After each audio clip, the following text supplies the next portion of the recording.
Look at it. हमें समझ में ऐसे नहीं है। बिल्कुल नहीं है।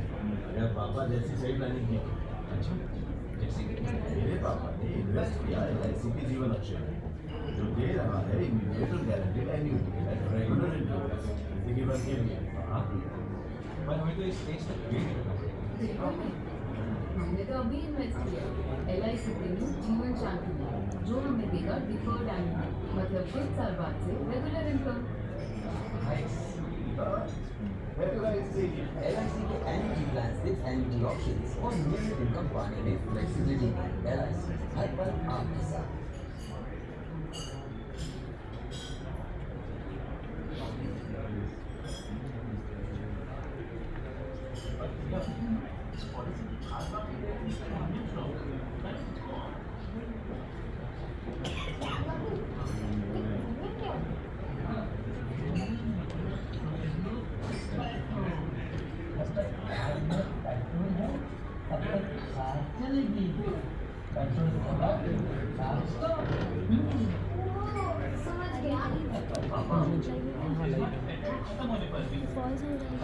नहीं नहीं नहीं, नेट का इशू होगा तो थोड़ा लाइव स्ट्रीमिंग में थोड़ा सा ब्रेक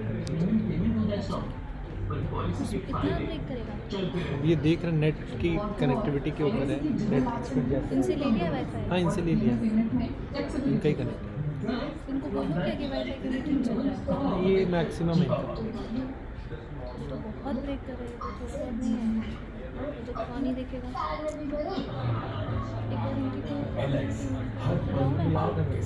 एक बार फिर से उनको हाँ, दिखाइए ठीक ये ठीक ठीक। चीज़, अभी थोड़ा ठीक होगा। अभी तो ठीक चल। थोड़ा तो कोई है नहीं। हाँ, वो कुछ हल्का सा पीछे लैग करके कुछ सेकंड पीछे चलता है। कितना भी अगर चल जाए तो ठीक है।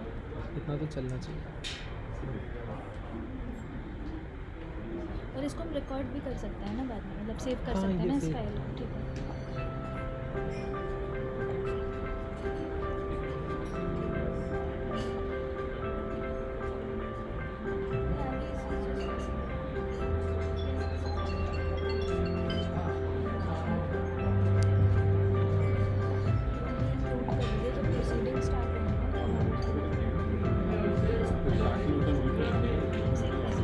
Sure sir.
To all the guests standing outside to please enter the hall and take their respective seats as we are about to begin.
And we are about to begin in a couple of minutes from now. So all the guests who are still standing outside, we again request them to take their respective seats and join us. It's a special day marking the National Conference, 67th National Conference on Mission Viksit Bharat, 1947 to 2047. We are here to dwell upon the role of business and community in enabling the mission Viksit Bharat. Their respective seats and join us. And it's going to be a very engaging and immersive day, with lots of discussions, talks, speeches, sharing of ideas, and of course, vision.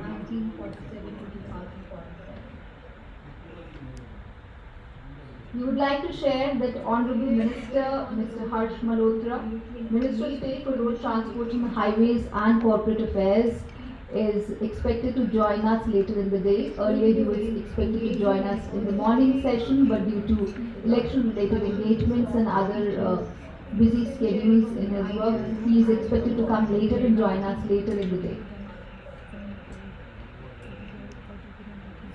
We would like to share that Honorable Minister, Mr. Harsh Malhotra, Minister of State for Road Transportation, Highways and Corporate Affairs, is before we begin, a kind request to every person of here that keep their mobile phones on silent mode, please. And other busy schedules in his work, we seek your cooperation in making this national conference a huge success, and this would not be possible without your cooperation.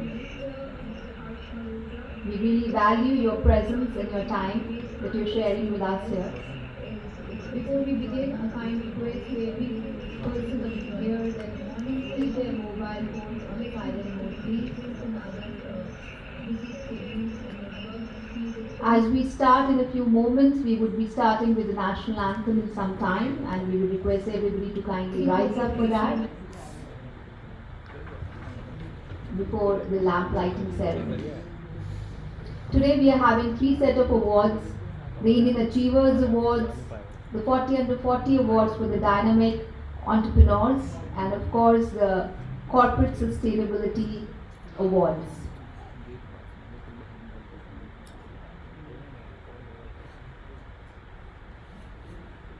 And these awards have been put together by the joint efforts of the Indian Achievers Forum and All India Business and Community Foundation. There are a host of corporate sponsors, as you can see here, and we're grateful to them for their support to us in this event.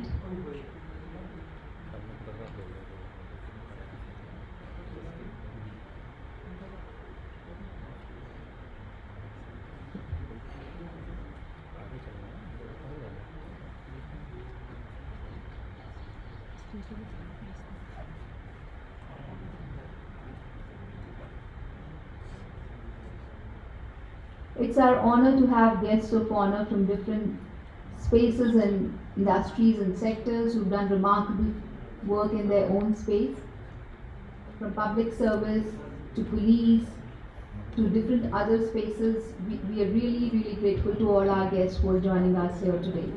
And we would be listening to their thoughts and vision in a few moments from now.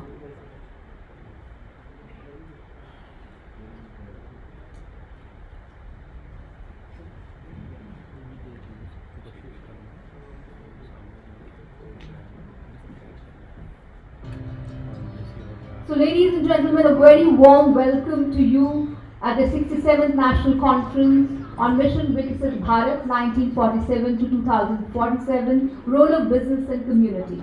It's our pleasure to have you all with us here today at the National Conference, which is organized by the Indian Achievers Forum and All India Business and Community Foundation. This event is a transformative dialogue aimed at shaping India's future. I'm pleased to share a few highlights of today's events with you all.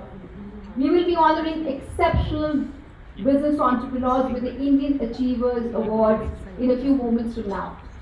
We will also celebrate the dynamic leadership of the young entrepreneurs with the 40 Under 40 Awards, and we will also be recognizing the excellence of the professionals working in the space of CSR and sustainability through our awards. Our endeavor is to promote Mission Viksit Bharat 2047. As we know, this is the vision to make India a fully developed nation by 2047 when we complete 100 years of India's independence. The vision encompasses various aspects of development, including economic growth, social progress, environmental sustainability, and good governance. That is why we have gathered here today at this conference, bringing together visionary leaders, entrepreneurs, and change makers to explore new businesses and communities that can collaborate to achieve the goal of a developed or a Viksit India. We are set to have immersive, engaging sessions through the day with industry experts and thought leaders through the day.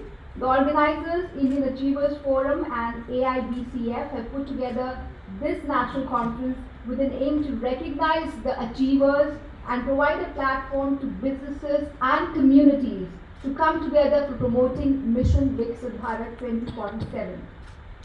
So before we move ahead, a few words about our sterling organizers. The Indian Achievers Forum was established in year 2000 and it stands as a premier organization dedicated to recognizing and promoting outstanding achievements of Indians throughout the world. Over the past 25 years, Indian Achievers Forum has been instrumental in bringing together professionals and social entrepreneurs through multiple initiatives, including conferences, seminars, networking sessions, and exhibitions. These platforms have facilitated knowledge sharing and fostered a spirit of social entrepreneurship across the nation. IAF's commitment to excellence is evident through its impressive track record of having organized more than 500 plus events, both in the national and international space. These events have attracted over 150,000 global participants, creating a vast network of achievers and thought leaders. The organization has also created 20 plus categories of awards so far in diverse sectors with an aim of honoring excellence in contributions to society and industry. Indian Achievers Forum also publishes Achievers World, a magazine that highlights success stories and provides insights into business and personal achievements by Indians across the globe. The forum's dedication to celebrating achievements and promoting global business opportunity has made it a beacon for Indian professionals striving for excellence. And now a few words about our esteemed organizer, All India Business and Community Foundation. The All India Business and Community Foundation is a distinguished organization committed to fostering sustainable development by bridging the gap between business and community interests. AIBCF's mission revolves around promoting corporate social responsibility, encouraging ethical business practices, and facilitating community development initiatives. Through strategic partnerships and collaborative efforts, AIBCF has been pivotal in advocacy by championing policies and practices that align business objectives with community welfare and ensuring inclusive growth. AIBCF has also contributed to capacity building by organizing workshops, training programs, and seminars to empower businesses and communities with the knowledge and tools necessary for sustainable development. It has produced a variety of value-added research and publications shedding light on best practices in corporate social responsibility and community engagement. When two esteemed organizations like the Indian Achievers Forum and the All India Business Community Foundation collaborate, their synergy gets exemplified in events like today's national conference. The combined efforts amplify the impact of initiatives aimed at national development, recognizing that the roles of business and community are intertwined in the mission of making India a developed nation by 2047. As we delve into discussions and deliberations today, we extend our deepest appreciation to both the Indian Achievers Forum and AIBCF for their relentless pursuit of excellence and their unwavering commitment to the nation's progress. Their efforts not only recognize and honor individual achievements, but also pave the way for a collaborative and prosperous future for all of us.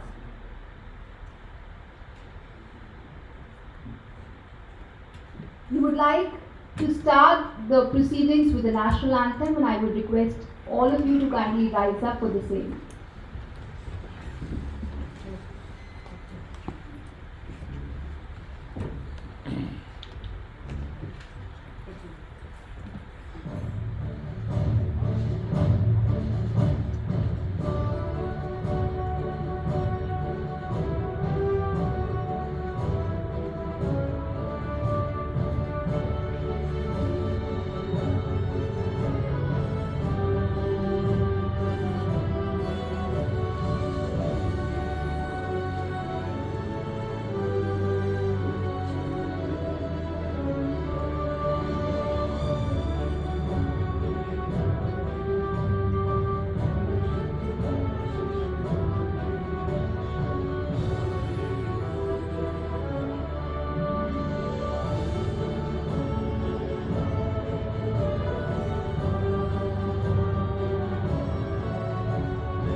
And now we would like to inaugurate this national conference with the official lighting of the lamp.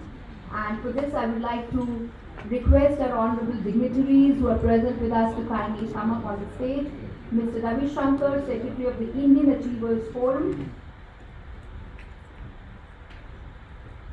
Air Marshal B.P.S. Rana, PVSM, BSM retired.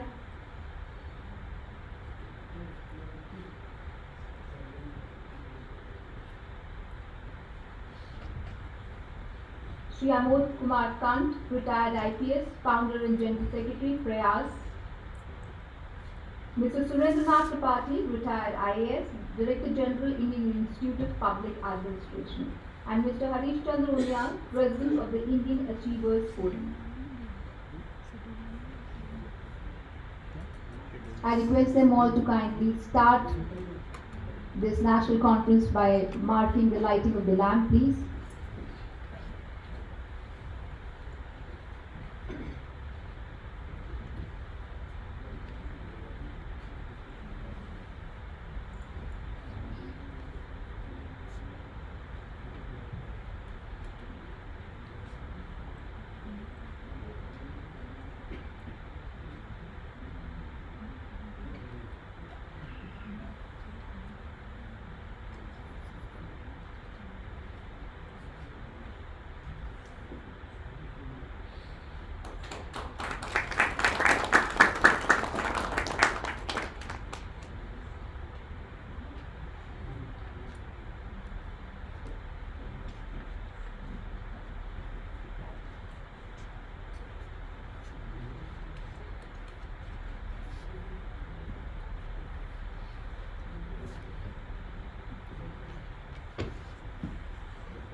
I would request all the dignitaries to kindly take their seats on the dais.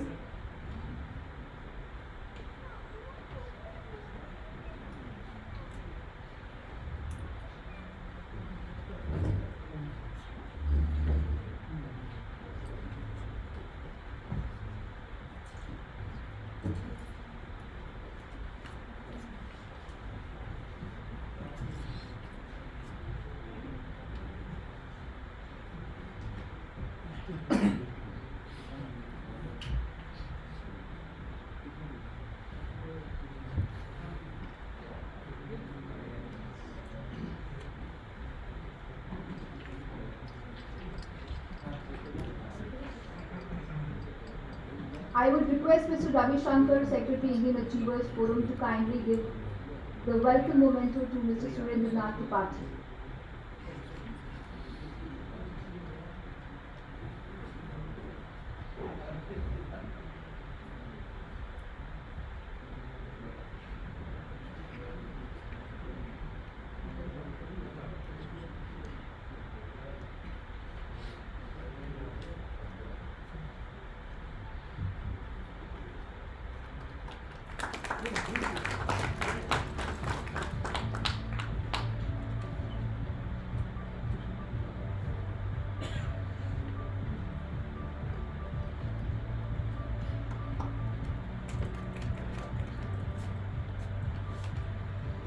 I would now request Mr. B.P.S. Rana to kindly give the welcome memento to Mr. Amod Kant.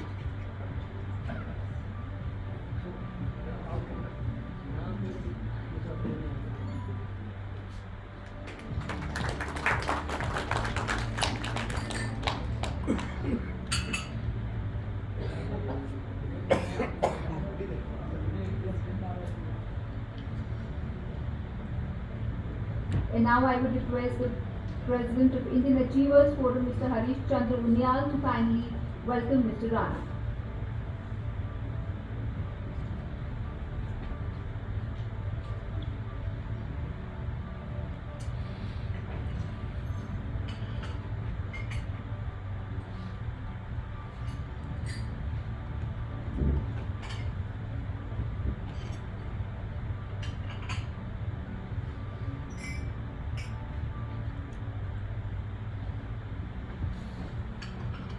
We accord a very warm welcome to all our dignitaries on the dais. Now I would like to invite Mr. Harish Chandra Unial, the President of Indian Achievers Forum, to kindly give the welcome address. A big round of applause for Mr. Harish Chandra, please. Thank you, Risha, for such a nice opening. So, good morning, everyone,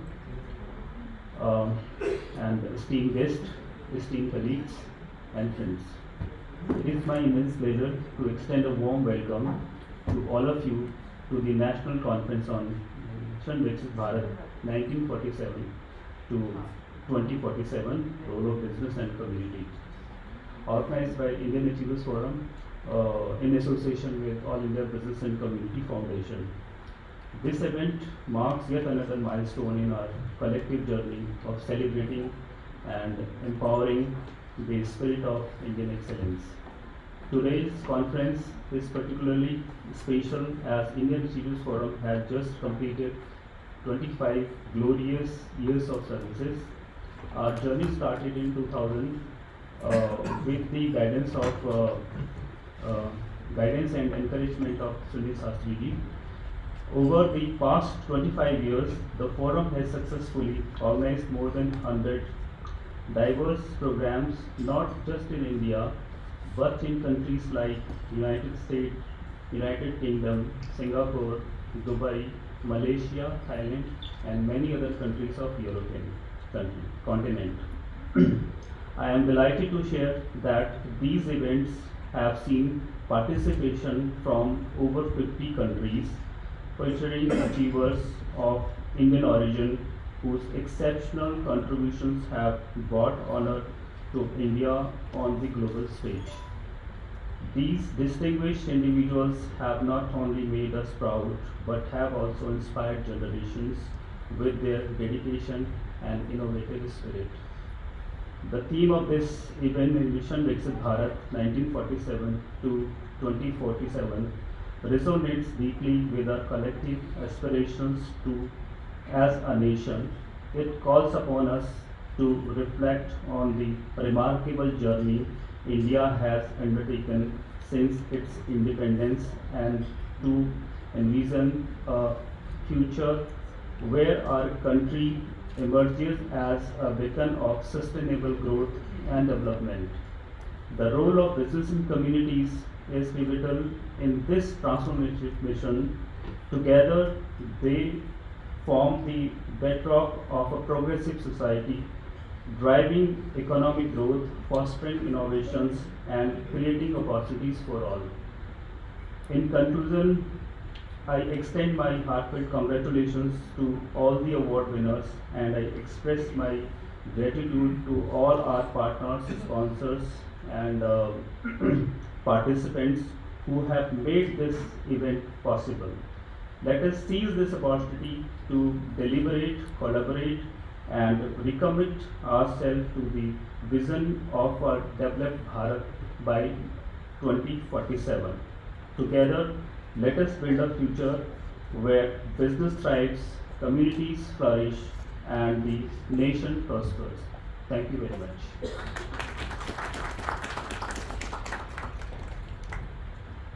Thank you, Harishji, for the welcome address. And now I would invite Mr. Ravi Shankar to kindly give an overview regarding this summit and give us the context and how we're going to move ahead.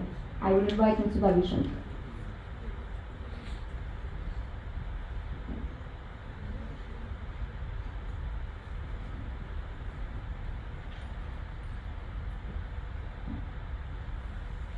Good morning, everyone, distinguished members of the dais, ladies and gentlemen.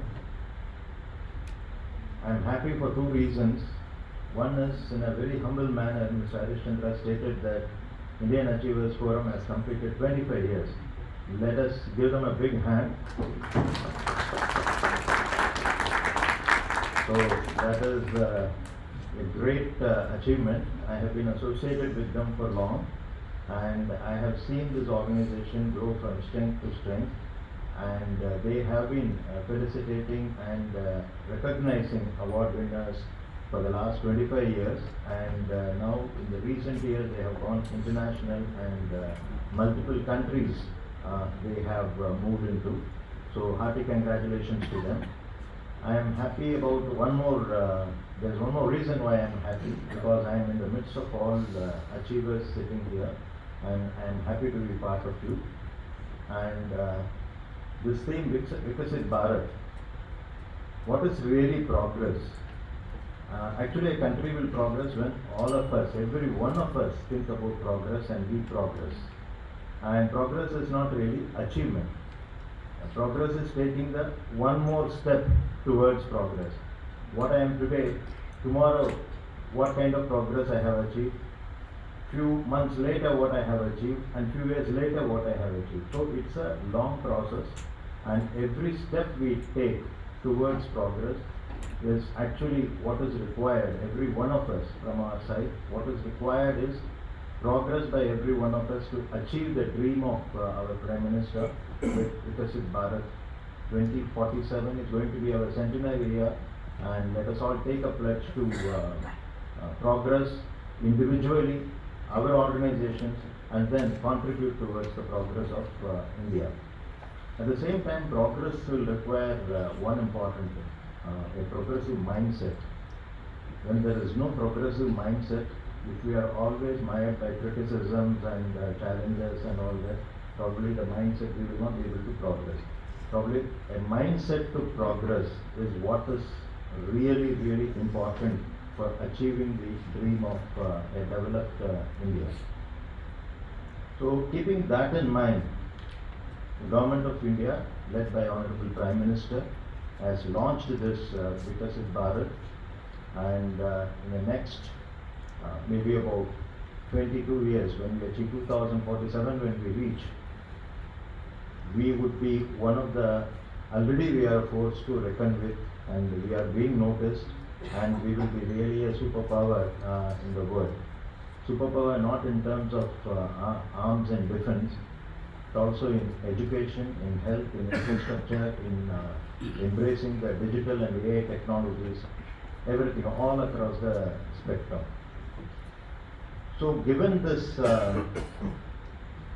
objective of achieving development, Indian Achievers Forum has been doing a human service to the business and other communities in India in order to achieve. See, because unless you recognize the achievement of the people who are contributing to this achievement, then there will not be much of people will be doing their achievement, and it will not be showcased at all. We also need to showcase and inspire a lot of youngsters and entrepreneurs who will be looking up to you to achieve in their future. There will be a lot of youngsters who will be sitting here. This kind of a summit, national conference, will help them to take inspiration, what achievers have done, what kind of challenges they have gone through. All this will be very important from the point of view of further development, and for this particular objective, this kind of a conference is going to be really a great initiative to achieve this objective. Now, from the point of view of, so there is a positive mindset, all of us are trying to achieve in our own field. At the same time, from the government point of view, there will be a lot of efforts on the infrastructure, on good education, on the health, on the digitalization. All these areas government is putting their efforts, and we can all see the development that is taking place on the ground in the last at least about a decade or so. So when we really develop, as individuals, when you achieve, when you develop, as well as a country, when we are getting noticed, there will always be some criticism, some challenges. Somebody will always tell that no, India is not achieving, there are this problem, that problem, we are not achieving the growth. Problems will always be there, and when you are progressing, this is directly proportional to the amount of criticism one gets or negative reviews one gets. So these two are directly proportional. So at the same time, you should not be really affected by all this negative criticism. The more we progress, there will always be criticism, but the vision is clear, the mindset is clear, and the progress is what we are achieving, and that is what is most important. So on this day, the Indian Achievers Forum, celebrating this development focus of India, we are all honored to be here, to be part of this mission. And every one of us, let us take a resolve that together we will achieve progress, and together we will make India a great power to reckon with in the next couple of decades. And thank you so much for this opportunity, and I wish the conference a great success. Thank you so much.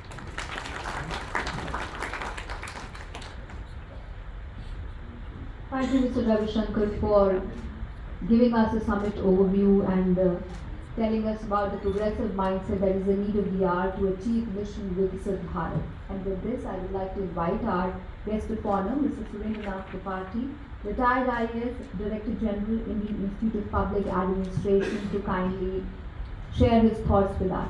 So.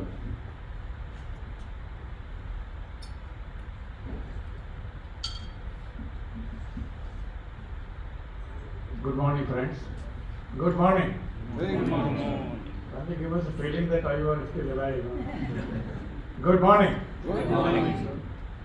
Let me congratulate the organizers for giving me a chance to be with you once again. Friends, recognizing achievement requires courage. We are used to recognizing failures. The over debate failure. कहते हैं कि अगर दोस्त fail हो जाए तो दुख होता है, लेकिन अगर दोस्त टॉप कर जाए तो और दुख होता है. Indian Achievers Forum is doing the same thing in a very, very different way. I feel privileged that I am also being associated in this atmosphere where we are trying to inject positivity in the mind and mindset of people who are real achievers. We are a nation where we have been told that trusting industry is not a good thing because one East India Company came and then we know the history. We had this feeling that you go to any forum, earlier Tata Birla Dalmia, now Adani Ambani, and many more forums, as if making wealth is a crime. We must realize that no government can create wealth. Wealth will always be created by enterprise. Government can at best put a public policy, put institutional arrangement, train bureaucracy, give a security, law and order, give ease of doing business, promote ease of living, but end of the day, the role of wealth creation will be done by entrepreneurs, Indians who are going to be rewarded, some of them, be it private or public, be it in any other form of cooperative or other institution. Once we realize this basic fact, then you put what government is doing to make India Viksit Bharat. We got political freedom, now there is debate that we have got spiritual freedom. Whether you work for 10 hours or 70 hours or 90 hours, whether you stare at your watch or on your spouse, we have lot of debate. But I always give an example when a girl becomes mother for the first time. First 1 year, all the training given by that girl by her mother and every ecosystem doesn't work. Only she learns how to rear that child first 365 days. Same thing is true for any business. It doesn't work for 90 hours, it doesn't work for 70 hours, it works that becomes your sole purpose of existence. Only then you grow, only then you create wealth. And if you become achiever against all odds, succeeding in India is a challenge, and being recognized for those success is the bigger challenge that this forum is doing. And my all compliments for them. Today, what is the vision that government is trying to propel? Ek Bharat, Shrestha Bharat. We must celebrate our diversity, but should not sing a song that only diversity matters. Growth can be sacrificed. We must become one nation, and Ek Bharat, Shrestha Bharat is the vision. Not only before the government, but Samaj, Sarkar और बाजार तीनों के लिए. जब सरकार सक्षम हो, समाज सुसंस्कृत हो, बाजार नियंत्रित हो, तो एक भारत श्रेष्ठ भारत या विकसित भारत बन सकता है। हमने आज़ादी के प्रथम डिकेड में देखा we were putting good institutions, second decade में देखा we were fighting with jawans, we were fighting with kisans and we went for green revolution. Third decade we went with Jawans, we liberated the country, though they are behaving differently nowadays. In next decade we liberated ourselves from license for mitrage. In this first decade of this century we went in right based model, right to education, right to life, right to work, everything as if making law is the best way to ensure development. If you have right to education, but don't put education, schools and teachers perfectly, the right will remain in the books. Then we saw another decade where we went for technology in all its aspects. I am 85 as IAS officer. When we joined service, I was told that the government of India releases 100 rupees, 15 rupees goes to the beneficiary, 85 rupees goes to Radhe Radhe Adhe Adhe. And being 85 years, I thought that this was addressed to us. We all knew the problem of corruption, we all knew the problem of delivery, we always thought that trickled down the work. It did not come. Today we found a solution, that technology is the solution. Direct benefit transfer was used, Aadhaar, JAM and Trinity was used. Today we are having not trickle down but waterfall. 100% money goes to the poor. We went selective IRDP, we went to remove poverty, Garibi Hatao. Today we are achieving saturation, that everybody must have a reasonable house with toilet and taps, house with electricity and gas, and house where every woman is part of its self-control. This is saturation. This is also part of its life. We have turned our eyes towards economic reform, political reform, social reform. As we were discussing earlier, sir, समाज सरकार बाजार तीनों में reform आएगा तभी विकसित भारत होगा. You can't have a divided society with social fault lines, who eats what, who wears what, who marries whom. If that is the debate, no country can ever prosper. You must have a social samaj where everybody stays with his or her family and tries to develop that. If all of us are on the right legs, the country will move on faster legs. So, समाज के लिए सरकार ने क्या vision लिया है? पंचप्राण, विकसित भारत, गुलामी की दास्ता से मुक्ति, विरासत और विकास, कर्तव्य परायण. अगर समाज इन चीज़ों को मानेगा, हम समाज को भी विकसित कर सकेंगे. बाजार के लिए sir, one nation one tax, one nation one market, GST, income tax reform, corporate tax reduction. Now there is no businessman can say that I need this. You wanted PLI is there. You wanted banks to be capitalized. Banks are ready to perform. Today no businessman can say that there is lack of capital. In any case, we are best consumption market. So what more you need to develop India? We all know that $1 trillion economy took 67 years even after independence. Second trillion took only 9 years. Last trillion took only 4 years. Next 5 trillion will take only next 5 years. And by 47 we will be $30 trillion economy with only 8% growth and 3 to 4% manageable inflation. We are reasonably sure of that. Today's 2,700 per capita dollar income will certainly become 10,000 plus, and we will hit the middle income category by maybe 2036 itself. What we are doing for Samaj and what we are doing for Sarkar, we have not left even bureaucracy unreformed. Body mass index creates problems for all of us now, but bureaucracy mass index also creates a problem. Extra large bureaucracy is in nobody's interest. But सरकार का प्रभाव भी होना चाहिए, सरकार का अभाव भी होना चाहिए, सरकार का दबाव भी होना चाहिए. Government is not a referee and player altogether.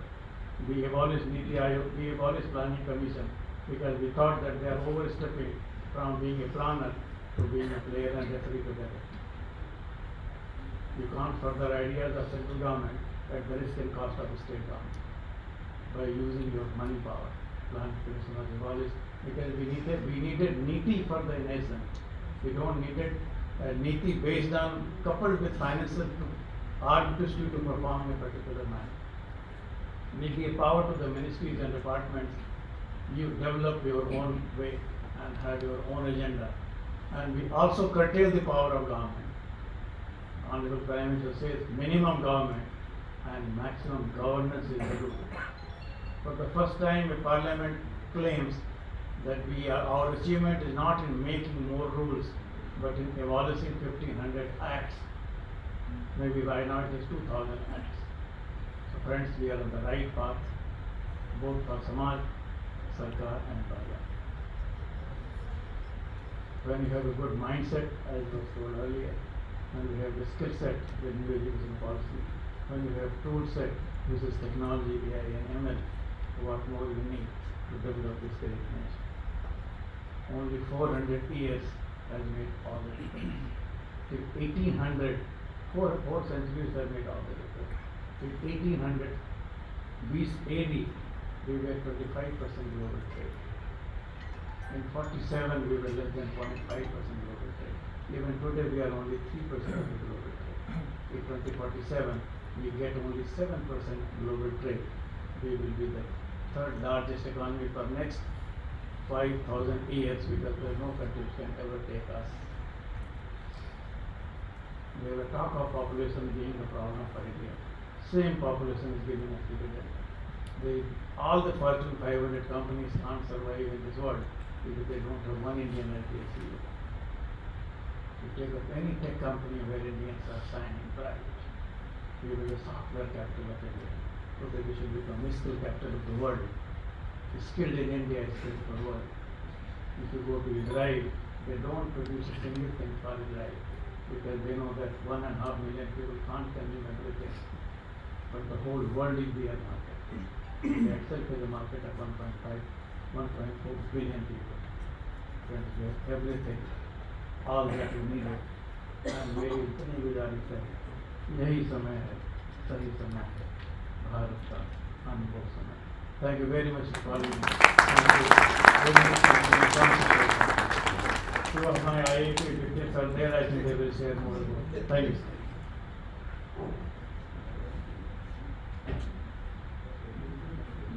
I think Mr. Tripathi elucidated very well how India has developed over the last 7 decades and how it is set for a lot more development and how the path seems quite assured.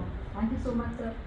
And now I would like to request our guest of honor, Mr. Amod Kumar Kant, retired IPS, founder and General Secretary, Prayas JAC Society, to kindly come up and share his thoughts.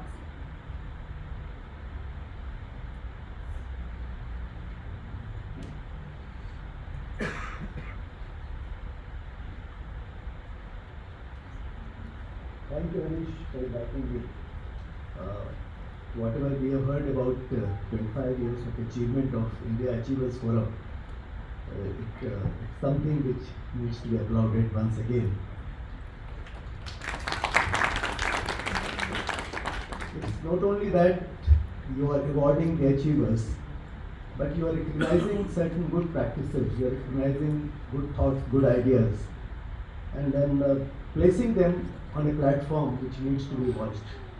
So that it's really good thing which is happening, and I am privileged to be here. Ravishankarji, you spoke about the outline of what exactly we are supposed to discuss, which is loud and clear here. Mission Viksit Bharat, grow the business and community. Tripathi Sahab, Surendra Tripathi ji, I think he is a very enlightened and very knowledgeable public servant. Your knowledge was so clear about the facts and things that you presented, and that optimism and that hope should really drive all of us. The hope that we are going to become a developed country by 2047 is something which needs to be understood, needs to be examined at every appropriate time. And today probably I'll examine it in every detail slightly, I think as Vice Marshal, we have to hear you. I think your perspective, I have no idea what exactly you're going to talk about. And Mr. Manoj Gai, he's about to come, he's not there. Okay. And Prashant Das. So we are all here to listen to what you're going to say. Friends, I'm not here because I'm an ex-policeman. That work was very important, and I've attempted to summarize that work in two of my books, Khaki in Dusty Storm, Khaki on Broken Wings, published by Bloomsbury. If you have a chance to see, you can have a look. Because that talks mostly about India's criminal justice system and partly juvenile justice system, in which I have been operating for nearly 37 years now.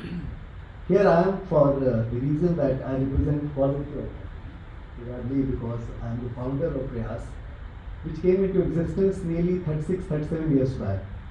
It was a pure chance that in 1988, while I was in perhaps the most difficult phase of my police career, 1980s being an extremely violent decade, 84 riots, lot of assassinations and bomb blasts around me, drugs taking a very vicious shape in those times in Delhi and across the country.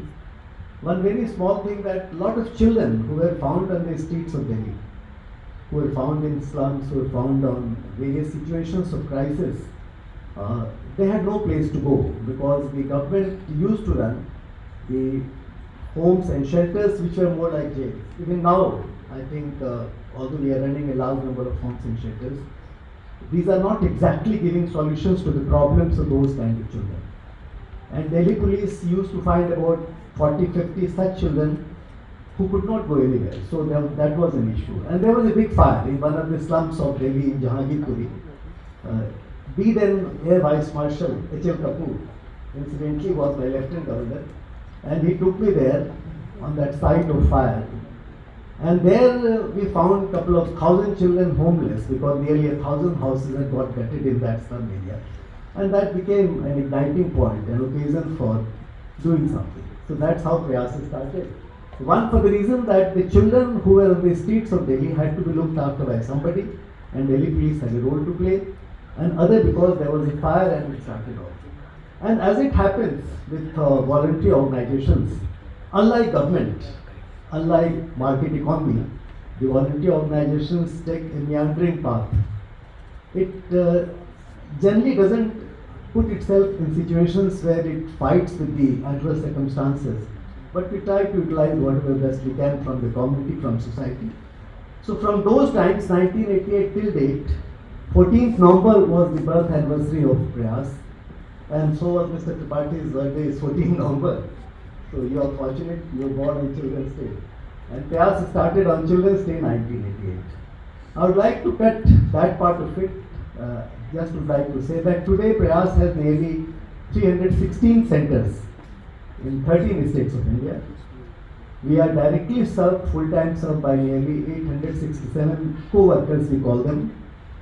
And then we are running about equal number of 150 centers for children, for youth, for women who are like in situations of crisis, homeless children, destitute children, working children, children in difficult circumstances.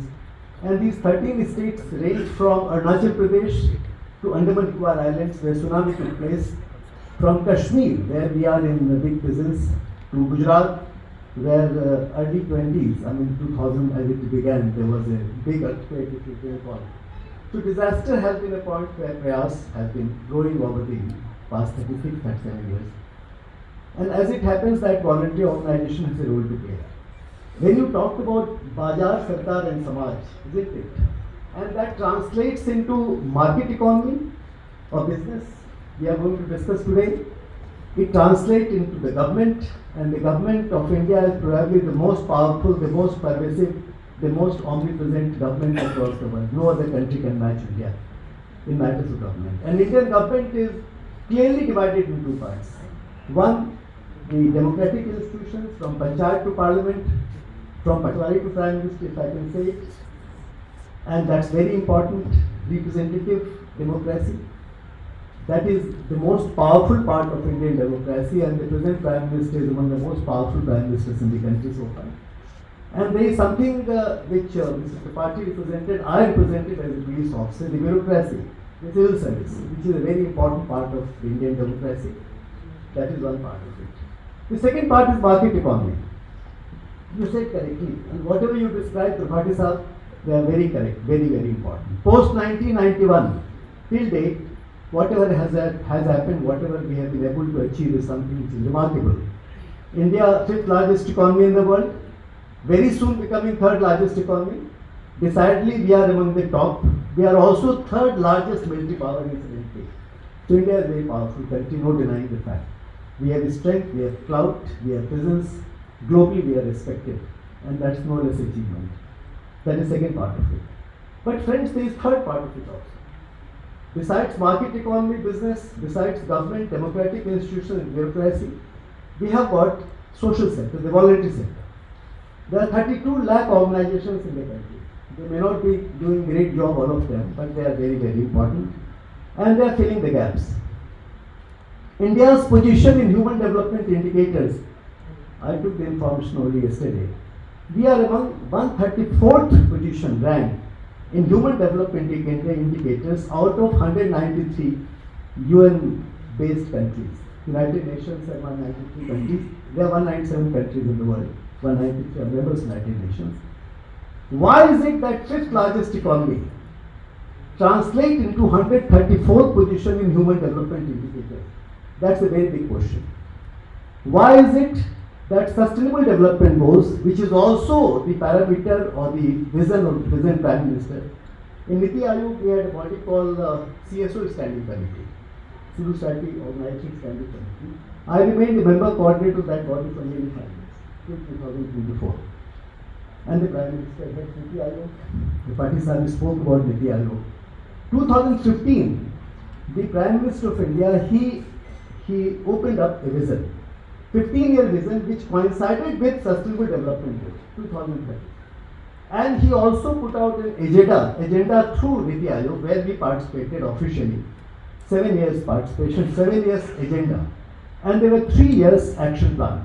Very beautifully, I mean, as it happens, as the Prime Minister does. It was his personal product through Niti Aayog, and we participated in that. Today, when we take stock, I mean, when you talk about India being a developed country in 2047, I think in occasions like this, we need to take stock. Where do we stand? I mentioned only 2 things. One, that human development indicators, they translate 134th position out of 193 countries. Now friends, when you talk about India's position, poverty comes as a very important thing. As you all know that SDGs, when we talk SDG, we must talk about it, because Sustainable Development Goals ultimately will be over in 2030. But then our journey towards becoming a developed country will go till 2047. So it's an opportunity to understand it. No poverty is the first goal. Zero hunger is second goal. Good health and sanitation is third goal. Quality education is fourth goal. Gender equality is fifth goal. Clean water and sanitation, sixth goal. Clean energy. Then decent work and economic growth is eighth, which is very important. Reduce inequality, peace, justice and institution. Likewise, there are 17 goals. SDG has 17 goals. We need to very carefully examine where do we stand with reference to those 17 goals. It's very, very important. Niti Aayog, if you know, recently, some time back, brought out something called, earlier the poverty was not being understood, not being properly defined. Very appropriately and very logically and thoughtfully, under Niti Aayog we decided to have something called multi-dimensional poverty index, which is very important. I think to understand that India becomes a developed country in 2047, we have to understand what is multi-dimensional poverty index. It talks about cooking gas, sanitation, housing, nutrition, assets, electricity, school years, attendance in school, safe water, and child welfare. These are some of the points which take us to the point of multi-dimensional poverty index. We need to understand today, I am not going in great details, perhaps it will take hours to discuss, that on the parameters of multi-dimensional poverty index, same as on the parameters of Sustainable Development Goals and Human Development Indicators, we are falling far behind. 2024, it is not yet, Tripathi sir, it is not yet decided what is, because Niti Ayog takes it is the dog watch for the watchdog for defining upon our achievement in SDGs. It was about our position SDG till about 2 years back was somewhere 121 out of 193 countries. The latest information I tried to gather yesterday, we locate ourselves, we project ourselves in the Sustainable Development Goals, all the 17 parameters put together, 106 out of 166 countries. Because out of 193 countries, only 106 countries have reported so far. India also has reported, and our position happens to be 106. Now we need to explain, we need to understand, why is it that human development indicators we are 134 and SDGs we are somewhere 120 or 106 out of 193 countries? I think this is something which needs to be understood. Well, I have no indirect explanations. I mean, nationally we are supposed to understand, because unless these goals are achieved, unless these indicators are brought to an appropriate point, India would definitely not become a truly developed country till whatever 1947, 2047. No, when you convert this thing, GDP, when you convert GDP in the larger frame, and we talk about fifth largest economy or third largest economy, $5 trillion, it's a separate story. But when you convert the same GDP into per capita income, our position again happens to be around 121 or 130. I hope I am clear. Because the per capita income in India today happens to be somewhere $2,600. China, it's $12,000. USA, it's $85,000. And most of the developed countries, China from that point of view is not yet a developed country, let me inform you. Those so-called developed countries, in case we want to achieve the position of developed countries, minimum is about $4,000 to $5,000. That is the per capita income. Are we really heading in the right direction? Are we really doing what we are required to do to achieve our position to become a developed country by 2047? If per capita income is an indicator, if SDI is an indicator, if SDG is an indicator, there are very, very important things which are there. Friends, these are broad things. Now, when you look at India's economy, we have huge number of people working for us. I'm not going to discuss further about what's happening to youth, what's happening to children, what's happening to women. But there are several very, very important issues which really indicate the stark realities of Indian economy, Indian society and all that stuff. One or two points I'd like to discuss with regard to children particularly. Some time back, in Durban there was a conference about child labor. Since Prayas works for child labor, and then we need to know what's exactly the position of child labor in the country. Census was done in 2011, now it's going to happen, results will be known much later. 10 billion children were supposed to be working children or child labor in 2011. Since there is no exact estimate about child labor in the country, it's very difficult to say. But then there are related parameters. National education policy, which is a remarkable document, and it's really going to help us achieve that position we are thinking of, developed nation.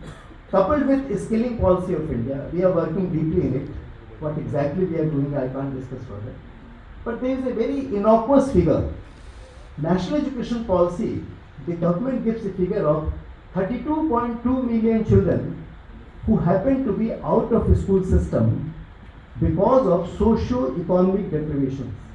They are called SEDG, socio-economically deprived groups of children. Since I work for children, my organization works for children, and nearly 10-15,000 children work with us at any point of time. Let me inform you that there is something called Children in Need of Care and Protection. The basic law for children in India is called Juvenile Justice, Care and Protection of Children Act 2015. Under that, there is a group of children called Children in Need of Care and Protection. Now, the number of such children is estimated to be nearly 30 to 35 million in the country. The number of children who are not going to schools because of socio-economic deprivation is about 32 million as per government figures. When we tried to, in that Durban conference, I was participating online. Globally, the number of children, the number of working children increased from 152 million to 160 million.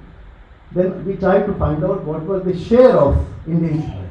How many Indian children could be working children as per the ILO and UNICEF in a globally organized UN conference being participated by India.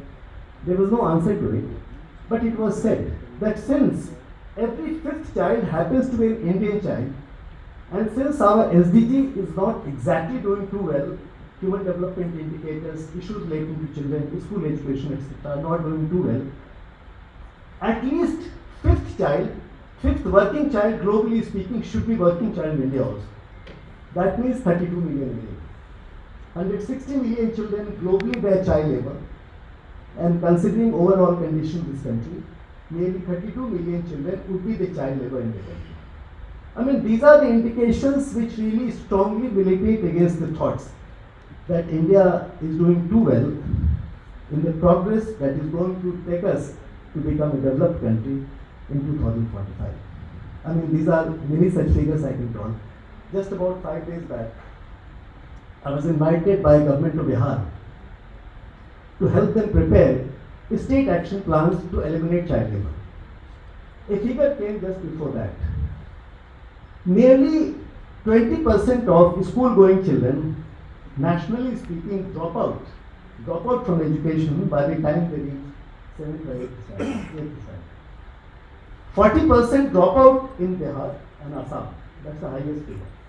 So Government of Bihar, which is actually very proactive in these matters, invited us and we had a detailed discussion. And we tried to work out some action plan to eliminate child labor in Bihar, which is an impossible thought, considering what's happening on the grounds of education, etc., etc. I also went to two villages, two panchayats in Gaya. Gaya is the worst affected so far as child labor is concerned, trafficking is concerned. And there, when I spoke to the women, because we talked about panchayat and the panchayat women, unfortunately, several panchayat women, the mukhyas of panchayat, were not there. And even if they were accompanied by their panchayat pati, like the mukhya pati. You must have heard about it. That there is something called mukhya pati. Mukhya pati means, since 50% reservation is there for the women in panchayats, and they become mukhyas, the women become mukhyas, but they are not able to present themselves, and their control is practically nil in the governance of that panchayat.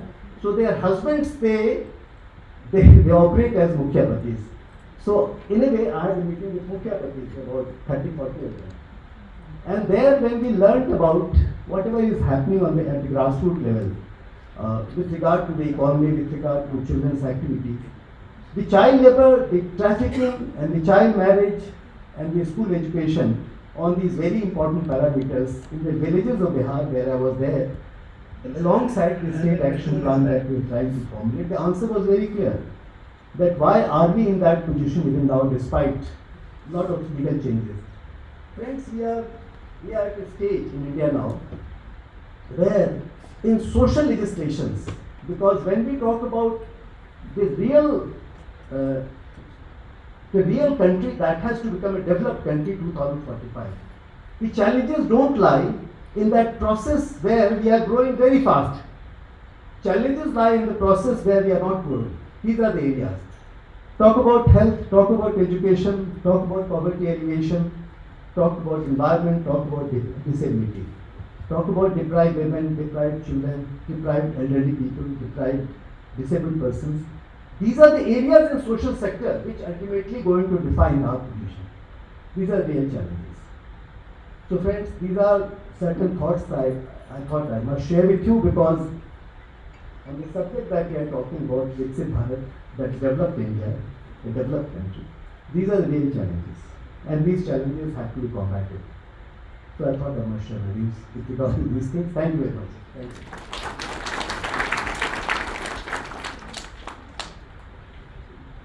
I must say, what a thoughtful and passionate speech from Mr. Amod Kant, and he's rightly pointed out that without addressing these challenges regards to SDGs, to Sustainable Development Goals and the human indicators, where India is lagging behind, we need to seriously think and work upon to achieve the goal of Mission Viksit Bharat by 2047 as we look at it. And with this, I would like to invite Air Marshal BPS Rana, PDSM, DSM retired, to kindly come and share his thoughts on Mission Viksit Bharat.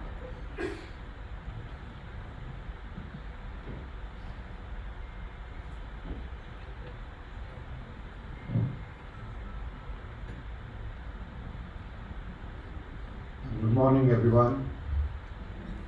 If I was to just summarize that what I want to say, I just say it to what both of our previous speakers have said. Mr. Tripathi talked about what is the vision the government has given, what are the government's role, what is the government has done so far, and where we stand. And Dr. Amol Khan said exactly what we need to introspect, that towards that journey, what is the process that we are following, where are we, and some startling revelations, I must say, not that it is not there in the public domain, but this is the fact. And in fact, my thought was also on the similar line, that while we are doing pretty well as a country, particularly in last few decades, and in that also in the last decade, we have made remarkable progress. But is that sufficient?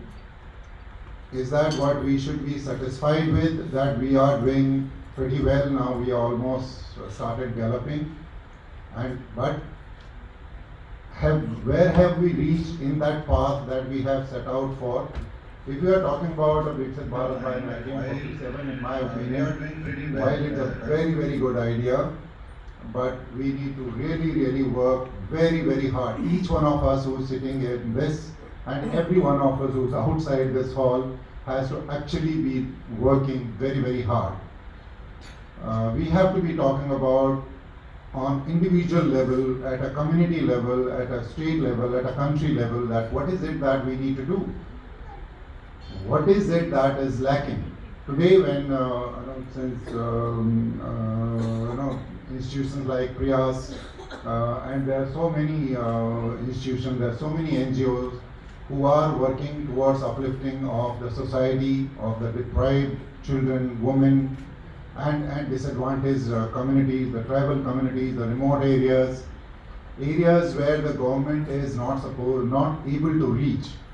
There is so much outside, this developmental pockets that we see. We see India, we see in India, we see Delhi, we see Mumbai, and these are some of the brightest sparks that we see.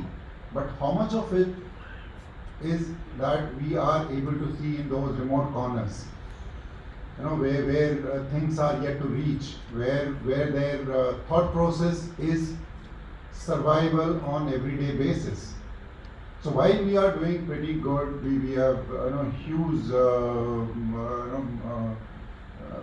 on the part of the political leadership, on the part of the technology, on the part of economy, while we are making a great progresses, but until and unless every single citizen of India is at a pedestal of that minimum advantage, I don't think we are really reaching there.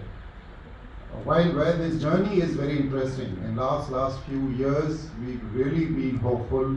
The government has done tremendously well in terms of whether it is to do with the ease of business, whether it is about the policy formulation, or it is about those benefits reaching directly to the people intended for, whether it was Jan Dhan account or whether it was direct transfer to the beneficiaries. Tremendous progress, and these are the right steps for us to take us forward towards that developed nation goal. But similarly, like what Dr. Kant also talked about, how much of that, what is needed to get those people who are disadvantaged for a variety of reasons. We have a lot of historical baggage why we are in the position where we are today.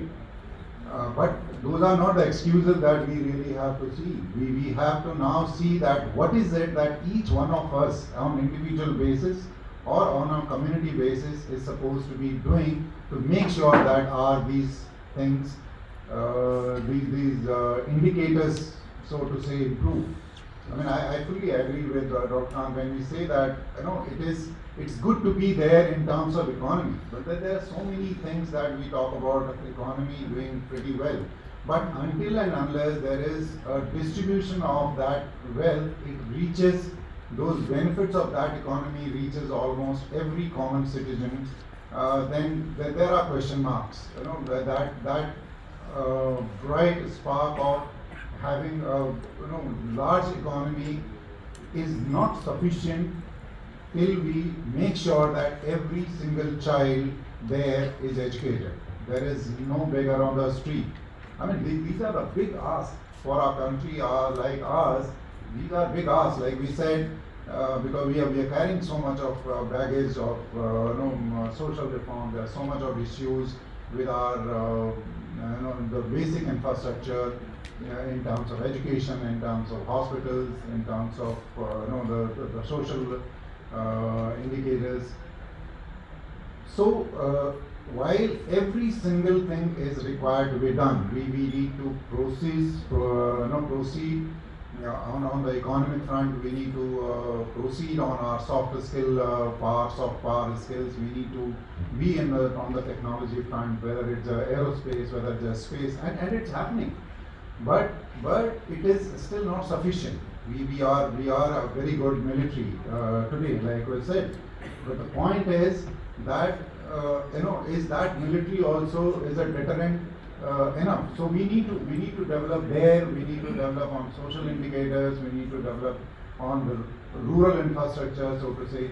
And another biggest thing that the sector that we really have to look in case we are looking for development too, in fact, while everything else has been spoken, but two areas that I would want to take this forward is one is in the sector of the agriculture, because our economy, whatever you say today, while the wealth generation is happening from service sector or from the technology sector, but the fact is that if we have to get into that developed category, then agriculture is one sector where you really have to put your focus on. Okay, and when we talk about agriculture, there are so many things that is, I mean, so much of effort is happening, but there's so many things that are not supportive enough for our agriculture to reach a level where we can call ourselves a developed nation. I mean, I think we gave an example of Israel. Israel is not only in the sector of technology, but also in agriculture. It's so amazing to say that almost such a small, tiny country is one of the biggest producers of your agricultural produce. I mean, a desert country which hardly had anything when they got independence. Today, even in the sector of agriculture, they are tremendously booming. You see their villages, the kind of produce that they have. It's not only they are not doing it only for themselves. It is getting exported. The quality itself. So the agri-tech is tremendously at a higher scale. The infrastructure to boost your agriculture is at a very high scale.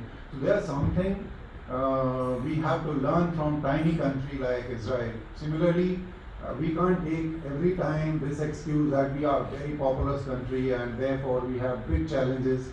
Well, we have, but then like Dr. Khan also said, we have that as our strength as well, provided we utilize that strength properly. It is our strength. China is doing pretty well. China also has got a huge population. They are also doing it well. So we can't take that excuse that because we have so much of population, we can't compete with. So you have on this end of the spectrum, at one end, you have Israel, which is a tiny country. They are doing everything for the export. Their demand is much lesser than what they produce. And you have China, again, as a very large populous country, yet they are producing much more than what is their demand. So we have lessons to learn from all these countries, and like I said, it's not even developed countries. That is one area I think all of us, those who are working in that direction, we need to take this to the rural areas.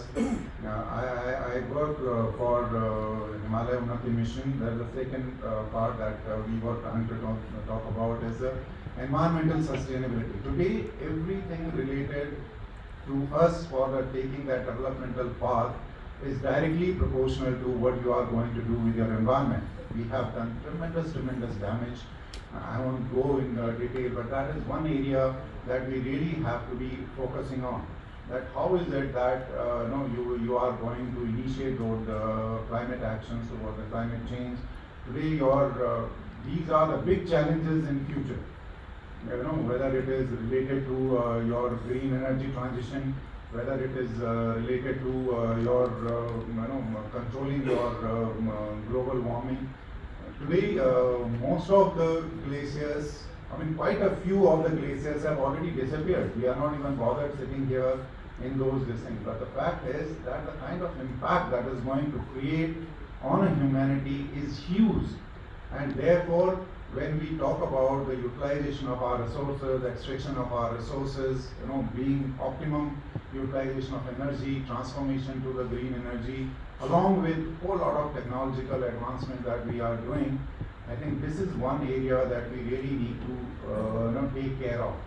Because it's already, initially people thought it is only on papers that you have the global warming happening and so on.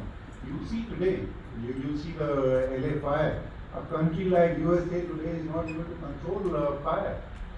So that gets us to that kind of resilience in terms of our environmental issues, that we need to develop those.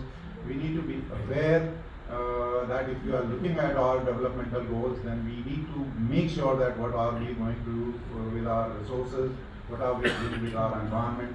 So while everything else is being said, so I just leave it with this thought that these two sectors, along with every other thing, I feel that one in the sector in the agriculture, because it has to do with the rural development, and secondly is in the environmental sector, that what is it that we can do, each one of us as a community, as a user of those resources which are being extracted left, right, center.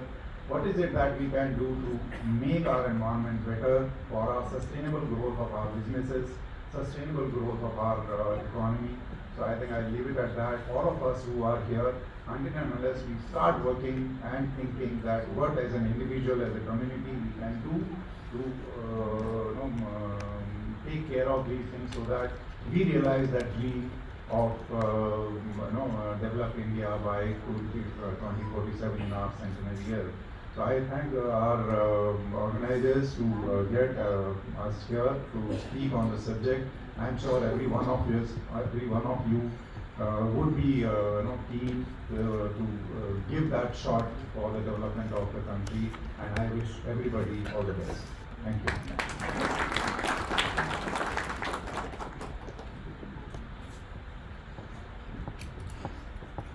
Thank you, Mr. Rana, for sharing your thoughts, especially on environment, and why it is so pertinent to look at this aspect for achieving mission Viksit Bharat. And with this, we move ahead, and I would like to invite Dr. Manoj Garg, retired IAS, Honorable President of the All India Business Community Foundation, on the stage, and I request Mr. Prashant Das to kindly give him a welcome.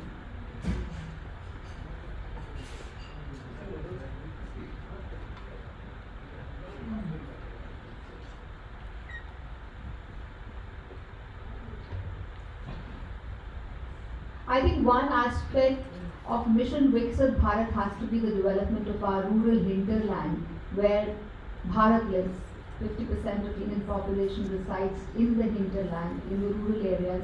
So without having them chug along with us in the race to development, we cannot achieve Mission Viksit Bharat 2047. A warm round of applause for Mr. Garg.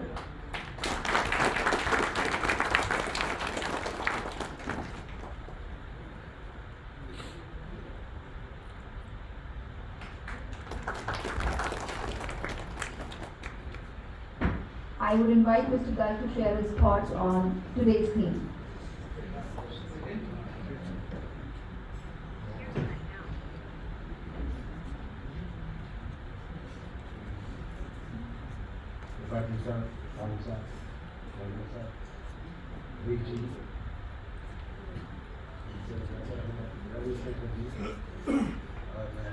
प्यारे मित्रों,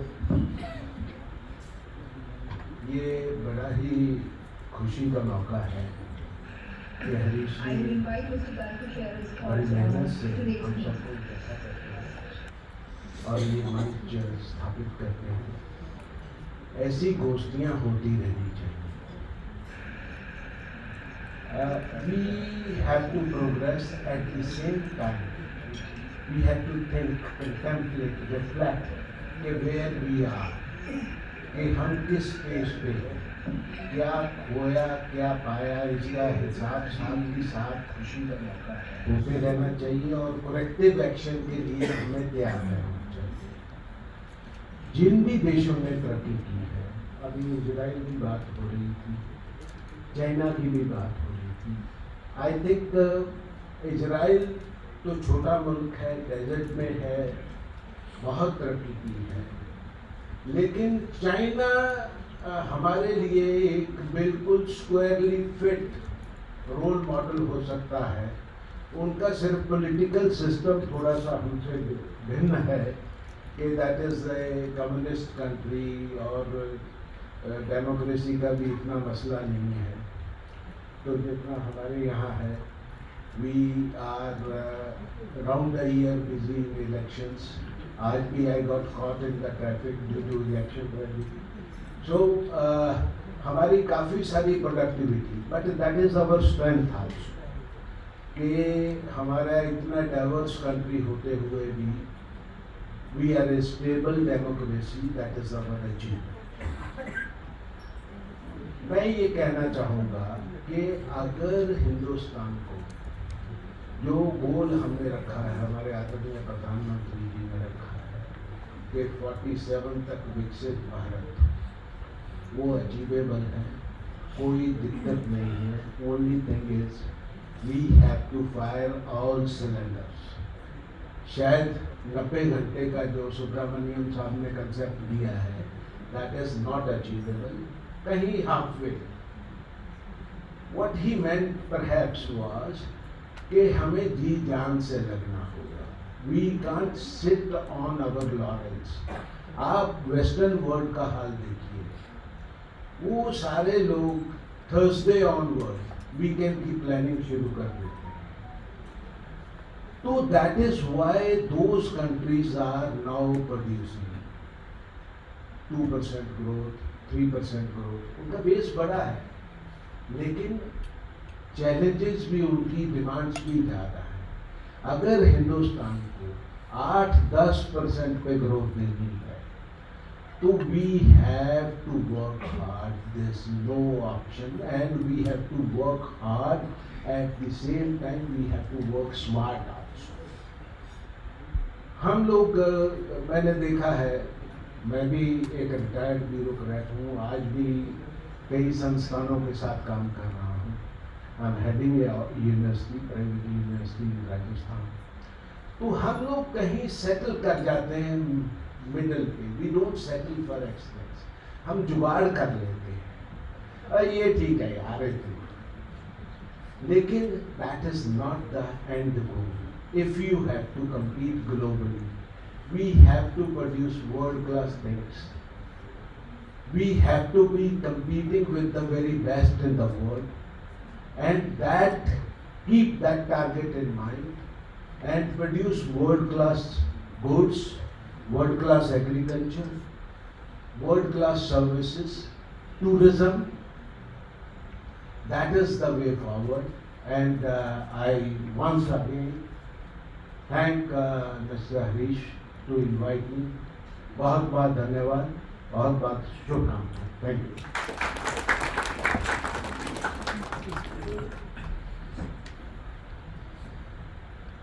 We all would agree that the role of education is very, very important in achieving our mission of Viksit Bharat.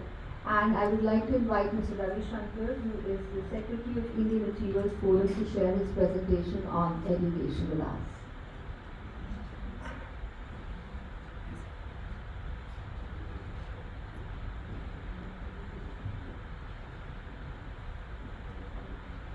You must all be thinking why I am invited to talk about education all of a sudden.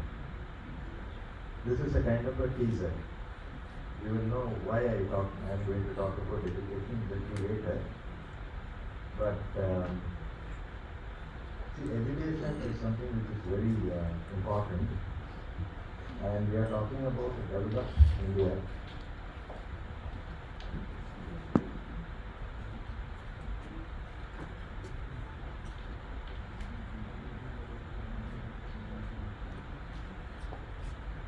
And for becoming a developed India, the foundation is education, which is quality education.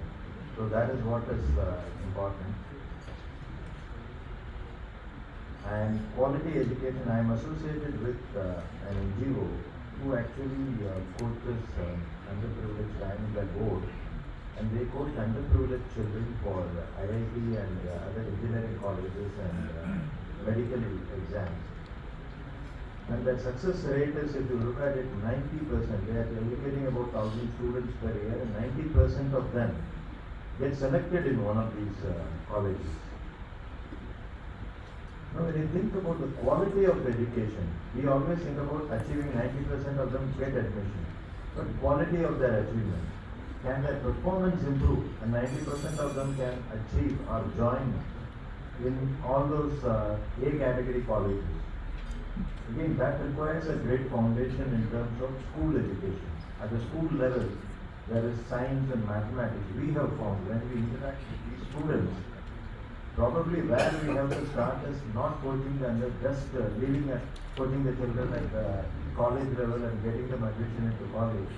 But at the basic level, go back to the schools and talk about science education and mathematics education, which is the foundation for any kind of progress in the country and in the world.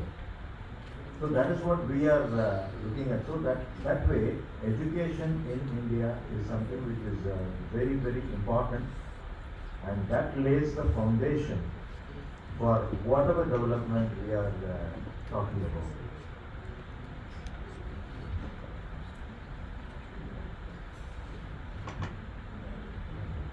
So with this little teaser, I will leave the thoughts with you about education, and we will talk about it, why I talked about this education, and a little later you will come to know.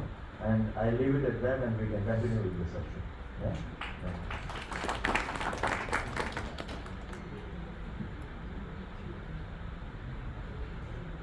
Ladies and gentlemen, I would like to share with you that we have with us the High Commissioner of Rwanda, Ms. Jacqueline Mukangira.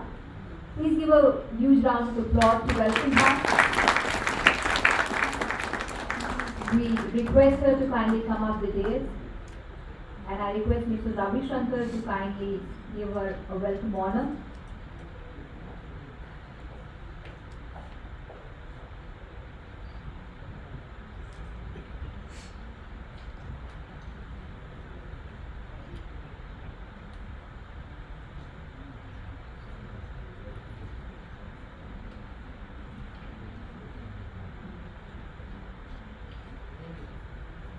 We would be starting the much awaited award ceremony post the speech of the Honorable Ambassador.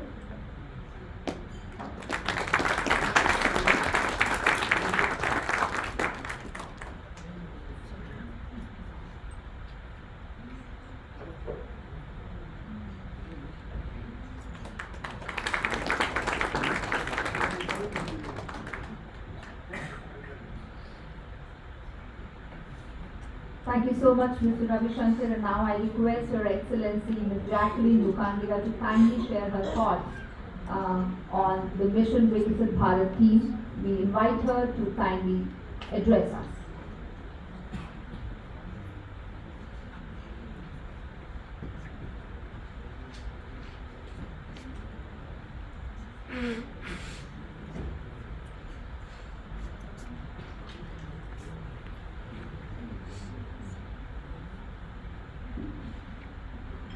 distinguished guests,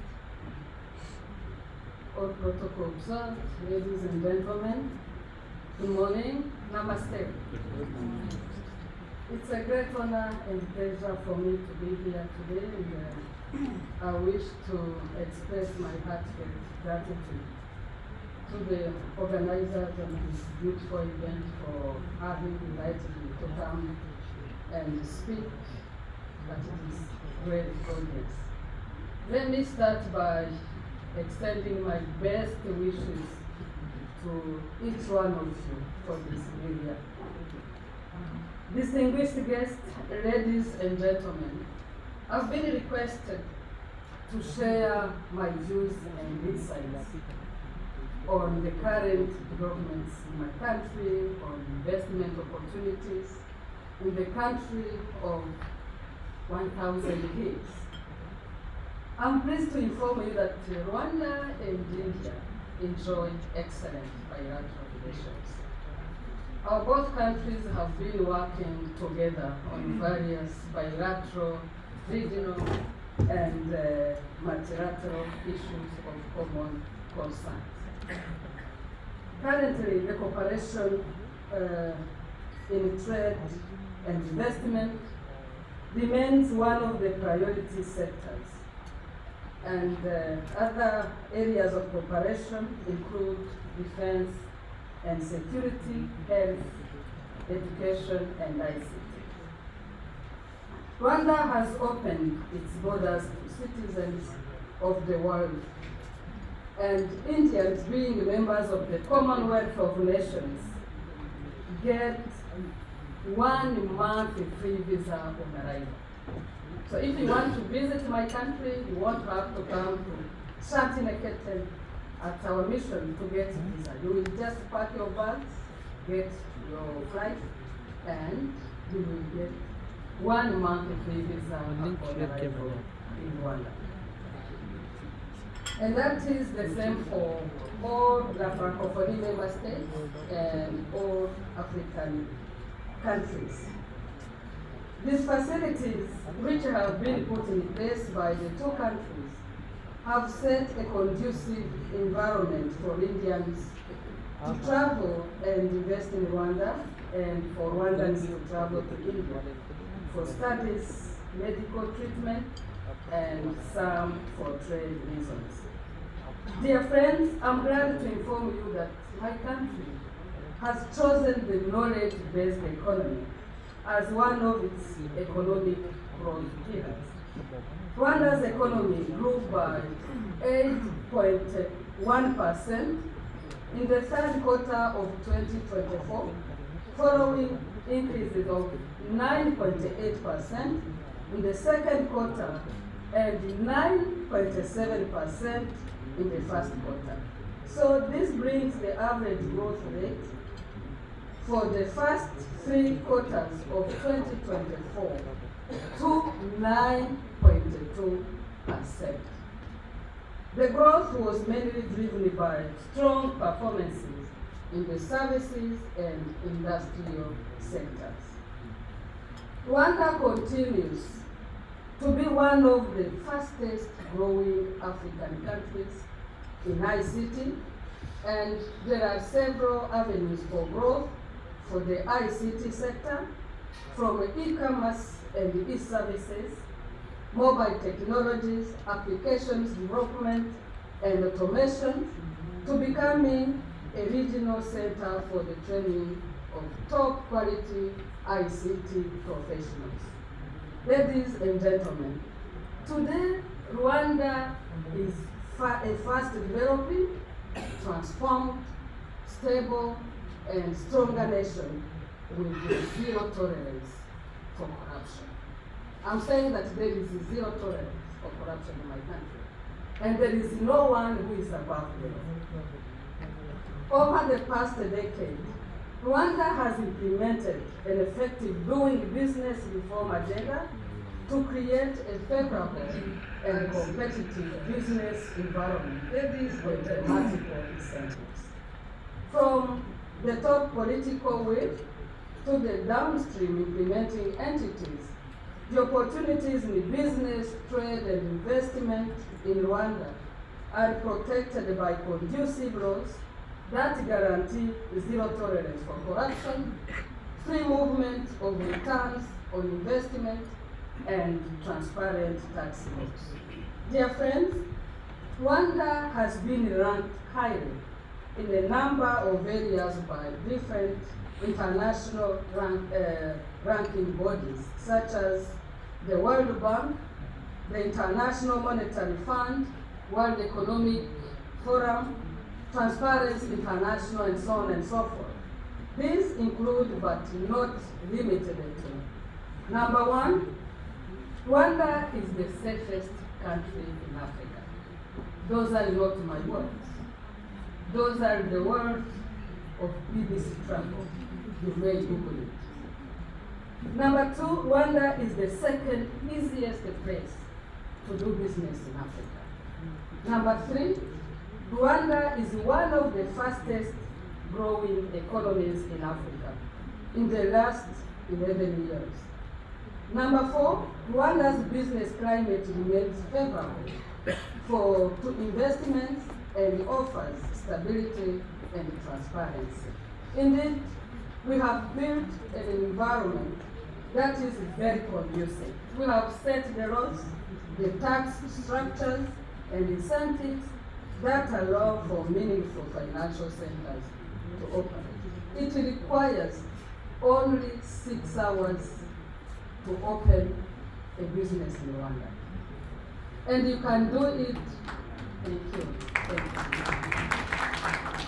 so much. You can do it either online from wherever you are, or physically in Rwanda at Rwanda Development Board, which is our national institution in charge of investment and tourism. They have one-stop center where you get all the services without running from one office to another one. And at that one-stop center, you get over 400 licenses and permits on behalf of Rwanda's institutions. So, dear friends, if you want to invest on the African continent, please go through Rwanda. Number five, Rwanda is the second MICE ranking in Africa.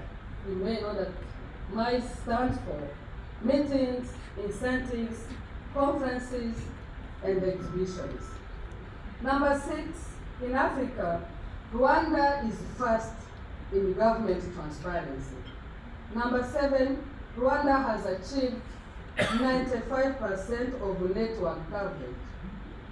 Indeed, Rwanda is first in East African community, and my country is number 5 on the continent.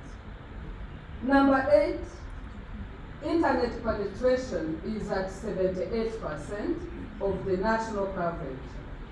Fiber optic is covering the entire national territory in my country.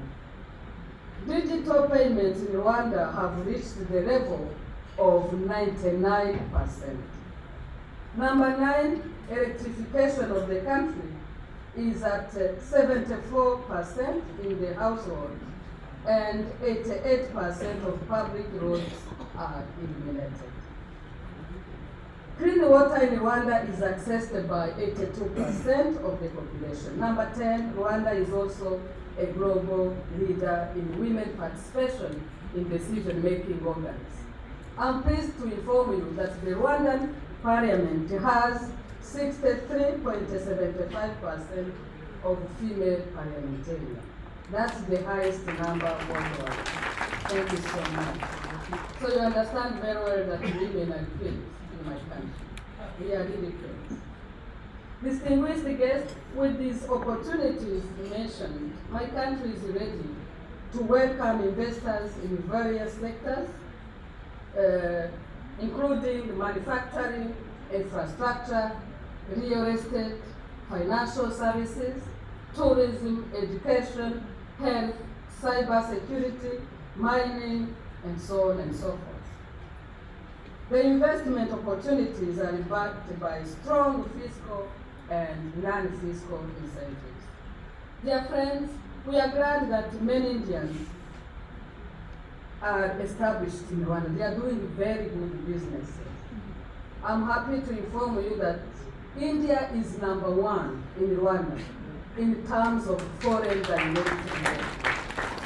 And the #2 is UAE, but India is #1. Yeah. Rwandans import from India a lot of products such as pharmaceuticals, iron, steel, IT, machinery, and equipment, and so on and so forth. And Rwandans have started exporting minerals, chile, and other products, but there is a lot to import from my country, such as coffee, avocados, spices, essential oils, and so on and so forth. Rwanda treasures the cooperation with India and commits to support all the efforts for India-Africa relations. My country has access to Africa and global markets through robust trade agreements such as the East African Community, the Common Market for East and Central Africa, the Economic Community for Central African States, and the African Continental Free Trade Area. India and Rwanda relations are projected to grow higher.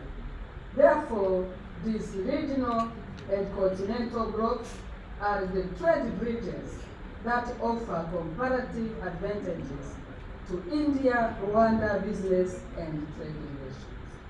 Great opportunities are in place, and let us explore them to build a better future of our two nations. Rwanda means business. Rwanda means peace. Rwanda means stability. My country means partnerships. My country means all that contributes to growth and human development. Over the last 31 years, under the leadership of His Excellency Paul Kagame, President of the Republic of Rwanda, my country has positioned itself as a compelling, comparative, and attractive tourism and investment destination due to the political stability of my country, good governance, well-functioning institutions, observance of the rule of law, and zero tolerance for corruption. Dear friends, I would like to close by inviting you all to visit Rwanda.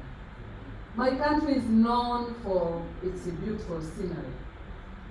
We have 4 national parks across the country, one of which is very well known for the famous mountain gorillas. Other national parks host the big 5 animals and chimpanzees across the country. We are also known for beautiful lakes and rivers, as well as amazing culture and heritage. Rwanda is also known of the land of 1,000 peaks. That's true, but what is also true is that there is 1,000 reasons why you should visit my country. To name but a few, number 1, my country is very safe, as I have already mentioned. Number 2, my country is so clean and green. Dear friends, as you pack your bags for Rwanda, please remember to leave any plastic bags and single plastics used at home, because they have been banned in Rwanda for the last 18 years. There's so much to see in my country, just make a plan. I wish to assure you that your red carpets are waiting to be rolled once you decide to bring your investments to Rwanda, because in my country, investor is a king.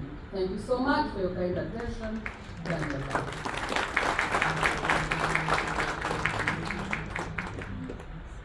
have a small video, 4 minutes if you allow, and you should otherwise.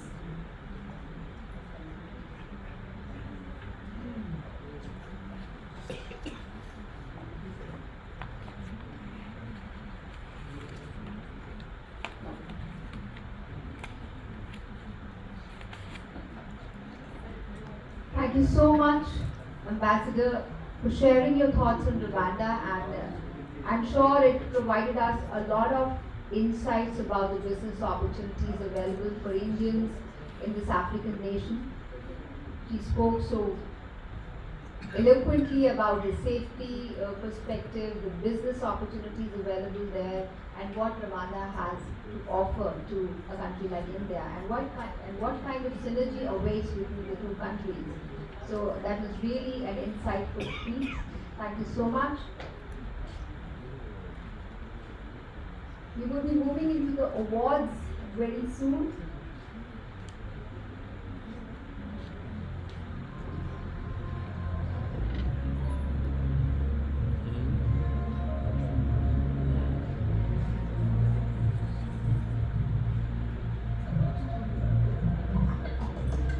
So this is a short video that is being shared by Her Excellency from Rwanda.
One more video that showcases Rwanda like never before. Let's have a look.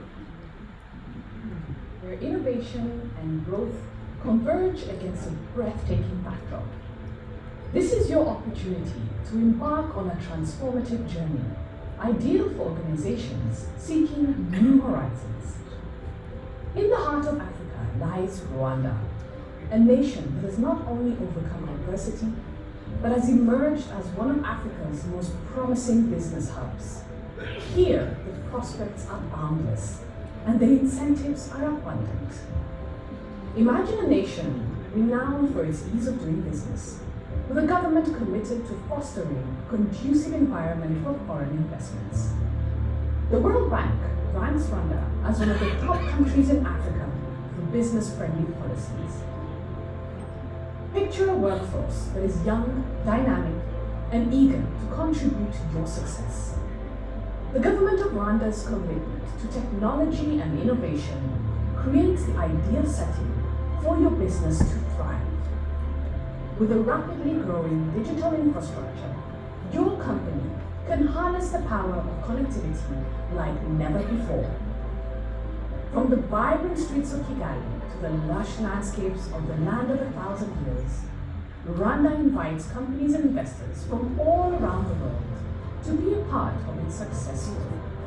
Be it in finance, technology, manufacturing, renewable energy, mining, or any sector, the possibilities are endless. Therefore, if you're a company with a vision for growth, Rwanda is more than a destination. It is an opportunity to be part of a nation's journey towards transformation. Discover Rwanda, where innovation meets opportunity and where your business aspirations can thrive. The future is here, and it's calling you to do business in Rwanda.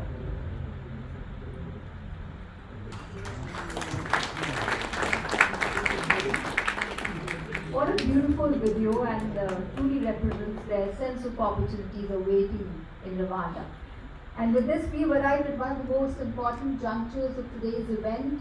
We are proud to present the Indian Achievers Award, which is a very coveted award that honors the distinguished achievements of our awardees A huge round of applause for all the awardees present with us, and I would request all the awardees, when their names have been announced, to kindly rise up so that we are able to recognize who is there, who is not, because a lot of our guests were stuck because of flight delays owing to bad weather. So with this, I would request all our dignitaries and distinguished guests on the dais to kindly come forward as we announce the opening of the Indian Achievers Awards. Our first Indian Achievers Award recognizes Mr. Prashant Shrivastava. Do we have Mr. Prashant Shrivastava? Director of Business Development at Seneca Polytechnic, Prashant has been overseeing partnerships and student recruitment for one of Canada's leading institutions, serving 60,000 plus students. His depth and kindly come up the stage, please. His depth and breadth of knowledge is evident in his leadership at Indo-Canada Chamber of Commerce and accolades won from the High Commissioner of India and the Government of Ontario and Canada, among others.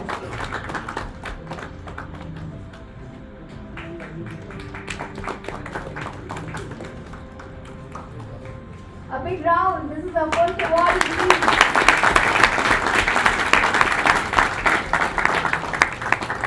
Thank you so much, sir.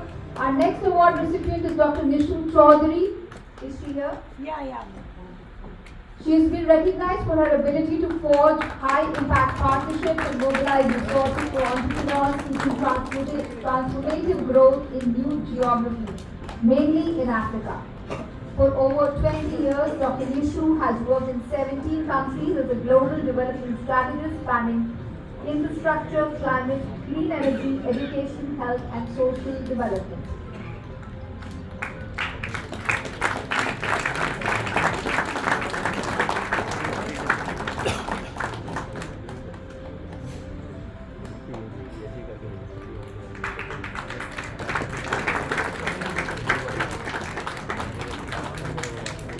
Up next to receive the award is Shanta Babu Pandya, who stands out as a distinct artificial intelligence and data expert, having been recognized for his innovative AI solutions across industries, advanced AI governance, generative AI, and data strategies for impactful and ethical applications. He also mentors aspiring professionals and is a prominent speaker and author.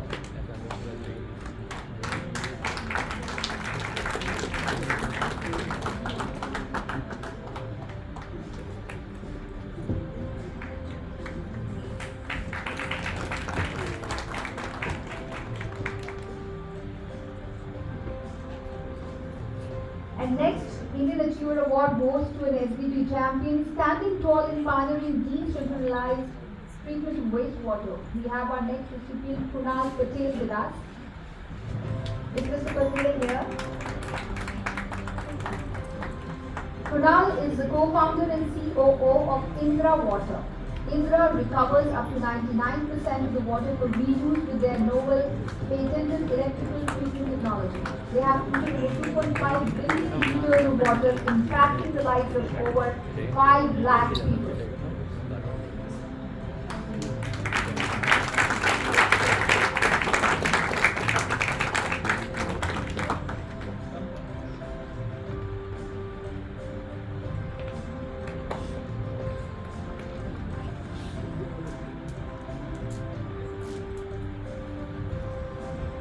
Our next awardee is Soltec Pumps. Do we have anybody from Soltec?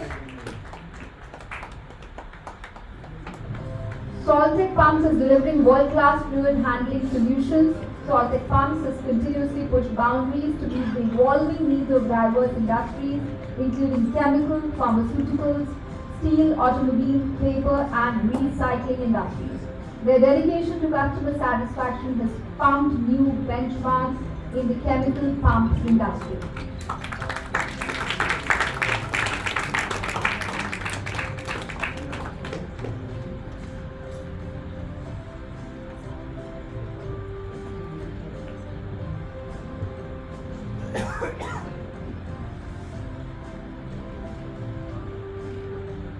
Our next award recognizes the incredible impact of DLF Care's Educational Support Program.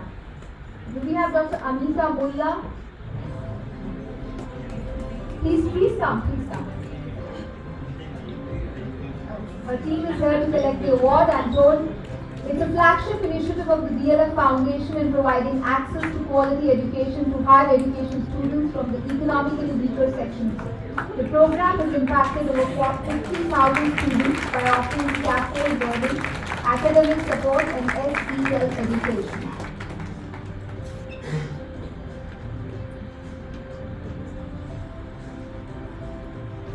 And now we are pleased to honor Dr. Priyank Samir Bhai Vyas. Do we have Mr. Vyas? Who is a seasoned cyber forensic specialist with 8 years of experience, during which he successfully solved 3,000 cyber cases in India and 1,000 cases globally. Notably, Samir Bhai Vyas is involved with cyber forensics community in Dubai and serves as district head in crime surveillance in Mumbai.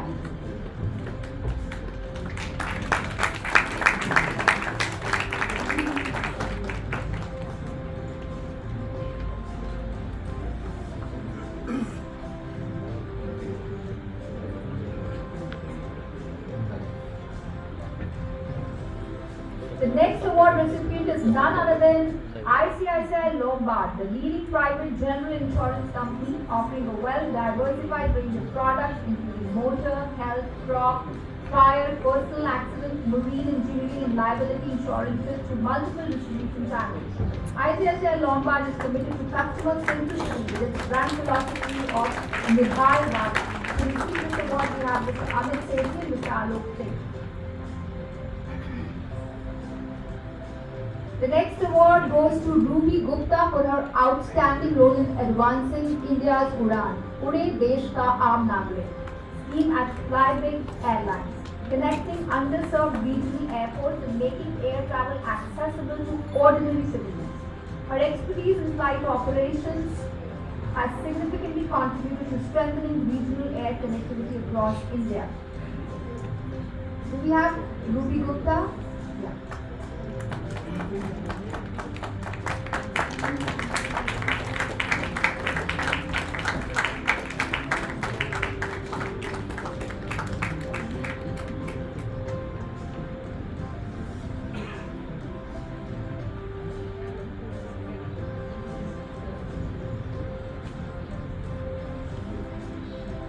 Our next achiever is Dr. Rajni Tiwari, the CPO of Green Cell Mobility.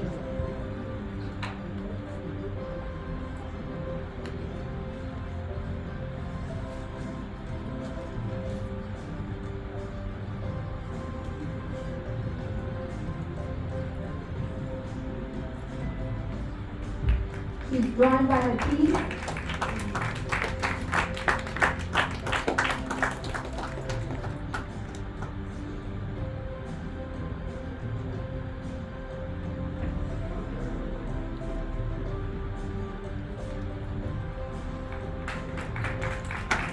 The next award recognizes the incredible impact made in EdTech by Hubble Fox Technologies. It's leveraging AI-driven innovation to deliver comprehensive end-to-end solutions for schools. Hubble Fox is committed to bridging the gap between education and employment, aligning learning with market demand, and empowering students to transition seamlessly from classrooms to careers.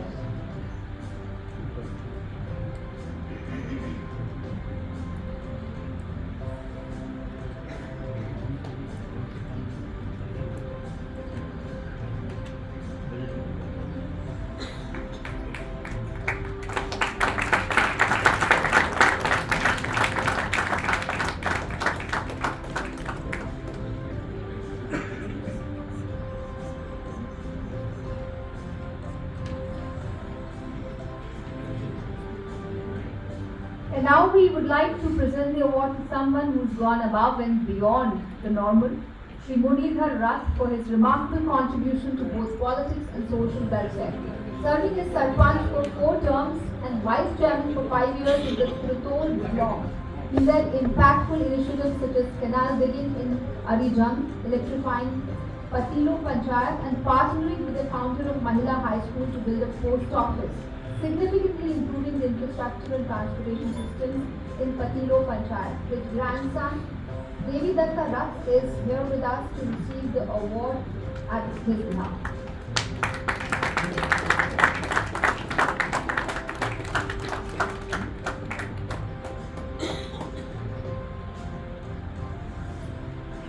Somebody working at a grassroots level is being recognized as an Indian achiever. A big achievement.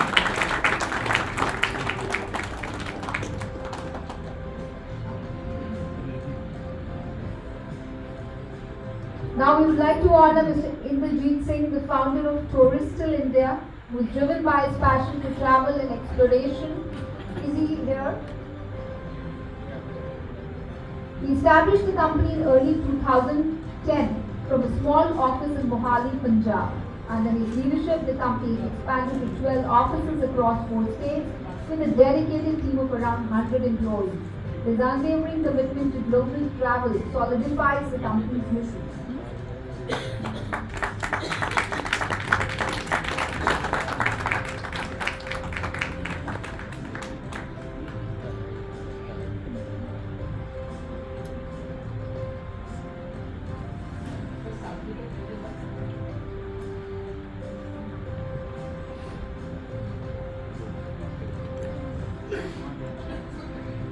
Our next award is to the Panasonic Scholarship Asia program, that is on CSR initiatives in Haridwar, Uttarakhand.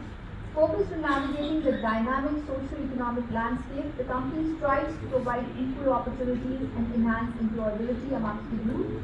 It spearheads various CSR initiatives in Uttarakhand, Thane and Gurgaon. Panasonic's educational initiatives have benefited over 4,000 individuals across the country. These programs include scholarships for 40 engineering students at Datta Meghe College and 250 IIT students from low-income families, free education for 110 slum children at Navjeevan School Thane, and digital learning for 58 hearing impaired students. A big round of applause to all the Indian achievers for the award. And now it's time for us to go to our next very coveted and much awaited award, the 40 Under 40 Awards, which celebrates the dynamic business leadership of our entrepreneurs. So the first award, Under 40 celebrates young leaders demonstrating exceptional achievements and potential in their respective sectors and industries. It is presented to Mr. Natwar Lal Jangit, founder of S&P Associates, with thoughtful leadership to empower every client and organization on planet to experience high-end and luxury interior products. S&P Associates is one of the leading interior fit-out organization catering to the interior projects across India, specializing in residential, hospitality, airport, and corporate interiors.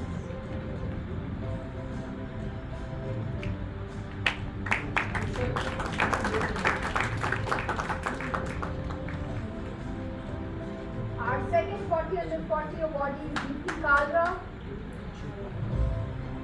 a trailblazing AI leader at EXL who has transformed Fortune 500 clients by embedding artificial intelligence into workflows and delivering multi-million-dollar revenue growth across insurance, healthcare, and financial services. In her 14 years of leadership, she has built AI centers of excellence and opportunities for talent and driven impactful social initiatives.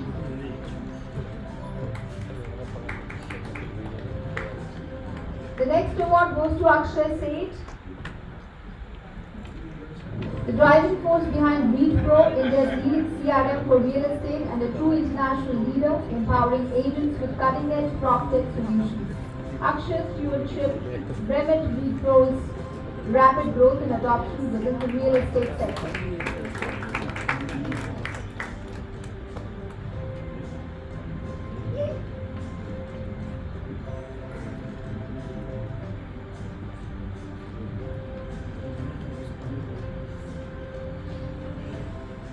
Our next winner is Tejusa Bhatkar. we have Bharat? Yeah. She has been recognized for her exceptional visionary leadership and development models. She is now leading multi-year and award-winning branding and designing agency, New Verse, a health tech pioneering cutting-edge health scans via phones and multi-diversity world-class IT literacy program, making a remarkable impact in business and community development.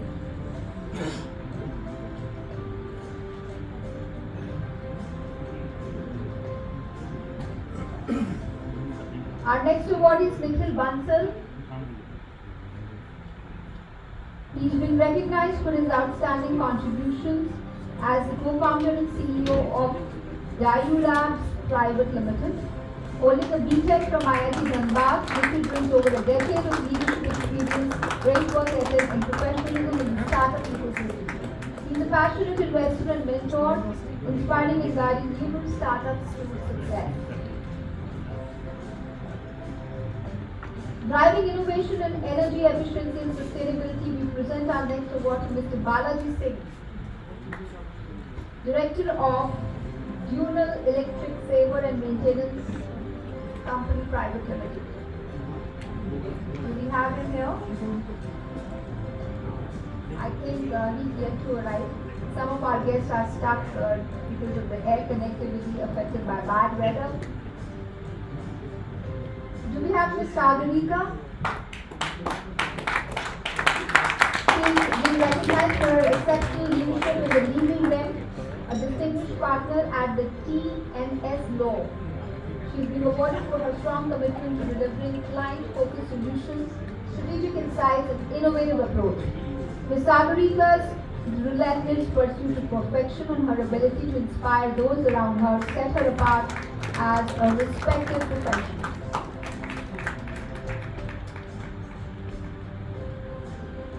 Do we have Mr. Ayush Srivastava? This award goes to Ayush for his outstanding global leadership that distinguishes himself as Transformation Officer at Aegis.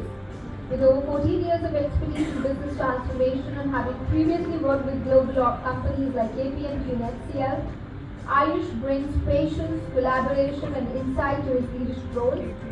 He is also a recipient of the Distinguished Alumni Award from the Delhi University.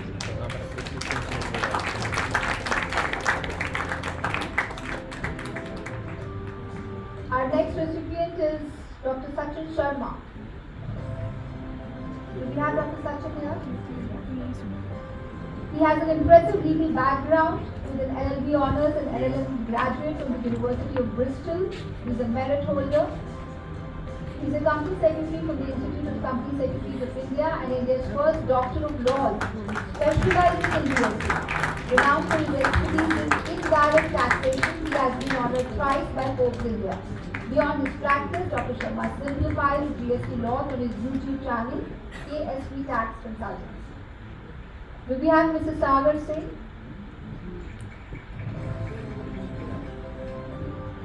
Mrs. Sagar Singh? No. Shaunak Basu. Mr. Basu. Mr. Basu Agarwal.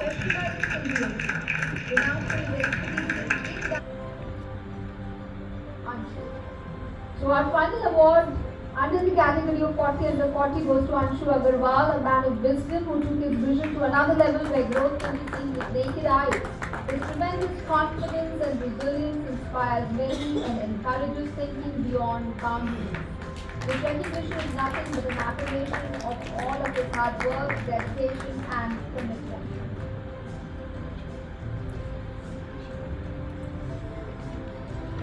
A big round of applause for all the awardees. And this is not all. We have another round of awards, the CSR Sustainability Awards, after the lunch. So stay with us. And with this, I would like to invite Mr. Ravi Shankar, Secretary of the Indian Achievers Forum, to kindly come up and speak and unveil the brochure of Shiksha Bharati Survey and Summit. Mr. Ravi Shankar.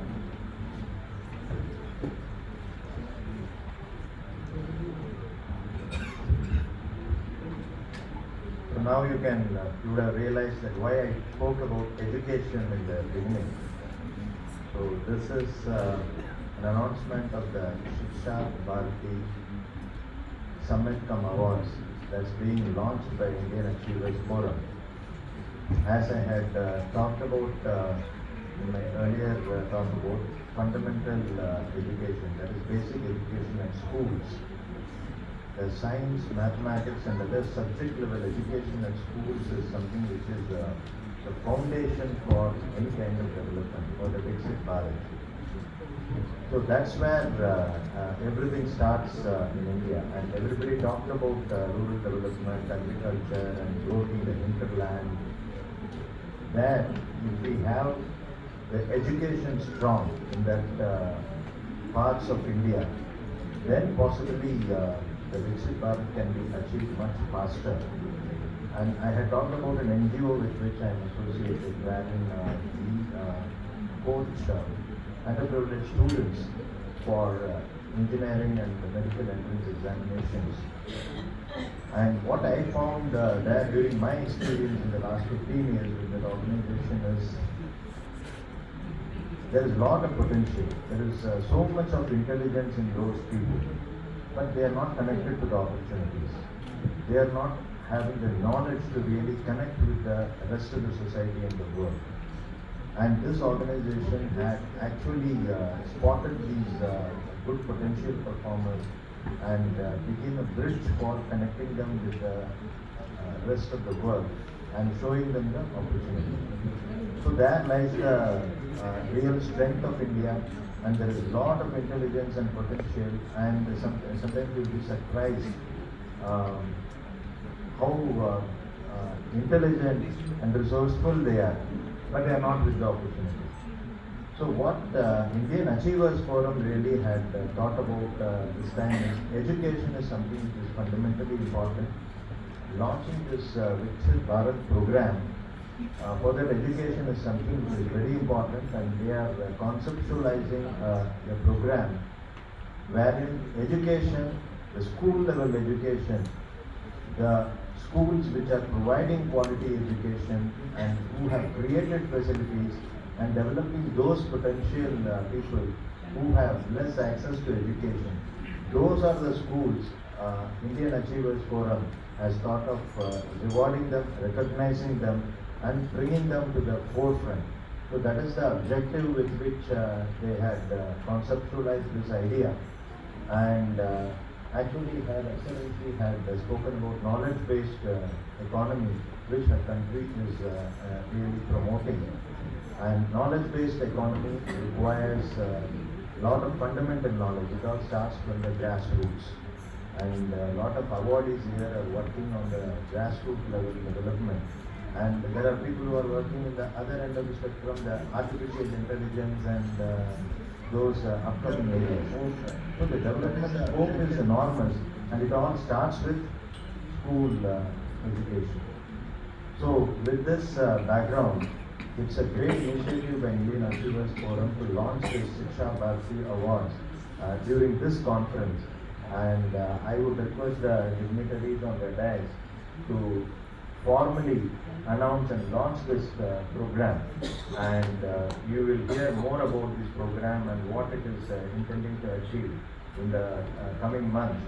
The primary objective of this is to encourage schools across India, initially to start with maybe in the northern part of India and make it a pan-India initiative, and recognize those schools which are doing great service in terms of providing quality education, access to good facilities for people, probably the laboratories and other areas, other facilities which they give to the students.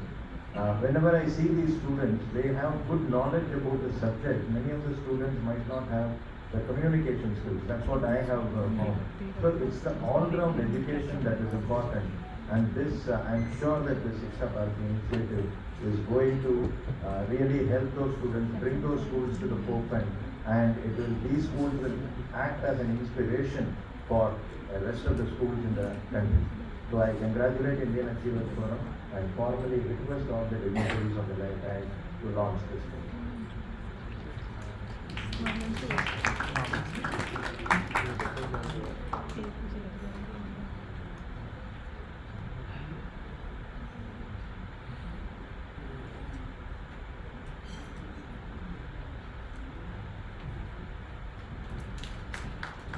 Let's give a big hand.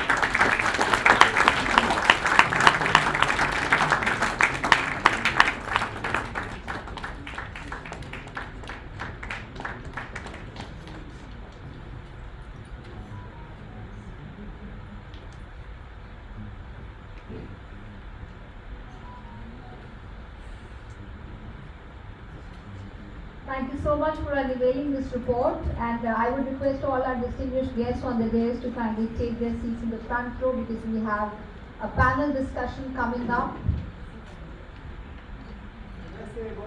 Sure, sir, sure. Yeah.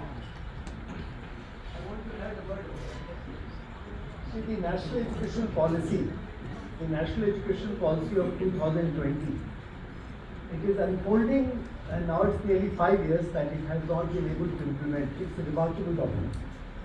And then when you award someone, award the schools about it, kindly keep in mind the big changes are going to happen. Those who are able to bring those changes. For example, 9, 10, 11, 12, in these 4 years, the skilling subjects are being increased, have been increased. They have the same weightage as other traditional subjects. And it would be worthwhile to find out how many schools are able to combine skill with education. That should be one of the points where they should be awarded, because that's a tall order. It's not happening in the last 4 years. Because Skilling India and National Education Policy together create a very, very powerful program for the future of India. So kindly keep in mind. Okay? Thank you for your valuable input, sir. And now it's time to do some deep thinking because we have a panel discussion coming up. I would like to invite the moderators for this panel discussion, Dr. Somnath Singh, Deputy Director, Review and Global Compact Network India. The topic of the panel discussion is fostering collective action, multi-sector collaboration for promoting ethics and responsible business practices.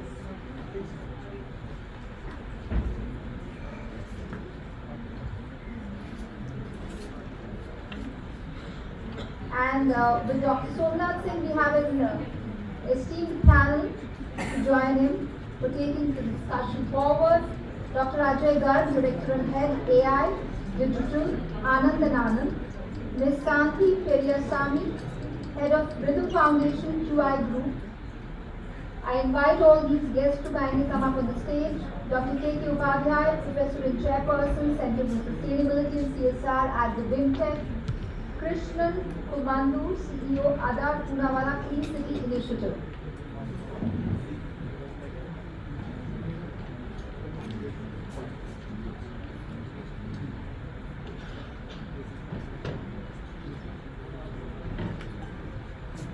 And now it's over to Dr. Somnath to take this panel discussion ahead.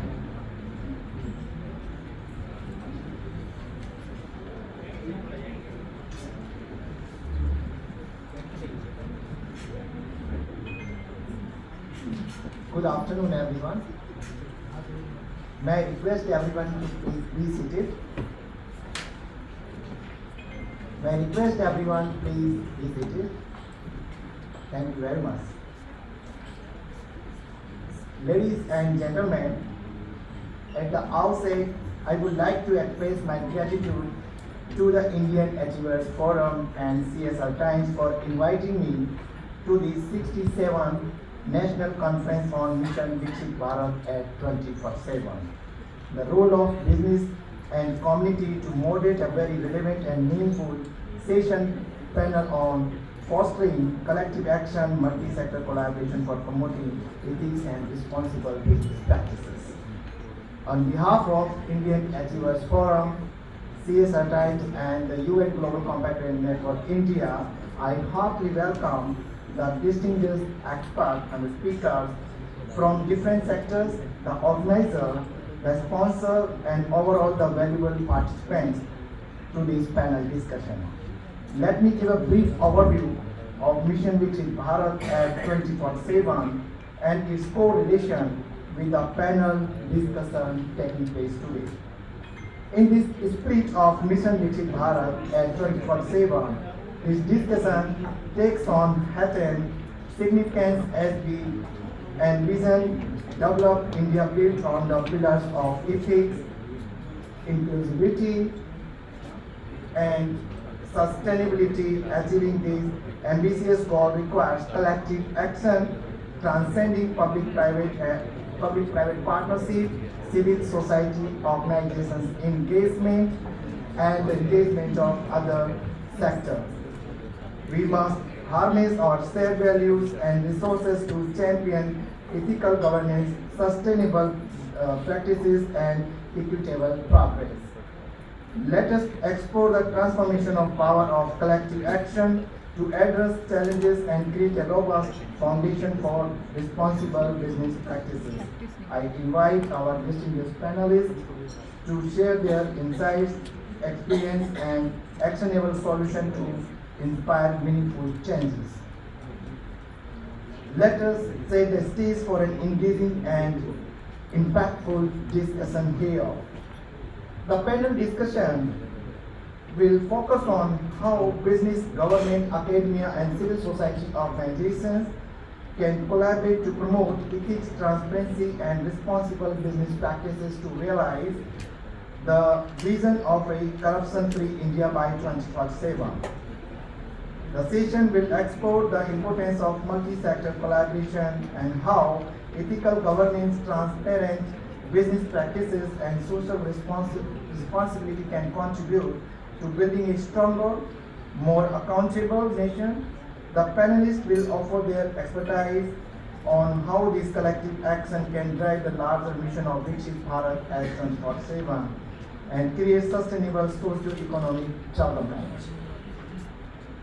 So the session is very, very relevant for India as we are going to discuss the ethics and transparency requirement in business practices, multi-sector collaboration, responsible practices, community engagement, and the future vision for corruption-free India.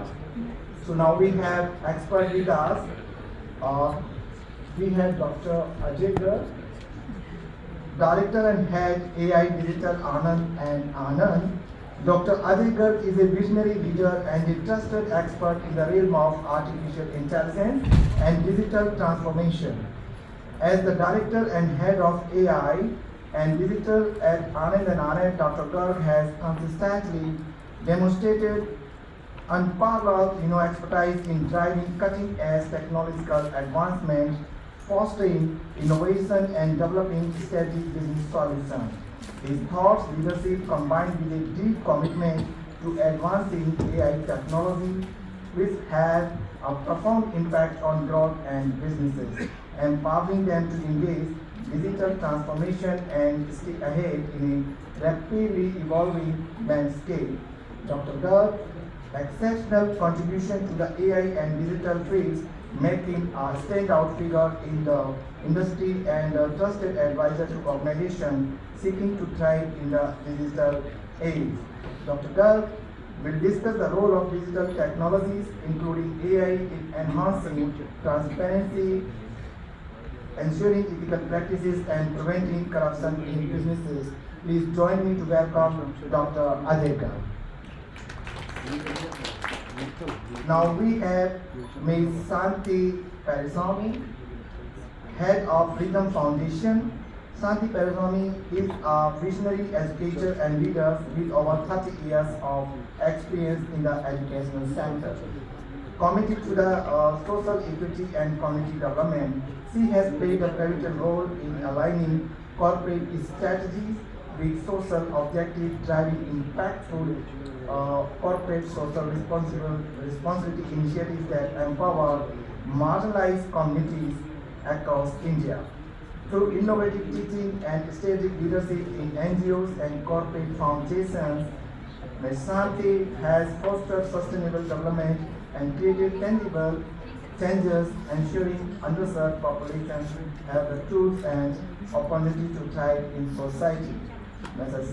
Santi will share insights on the role of CSR initiatives and philanthropic efforts in promoting social responsibilities, ethics, governance, and transparency in the organization. Please join me to welcome Ms. Santi here with us. Now we have Dr. K.K. Upadhyay with us, who is a professor and chairperson at Center for Sustainability and CSR at UNICEF. Dr. K.K. Upadhyay is widely respected and seasoned development professional with over 39 years of experience across government, non-profit organizations, academia, and corporate.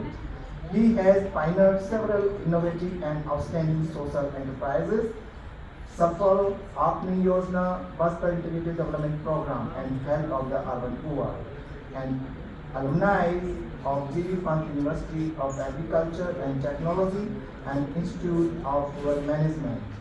Dr. Upadhyay has been a vital part of CSR journey in India as a thought leader, practitioner, and former head of Viksit Aditya Birla CSR Center for Excellence. An expert with the Indian Institute of Corporate Affairs, he has been on the board of several non-profit organizations, including the National Trust at Ministry of Social Justice, Government of India, UN Global Compact, GNR Foundation, and International Institute of God Management.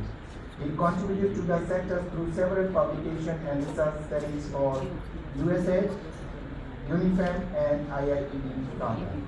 Dr. Upadhyay will provide an academic perspective on how sustainability, ethics, and corporate social responsibility can align to create an ecosystem of integrity and responsibility. Please join me to welcome Dr. K.K. Upadhyay.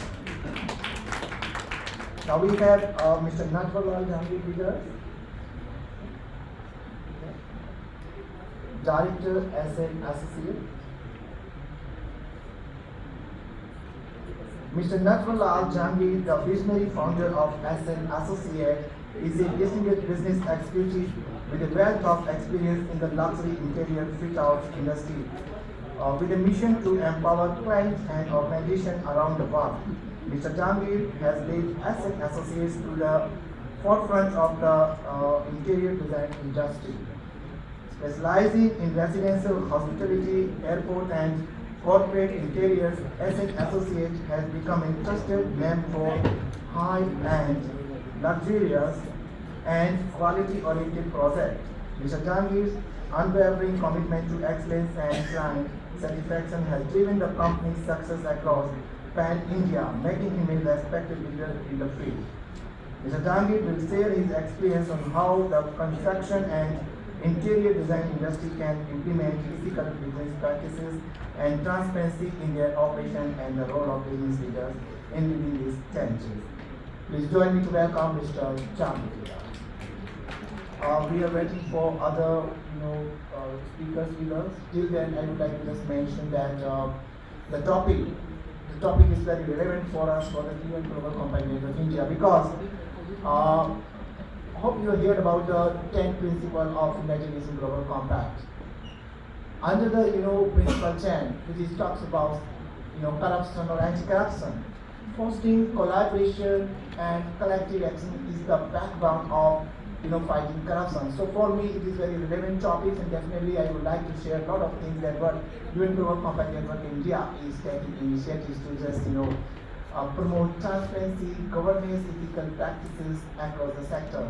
So thank you very much, Indian Achievers Forum, for inviting me here. Thank you very much for the panelists for being with me.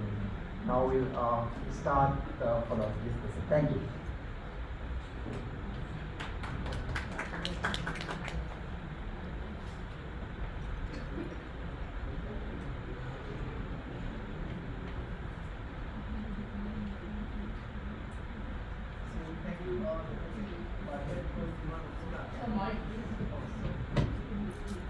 Sorry, thank you very much.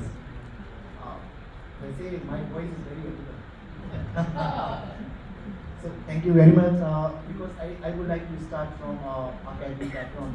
I know that academic is playing very important role in promoting transparency, because we discuss about, and this time the theme of the International Anti-Corruption Day, which is generally observed on 9 December, the theme was this, combating corruption with the active engagement of youth. And where is the youth? Youth are there in the academic institution. So first of all, I would like to start with Dr. K.P. Pandya. Sir, with your extensive experience in CSR and social enterprises, how do you see the role of corporate social responsibility evolving in India to foster a culture of ethics and transparency in business practices? Over to you, sir. Thank you doctor Somnath. किसी ने कहा था कि एक गाना था actually film का, कहते हैं कि दिन रात बदलते हैं, हालात बदलते हैं, साथ साथ मौसम के फूल और पात बदलते हैं। CSR की कहानी भी कुछ ऐसी है और हम काफ़ी टाइम से जुड़े हुए हैं CSR टाइम से। CSR टाइम बहुत टाइम से इसको कैप्चर कर रहा है।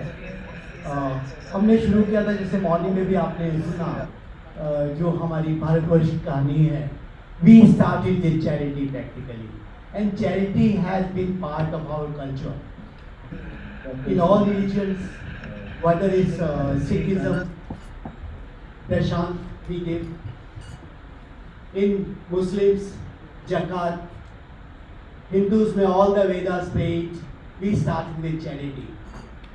As he mentioned about, from 34% of the world trade, we went then to 0.5% of the world trade. That's where industry became very important.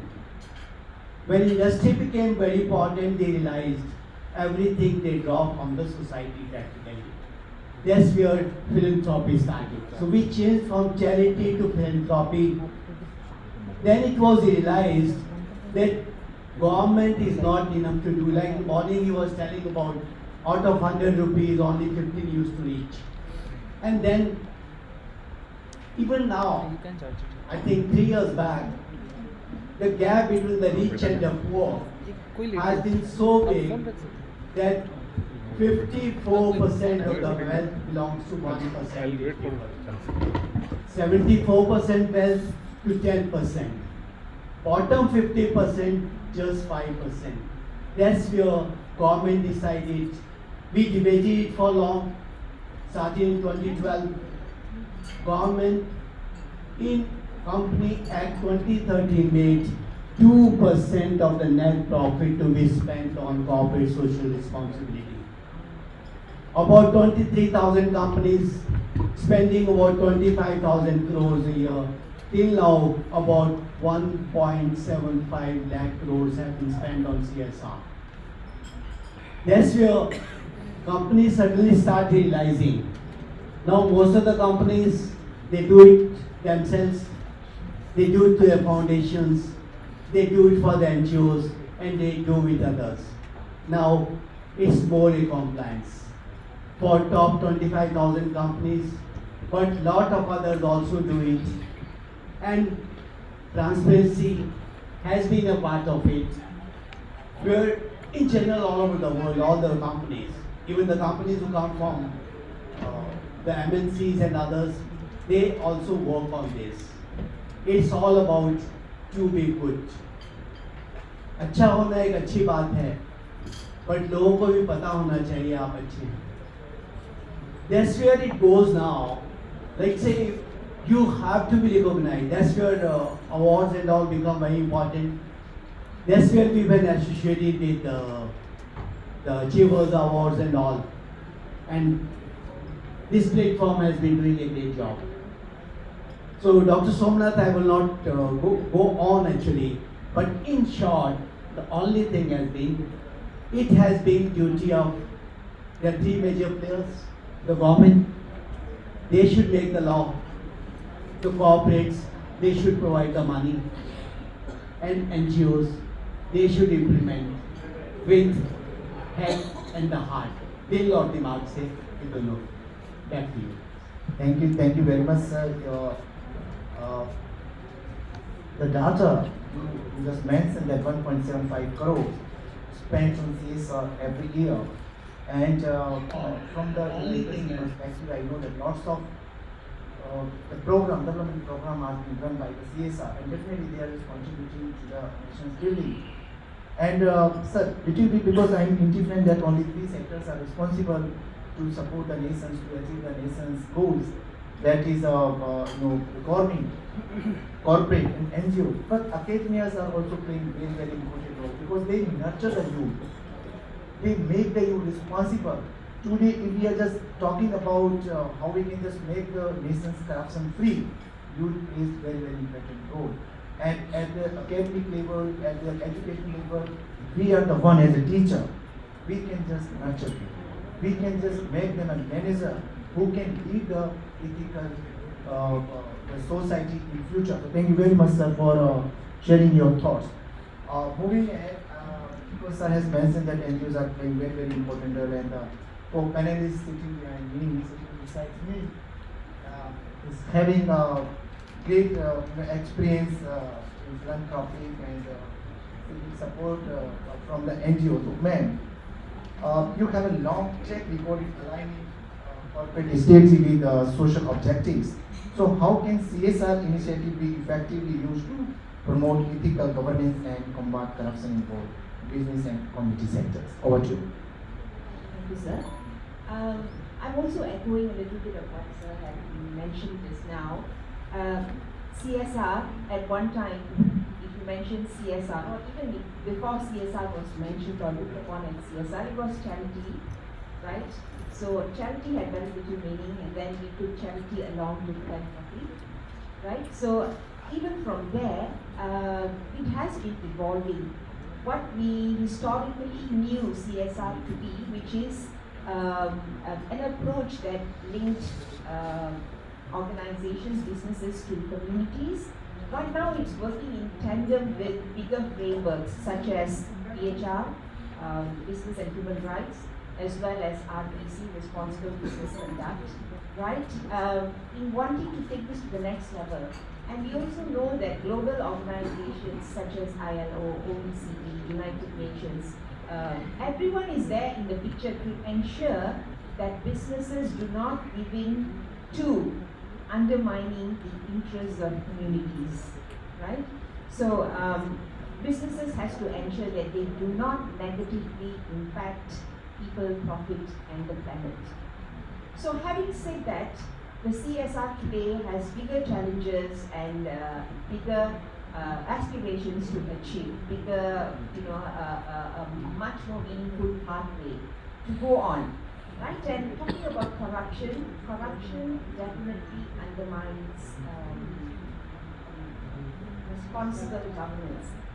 Corruption definitely undermines good governance and ethical practices in business, right? Because this is about individuals and groups of people wanting to harness, wanting to manipulate, maneuver, and acquire wealth, opportunities, and resources for themselves. So, how does CSR, take a role and ensure that this does not happen? First and foremost, CSR by itself has to uphold ethical governance, right? By itself, and also to ensure that the company within which, the business within which it operates, also embraces these ethical governance. So that is something that is internally done. And externally, it also has to ensure that with all entities that it works with all communities that corporate foundations, such as the foundation and other NGOs work with, they should also be able to uphold this ethical principles, right, by upholding elements such as transparency, accountability, and responsibility across all their operations. So in essence, CSR is a vital tool for promoting sustainable development, and this can only be done through the exercising of good ethical business practices, as I have just mentioned. So,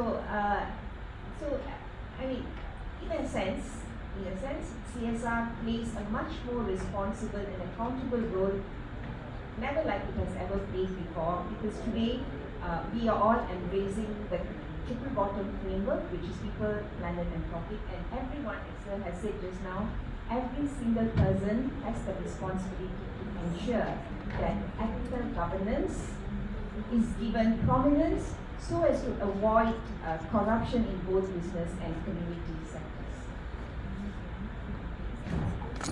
Thank you very much, ma'am. And brilliantly you have to share your insights that how the NGOs are playing very important role in promoting ethical CSR. And today the entire world, especially India, is just focusing on ethical CSR because the purpose for what the CSR was created, they have just contributed positively. And NGOs has become the backbone for the social development. The collaboration between the NGO and the CSR are very magic and bringing changes in the society. Thank you very much, ma'am, and definitely we appreciate the efforts and the contribution of NGOs in promoting ethical CSR as well as social development. Thank you very much.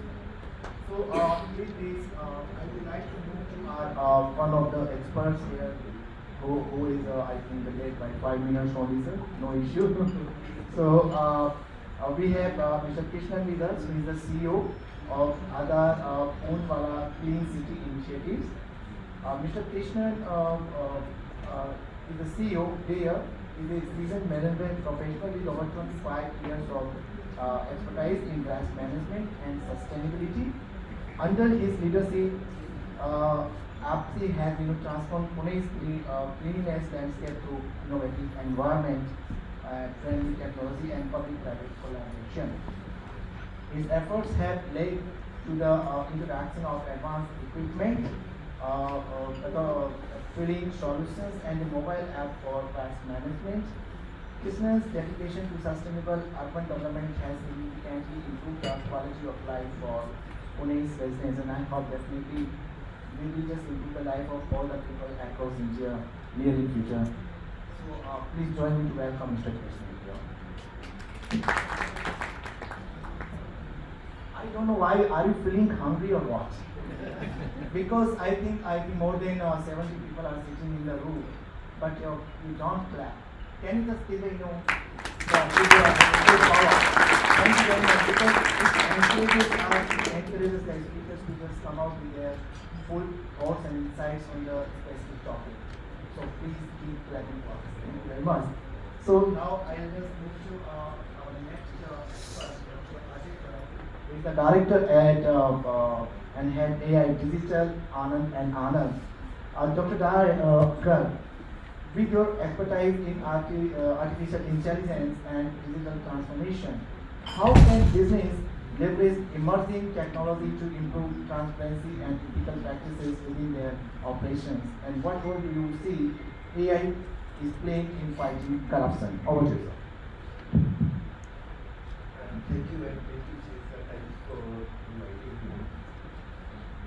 Talk about corruption or ethical practices, let's understand there are three things that are important in ethics and ethics and corruption avoidance are required. Number, avoidance of bias, minimizing human intervention, and thirdly, a transparency in decision making. And we all will not deviate from the thought that technology plays a key role in doing that, whether it's related to corporate, government, both. Technology has been an enabler for avoiding biases, corruption, and unethical practices. The National E-Governance Program, which the Government of India launched in 2006, has been instrumental in making most of the government services reaching the last person on this earth using technology without any human intervention, and it has made a lot of difference to the life of common man. When it came to technologies like Aadhaar and the UPI, Aadhaar has been a game changer in the sense that it has connected the mobile phone, your unique digital identity, and your bank account seamlessly across every Indian citizen. We observed in COVID how seamlessly social benefits were reaching everyone without any human intervention and without any biases. We all observed that, and that's understand that why I'm saying that, I'm trying to sensitize you how important technology is in driving away corruption and unethical practices. Now the main driver for technology to avoid biases is a data-driven mindset. We all understand that when we leave decision making to humans, there is a natural tendency of bias. That bias is because of a particular human understanding a particular problem in a particular way. In a data-driven world, these biases go away. And we saw the ERPs and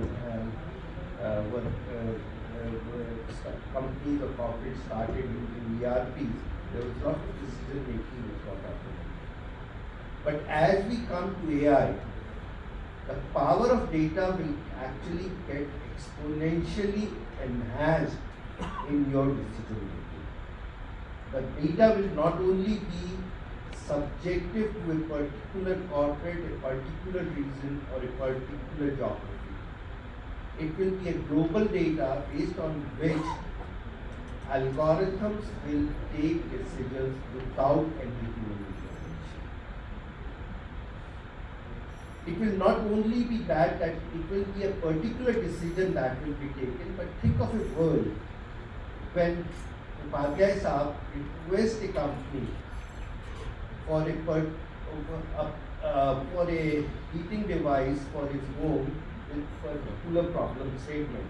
An AI engine tells him this will be the best device.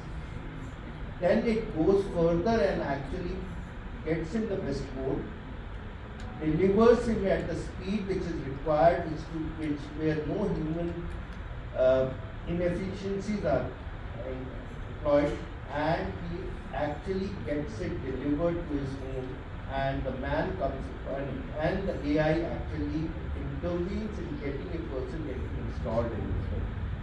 End-to-end technology with no human biases you can understand. And I think that the AI-driven world will be a lot more transparent and ethical as we go forward. The second important thing that is there is that in an AI-driven world, India has a unique advantage. Why? The demographic advantage, 800 million plus internet users, and a democracy that is thriving in this country actually drives data to the common man, for the use of the common man. And that's an advantage that India has over the rest of the world. And I think that we as a country can prosper immensely by using technology for the future. And if we have to realize the theme of this topic, the Viksit Bharat by 2047, I think technology has to enable more than 20% of the Indian economy. Thank you. Thank you very much, sir. And I think everyone is well aware of that, what is the role of technology and how it is contributing to making our life meaningful. In our day-to-day life, we are just seeing that how technology or AI is just contributing to our life. Just giving an example, when I was explaining this smart city mission in India, I will give an example, contributing, complementing to your thoughts. Fair tendering was the issue because this smart city mission was totally dependent on public-private partnership. And what happens on government projects, they generally keep projects to their known innovate company, blah blah blah. So Global Compact Network India has come up with the IT-enabled tools, governance tools, which we have just handed over to the custodial ministry, and further it was implemented by the smart cities, and definitely it just brought transparency in the system. So I think AI is just playing very important role, and it is whether you realize or not, but helping the nation to minimize corruption rates. Just take an example of UPI. All the transfer are just being matched, and it is evident. You can see your accounts and everything. Transactions are happening ethically. So we can realize that AI is just really playing very, very important role. The second thought that human biasness or human interference, and we should just avoid the biasness.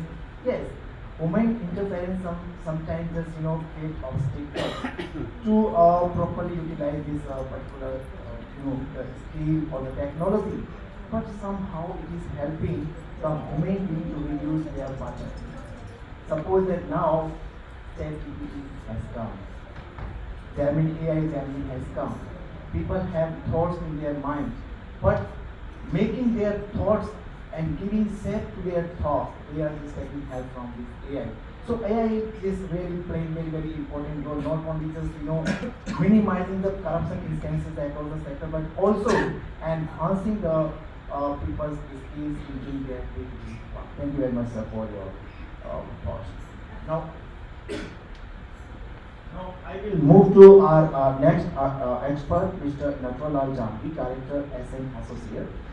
Sir, as a leader of our luxury interior fit-out company, how do you ensure that ethical practices and transparency are embedded within your business operation, especially in an industry known for its complexities? Thank you so much. मुझे लगता है मैं एक example दिखवाता हूँ, जैसे mind set is everything, सब लोग हम लोग बोलते हैं। तो यदि हमारा जो बिजनेस है बेसिकली स्किल्स नॉन स्किल्स सारे लेवल्स वगैरह उस पर काम करते हैं। और जब आप एथिक्स और एथिकल की बात करते हैं तो यदि आप जो ड्राइव कर रहे हैं कि यू आर लीडर, यदि आप एथिकल काम करेंगे, आप अपने क्लाइंट के साथ में एथिक्स के साथ रहेंगे, ट्रांसपेरेंट रहेंगे, और सेम आप अपने एसोसिएट्स के साथ में, आप अपने पार्टनर्स के साथ में, आप अपने सब वेंडर्स, सब कॉन्ट्रैक्टर्स, मैनेजमेंट के स्टाफ के साथ रहेंगे, तो उसका ट्रांसपेरेंसी का बढ़ जाता है कि आप ट्रांसपेरेंट और हो पाते हैं। सेम यदि मैं बात करूँ तो जैसे अभी इन दिन मैंने अभी 10 ईयर्स की मेरी जो ओन प्रैक्टिस है मेरी कंपनी की, तो अभी सिपेबिलिटी के साथ में हमने लीगल टेंडरिंग की बात हो रही है, हमने न्यू पार्लियामेंट में काम किया। एकदम कुछ भी वहाँ पे कोई ऐसा नहीं कि हमने किसी को देना है, किसी को कुछ करना है, हमने आराम से वहाँ पे काम किया। It was around like 2 crores of low, but we did it and there is no single rupees का कुछ उस पर हुआ नहीं। We are working for the airport houses, वहाँ हमने किसी को 1 रुपया दिया नहीं। एंड ऐसा है कि ठीक है, आप you are if a leader, if a industry leader, if you company owner, if you want to work as a ethics के साथ काम करा के किसी को नहीं देना पैसा सकते, तो आप अपनी क्वालिटी, कमिटमेंट्स और टाइमलाइंस, मटेरियल की आपकी क्वालिटी है, स्पेसिफिकेशंस है, आप अच्छा काम करके भी चीज़ें इसको कवर कर सकते हैं। तो मेरा ये मानना है कि mindset is everything.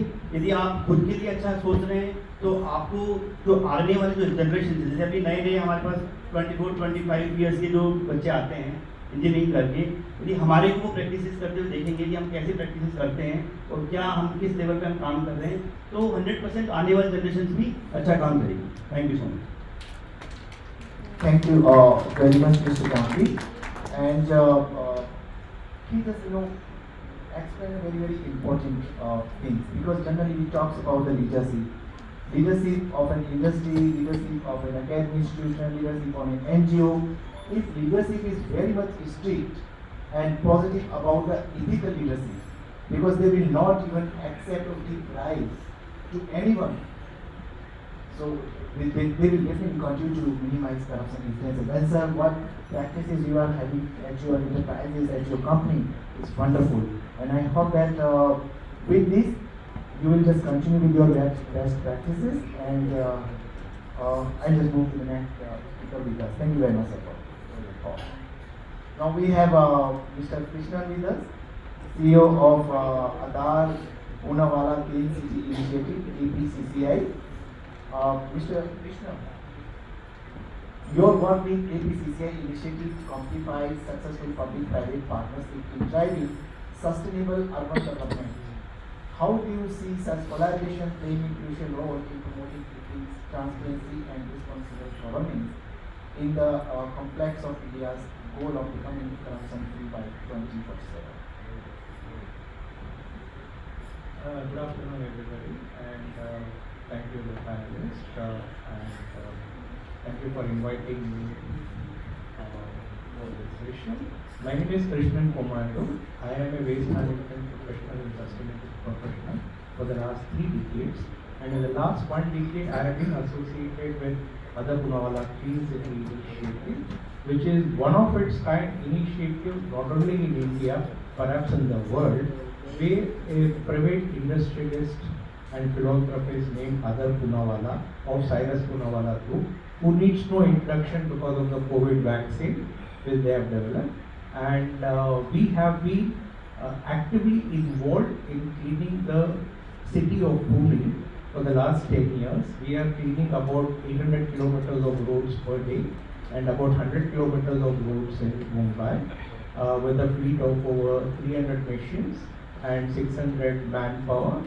And all this, when my friend asked me about the transparency part of it, how we do this transparency? One, the transparency requires few angles. One, the technology that we deploy to ensure that the activities are transparent are captured in an app-based technology we have, artificial intelligence and machine learning we use to track this. And yes, we did have challenges when we started this initiative about 10 years back. This initiative started when a clarion call was given by the Honorable Prime Minister of India in the year 2014 for Swachh Bharat Abhiyan. In that clarion call, Mr. Adar Punawala came forward and committed 100 crores to start with to keep the city of Pune clean. And we started with 30 kilometers of roads, and then we today end up doing about 600 kilometers, 600 to 700 kilometers in Pune and 100 kilometers in Bombay.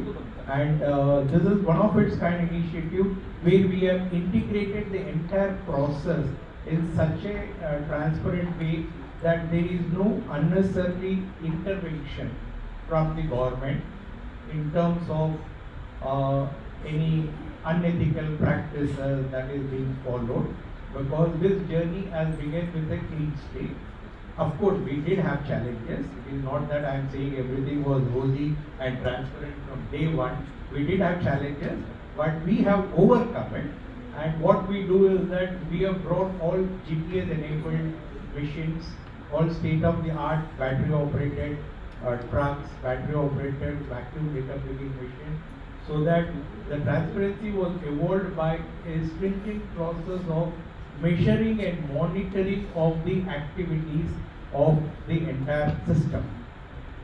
So during this journey, we had actually realized that the main stakeholder in this transparency is partly the government, but more importantly, the citizens who are keen to get into this activity. So we involved citizen engagement through an app where we are touching the lives of over 6 million citizens in Pune and 1 million citizens in Mumbai in this whole exercise.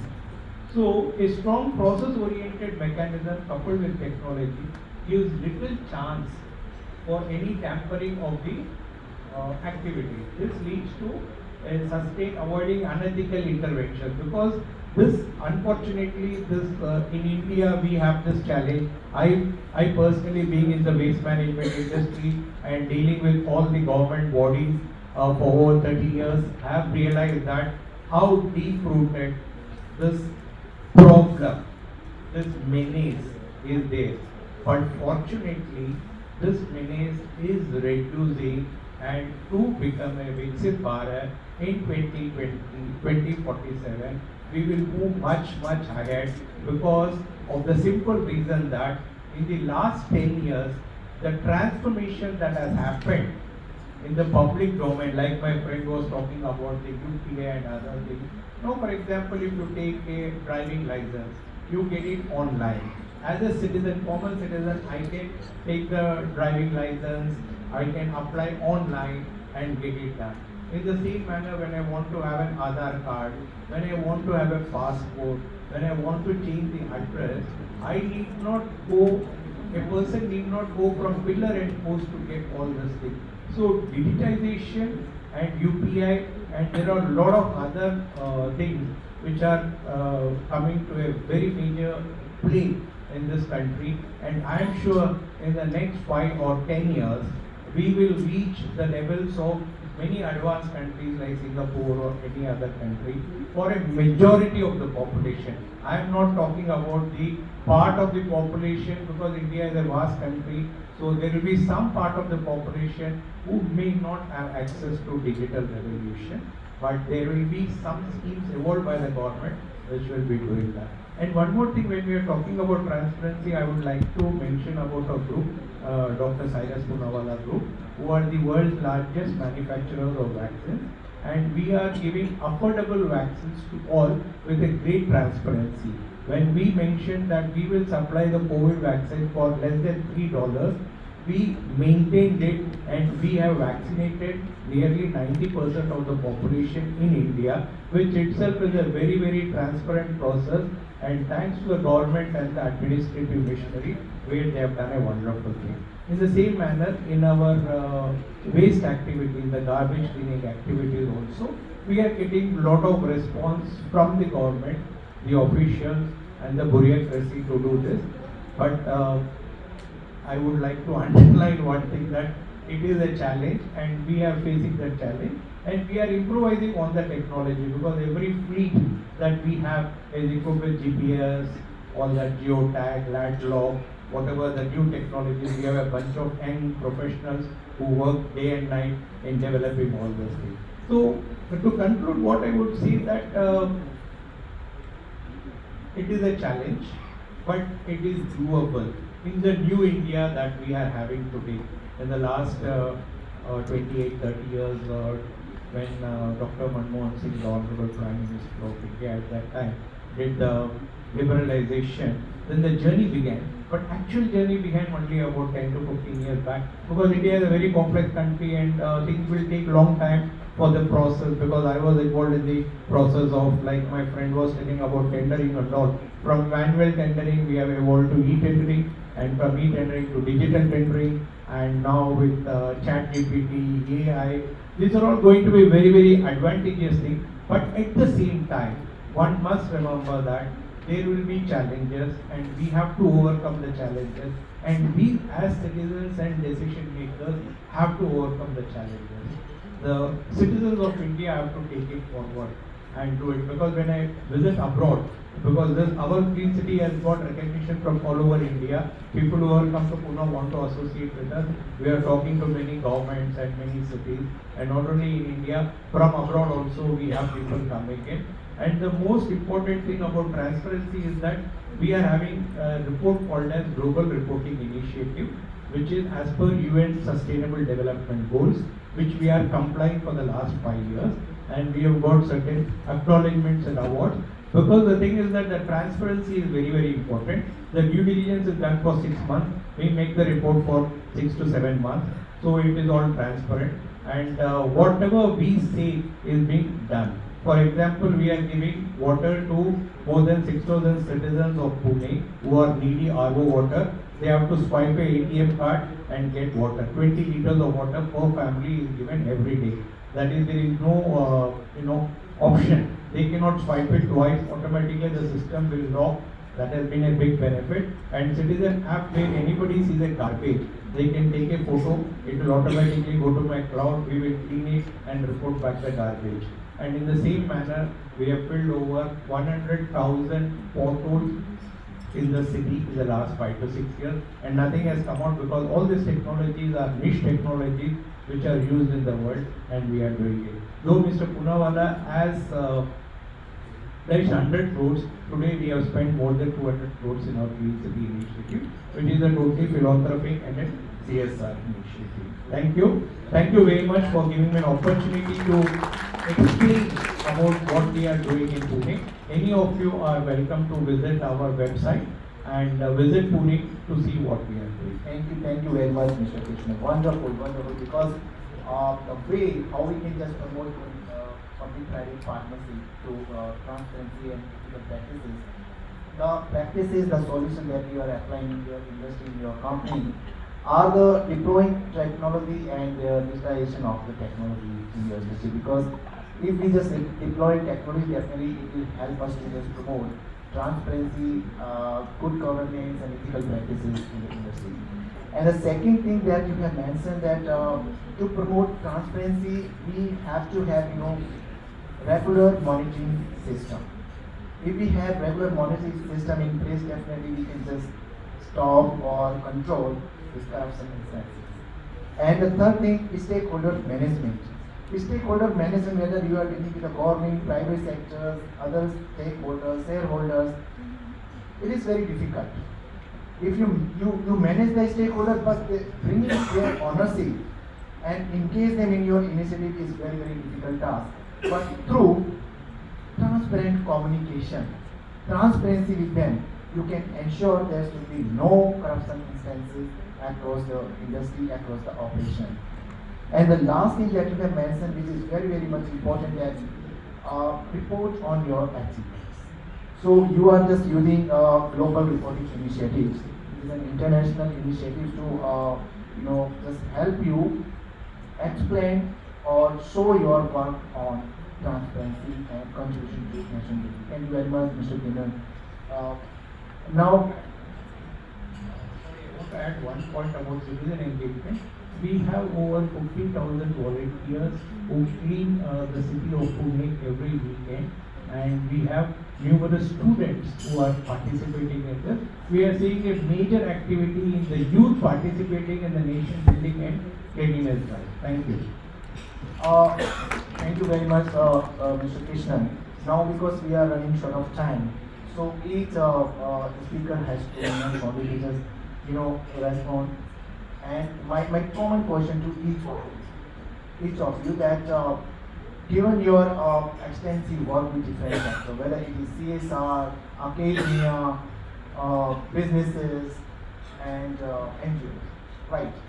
So, what do you think? Why the collaboration is required between all the sectors towards making India corruption free by 2047?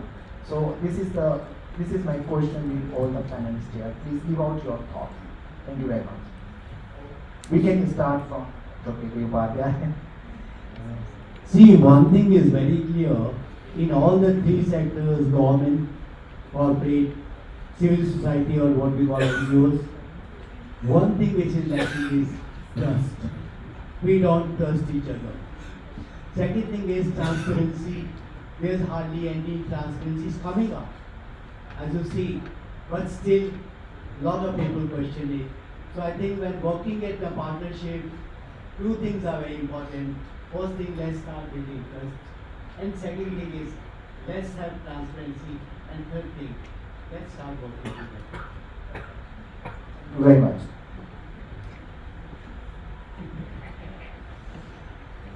मुझे लगता है इसमें in a personal manner, personal level पे, individual level पे जैसे, और company के level पे, और फिर कोई गवर्नमेंट ऑफिशियल है उसके लेवल पे, गवर्नमेंट बॉडीज, सबको साथ एक साथ मिलके काम करना पड़ेगा, तभी हम लोग इस पे विकसित भारत पे और ट्रांसपेरेंसी और इस पे ज़्यादा काम कर पाएंगे. Thank you so much. बड़े गर्व से कहते हैं सबका साथ सबका विकास. Everywhere and here our Prime Minister also talking about it every speech, I suppose. But the problem is that we are, as a human society, we are a very divergent group with multiple talents residing at multiple places. When we don't take a decision which is based on collective wisdom, we tend to create biases. We tend to create inefficient processes, not keeping in mind the benefits that each stakeholder will have. And that's where the very basic reason that when you don't involve all in a decision making,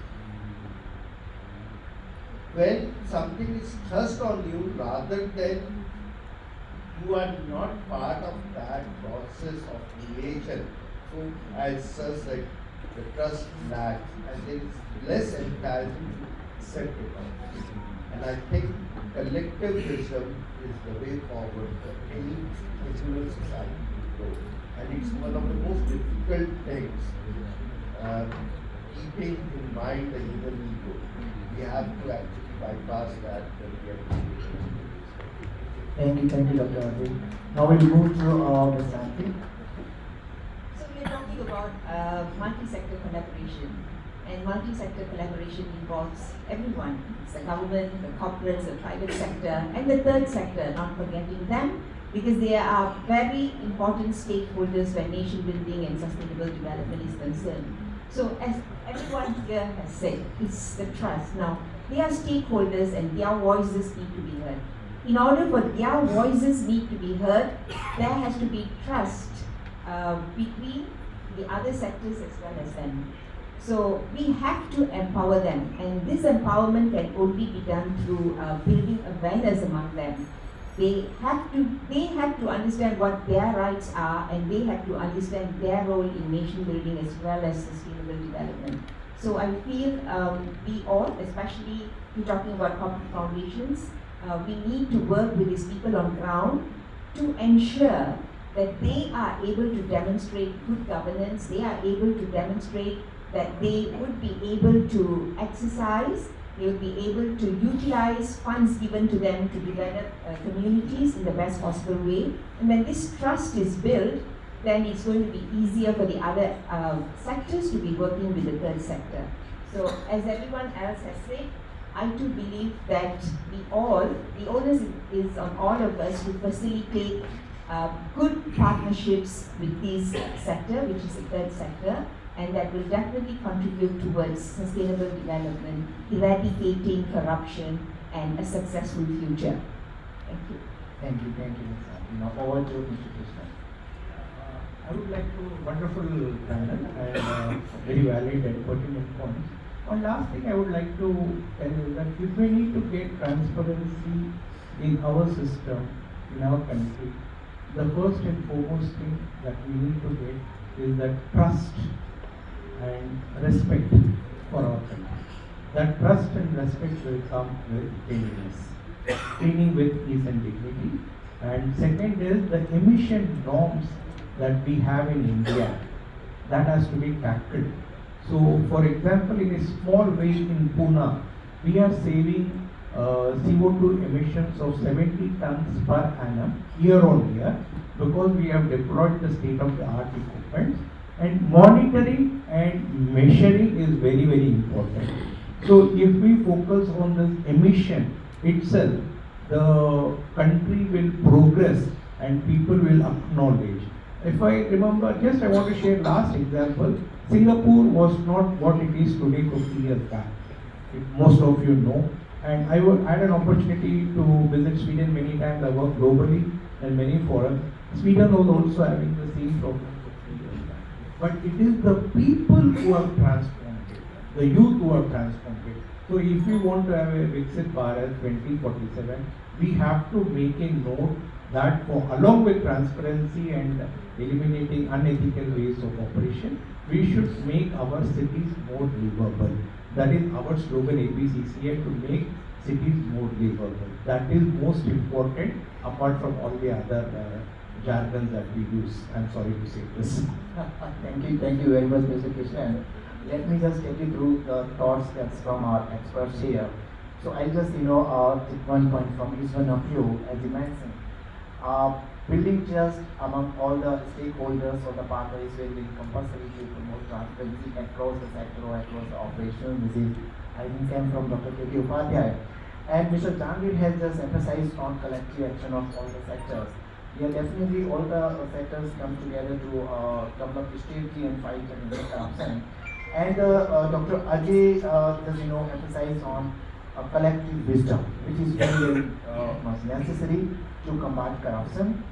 And Ms. Santi just talked about two things. One is multi-sector collaboration, which is the collective action of all the sectors.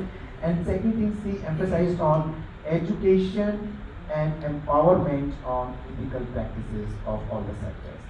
Mr. Krishnan has emphasized on two things. One is monitoring of your work, whether are you ensuring transparency in your all the operation in your company. The first thing, second, respect for all.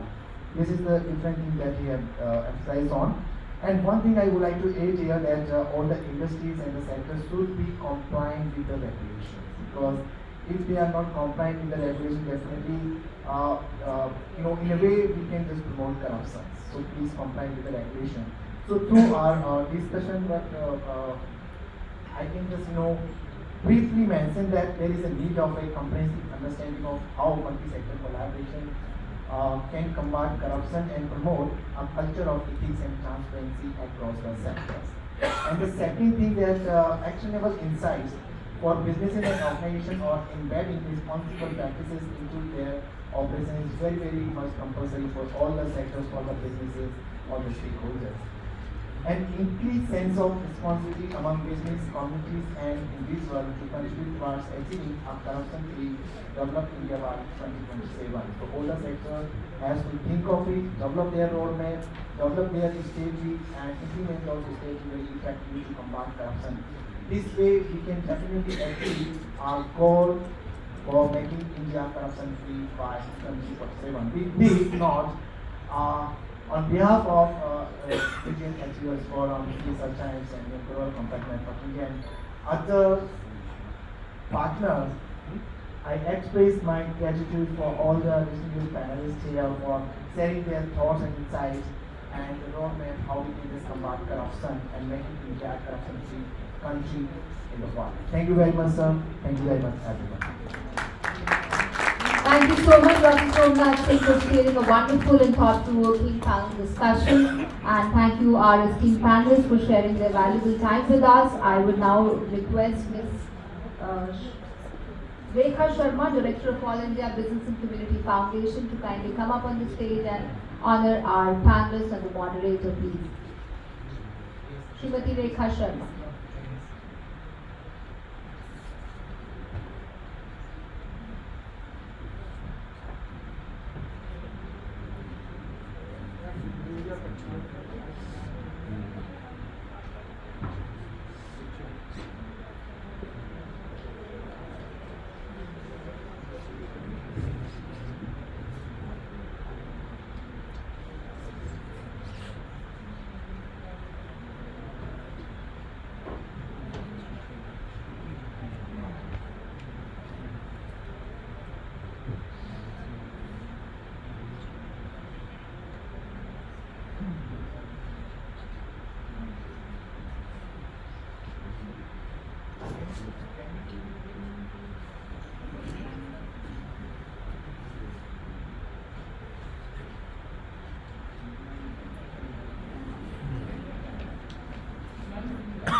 Thank you so much, panelists. Thank you, Dr. Somnath Singh, and thank you, Ms. Rekha Sharma.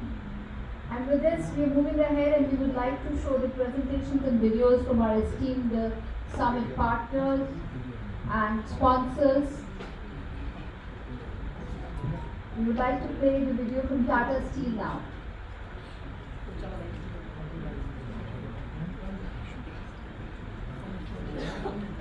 I would also like to inform our audience, our guests, that the esteemed chief guest, Mr. Harsh Malhotra, who is the Honorable Union Minister of the State for Roadways and Transport and Corporate Affairs, is expected to join us in some time post-lunch. He is, I'm told, busy at the SDM office due to the election process underway in the capital.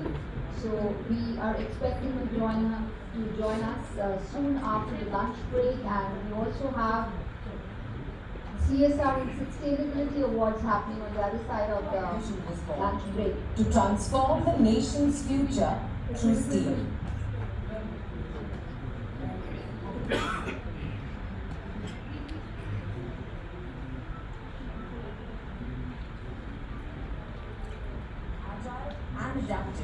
to changing times. In the 1990s, when markets opened up in India, we focused on plant modernization and cost efficiency, aiming to become one of the lowest cost steel producers. Soon we ventured beyond national borders with a focus on scaling up. We pioneered branded steel products and entered the automotive market with the aim of achieving differentiation and leadership in discerning segments. We also strengthened our TQM journey. We proved our mettle once again when we built a steel plant from scratch. Tata Steel Kalinganagar was our first greenfield site outside of Jamshedpur. While at Jamshedpur, we continued to consolidate our position through continuous improvement and product enrichment. In Europe, we worked towards making operations stronger and sustainable. What unfolded next was an inorganic expansion of our India footprint through acquisitions. We successfully navigated the COVID pandemic with resilience and adaptability, making us perhaps one of the few companies in the world to have survived 2 pandemics. In the recent years, even with geopolitical recession and macroeconomic volatility, we have stayed ahead in our growth journey. How are we gearing up for the future? By ensuring our readiness structurally, financially, and culturally. We are rebalancing our portfolio to capitalize on India's robust growth story. Over the years, we have scaled up operations in the country from 1/3 to 2/3 of our global footprint, and this journey will continue in the future. Deleveraging in the past few years has strengthened us financially, and we're ready to take on challenges and capitalize on opportunities. We're continuing to build a culture that embraces diversity, equity, and inclusion, encourages innovation, and promotes agility. We remain steadfast in our commitment to community development through our CSR and sports initiatives. Our impactful CSR initiatives positively impact millions of lives in our areas of operations. Sports is a way of life at Tata Steel. We have been one of the leading corporate promoters of Indian sports through the years. We aim to become the most respected and valuable steel company globally, with a sustained focus on growth, cost leadership, customer obsession, new businesses, and sustainability. In India, we continue to grow our 4 sites, doubling our production capacity to 40 million tons. A key aspect of our growth will be to strengthen our long products portfolio. To achieve this, we will focus on growth in NINL and also set up multiple EAF-based long product units closer to sources of recycled steel and markets. To support our growth aspirations, we're also working towards expanding our mining footprint sustainably. Leveraging the pillars of innovation, digital technology, and operational excellence, we have undertaken several initiatives and interventions to drive responsible mining practices. Of course, we keep looking for ways to improve cost efficiencies and achieve strong, non-cyclical free cash flows driven by our Shikhar program. At Tata Steel, we always keep our customers at the center of everything we do. We're focusing on emerging and growing segments by co-creating products with customers. We have taken the leap to go beyond steel and have ventured into new adjacent businesses such as services and solutions, new materials, steel recycling, and industrial consulting. Looking ahead to 2030, we envision progress towards a more sustainable world. we've set ambitious targets to significantly reduce greenhouse gas emissions by 2030 and achieve carbon neutrality by 2045. We are actively exploring and implementing sustainable practices, including material efficiency, water neutrality, and nature-based solution projects to achieve a net positive impact. Through digital and technology, we're designing platforms for hyper-personalized experiences, supply chain visibility and channel management, and building a knowledge-based organization. We foster a diverse and inclusive work environment and strongly emphasize agile behaviors. Tata Steel, an original Atmanirbhar Bharat story, stands tall as a living testament to the power of adaptation and progress. A journey that began more than a century ago, and one that continues to shape a better tomorrow. And now we would like to see the video and play the video by State Bank of India, one of our sponsors. This is India's decade. It also has to be an SBI's decade. Uniform customer service quality is important and उसके लिए हम पूरा कोशिश कर रहा है customer engagement के लिए, कस्टमर एजुकेशन के लिए और कस्टमर प्रोटेक्शन के लिए. ये proxy to the Indian economy.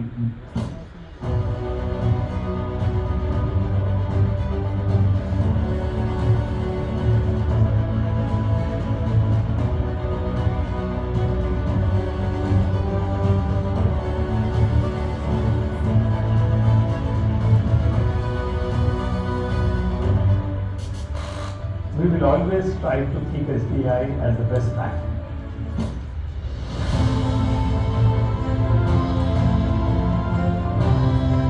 What makes SBI the best bank in India? A legacy that spans over 2 centuries, highest customer base, biggest profits. The SBIans who bring best-in-class service and keep customers' interest at heart.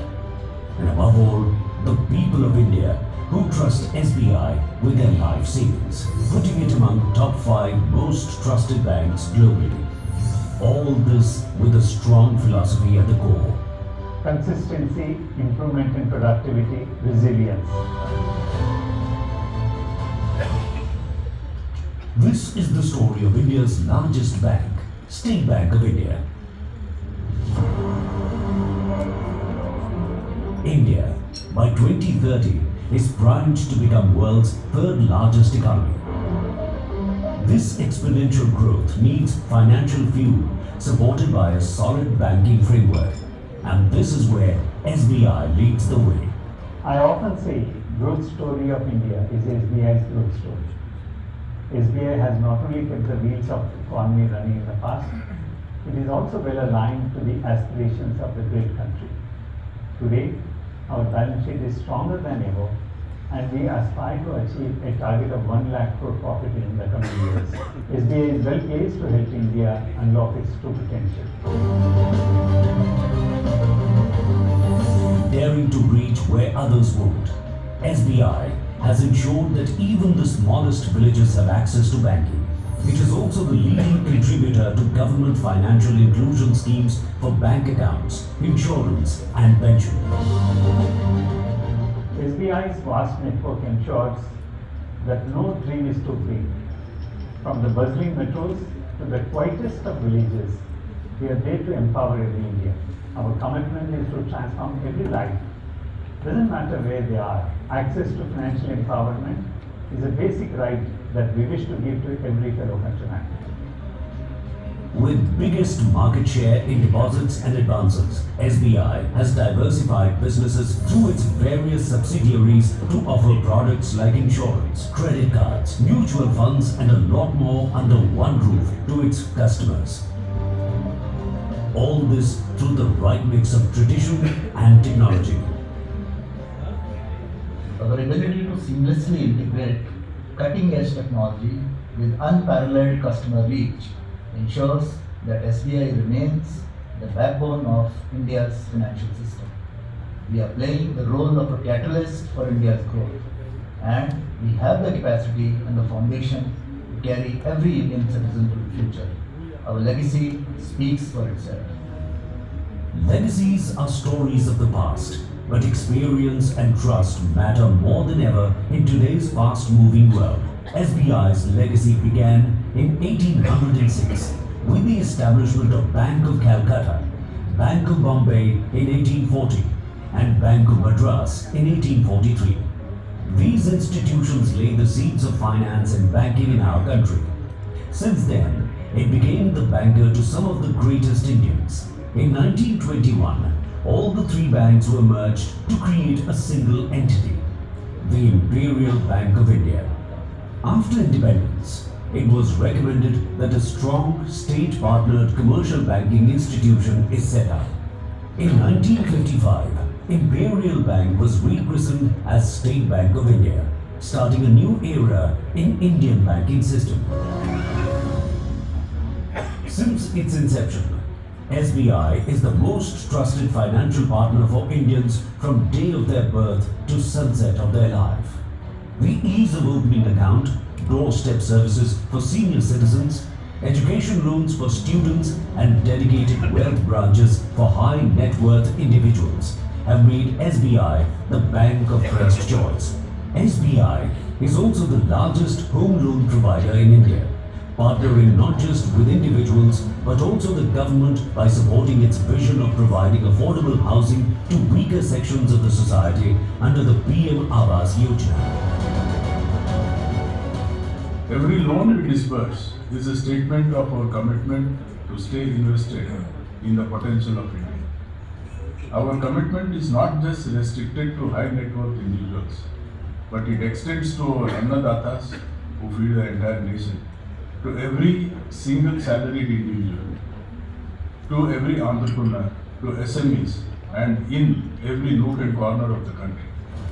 Through its network of dedicated rural branches, SBI is making credit easily accessible to farmers by providing various schemes like Kisan Credit Card, multi-purpose gold loans, and helping farmers go digital. It is also playing an important role in transforming rural India by supporting various self-help groups.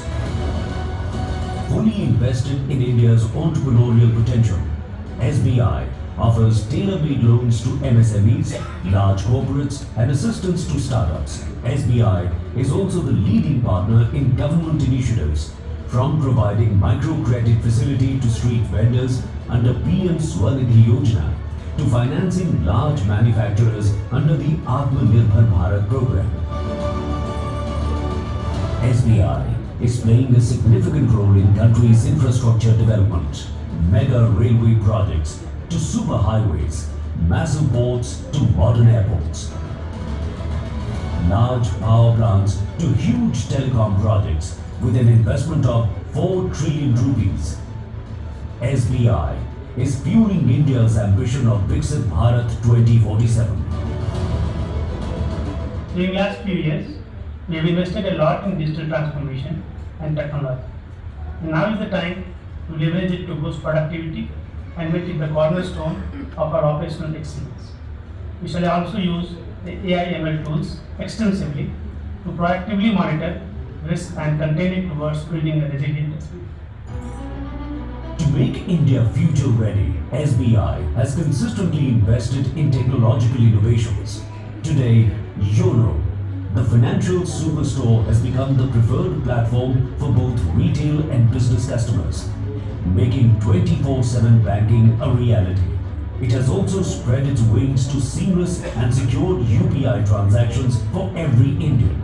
For its digital innovations, SBI has won the Best Digital Bank Award in 2024.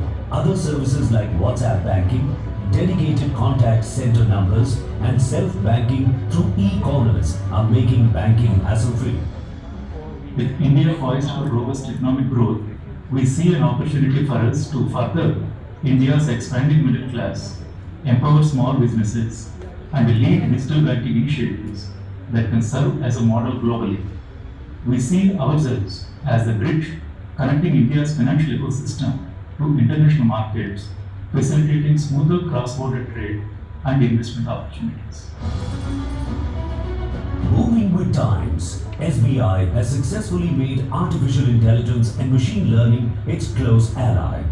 Models like propensity-based end-to-end digital pre-approved loans and detect suspicious transactions at early stage have been developed.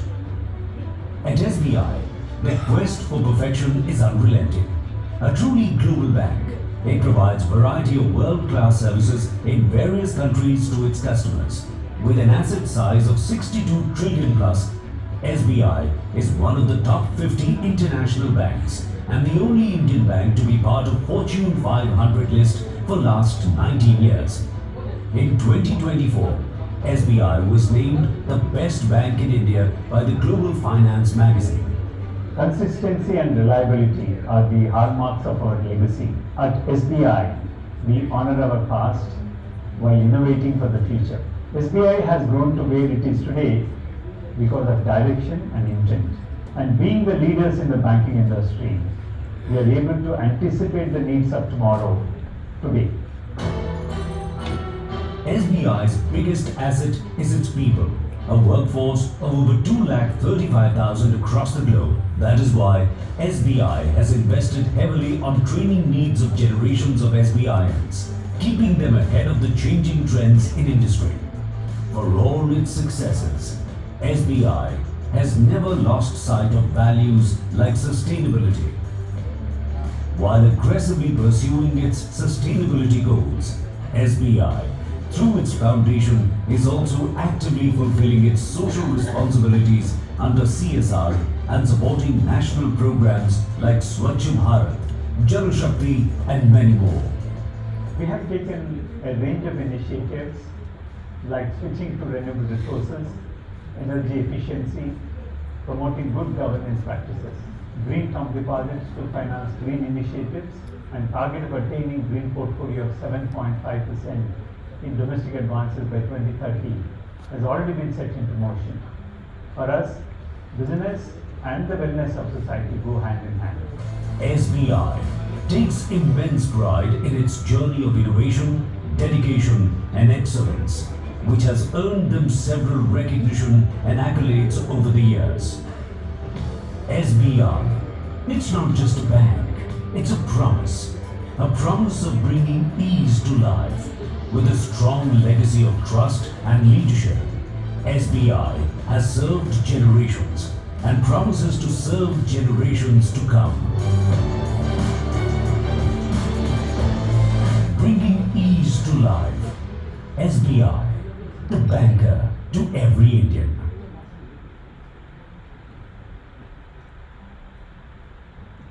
With this, we would like to share with you that Indian Achievers Forum is celebrating its 25th year this year, and that's a big achievement for the forum, and we would like you to be a part of the celebration. We have a cake cutting ceremony in a few minutes. On the right side, the lunch is also being served, so kindly join us in this celebration of cutting the cake and having lunch with us, and we look forward to having you at the other side of the lunch break.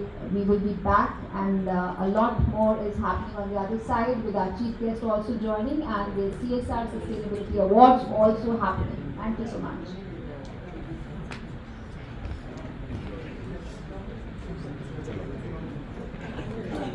The cake cutting is happening on the right side in the open area where the lunch is also being served, and we invite all of you to be part of it.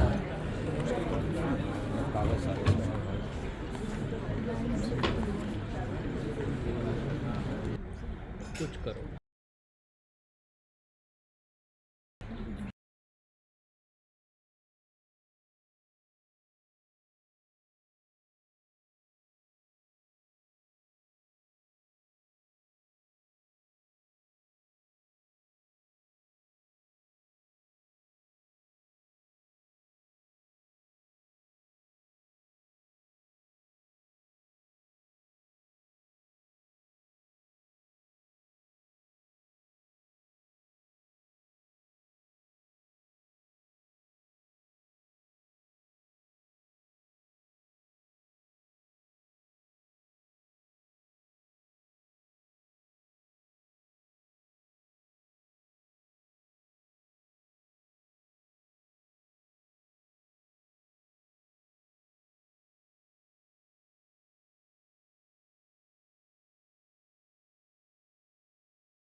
found outside. Kindly check your glasses. की बात स्वामी कहते हैं news की बात किया, लेकिन मुझे पता है ना उस समय मैंने कितना कुछ, लेकिन एक बारी उसके साथ पूछा रोड के ऊपर पॉन्ड के ऊपर डिस्कशन हो रहा था, मैं सबको बता रहा था वही पॉन्ड मेरे यहाँ पे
Our next round of awards in some time from now, which is the CSR and Sustainability Awards.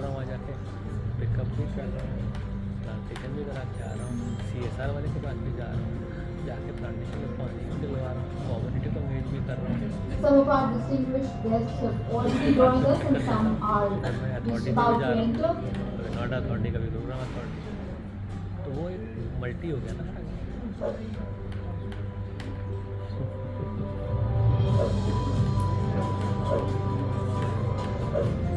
लेकिन हाँ पर बाबा ने इसके अंदर बहुत साथ दिया, उनको लगा खुद दिखा भी कर सकते हैं, इतना सब कुछ है, उन्होंने कहा कर लो, कुछ भी जो है ऐसा काम नहीं है जो इसमें लिमिटेड है ना कि CSR वाले लाए। मैं अकाउंट्स के अंदर जाके कभी ज्योति के साथ बैठता था, अकाउंटिंग पूरी करने के लिए, कोई सैलरी क्या होनी सब कुछ, कभी हर जगह बैठता था डॉक्यूमेंटेशन बनवाने के लिए, डॉक्यूमेंटेशन पार्ट, उनको जो रिपोर्ट भेजनी है रिपोर्ट बनवाता था।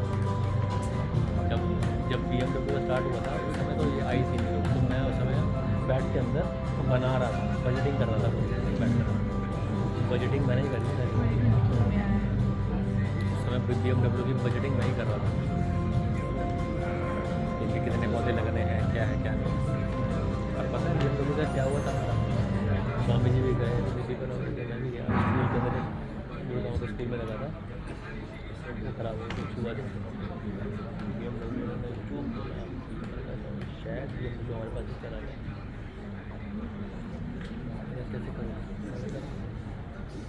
अगर आपके पास फोन है आप बोलिए।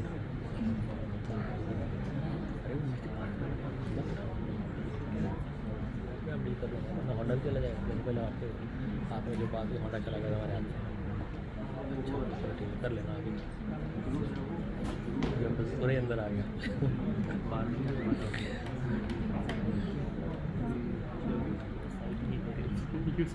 पलवल पूरा हम लोग कर रहे हैं, जो भी BSF है हमारे पास है, सेक्टर 150 हमारे पास है, 75 हमारे पास है, अब जो इकोटेक की साइट है BMW की वो भी हमारे पास है, प्लस इसके साथ जो एक प्रोजेक्ट हमने कुछ किया था जो चल रहा है,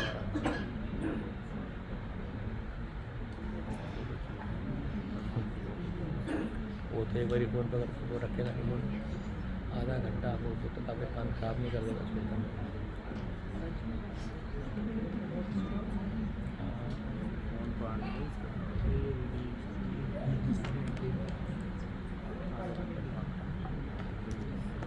मेरे पास फ़ोन करता है, मैं गाड़ी चला रहा हूँ, मैं भी बात नहीं कर पाऊँगा, जो हो जाएगा और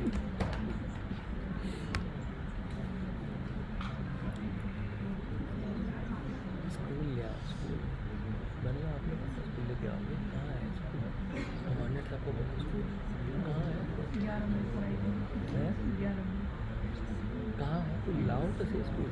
मैंने तुमसे एक बारी बोलना है स्कूल आ जाएगा। एंड इसी का हनुमा फाउंडेशन वो इसके कह रहे नहीं सुन रहा था। BMW लेगा हनुमा फाउंडेशन तो इसने इंट्रोड्यूस किया तो उसकी बात नहीं सुन रहा था। उसको मैंने समझाया और उसने कहा था ऐसे भी यार ऐसे कर तो उसको 2 सेट उसके किए मैंने 20 और 22 का वो सेट है 19 तारीख को इनके साथ। So we are pleased to inform you that Her Excellency Professor Joyce Katuramatsi Kitakunda, High Commissioner of the Republic of Uganda to India, is joining us. She's already joined us and we accord a warm welcome to her. Mr. Jules Debrali, Trade Minister, Embassy of France, is also with us as an esteemed guest. A round of applause, please, for our esteemed dignitaries. Mr. Basim Hillis, Councillor, Palestine Embassy, Delhi, is also with us. I would request these dignitaries to kindly come up on this dais.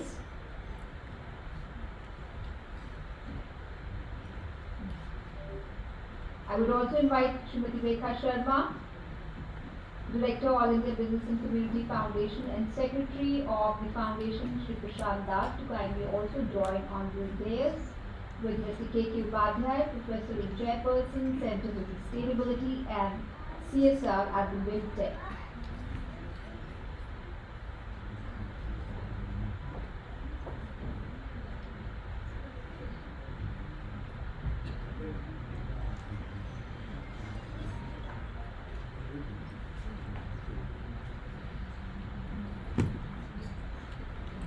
It's an honor to have all these esteemed guests with us on this occasion. I would request Rekha ji to kindly honor and felicitate our distinguished guests with a memento, starting with Her Excellency Professor Joyce Katuramatsi Kitakunda, High Commissioner of the Republic of Uganda to India.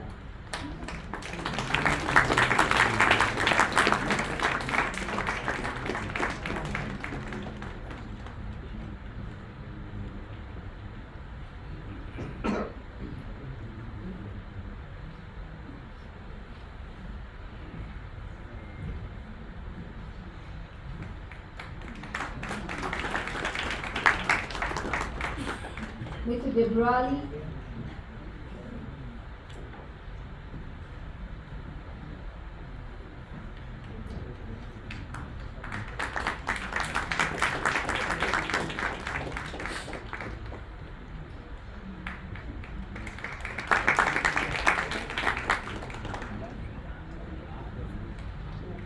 Mr. Baxton Gillis,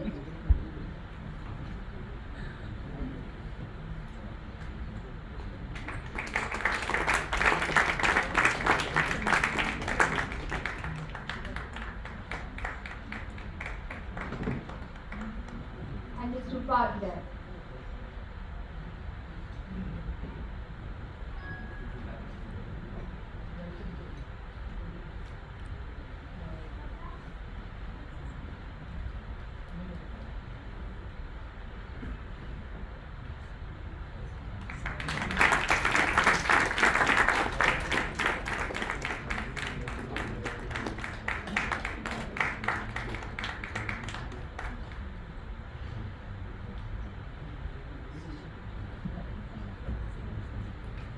I would now like to invite Her Excellency Professor Kitakunda to kindly address the gathering and share her thoughts with us.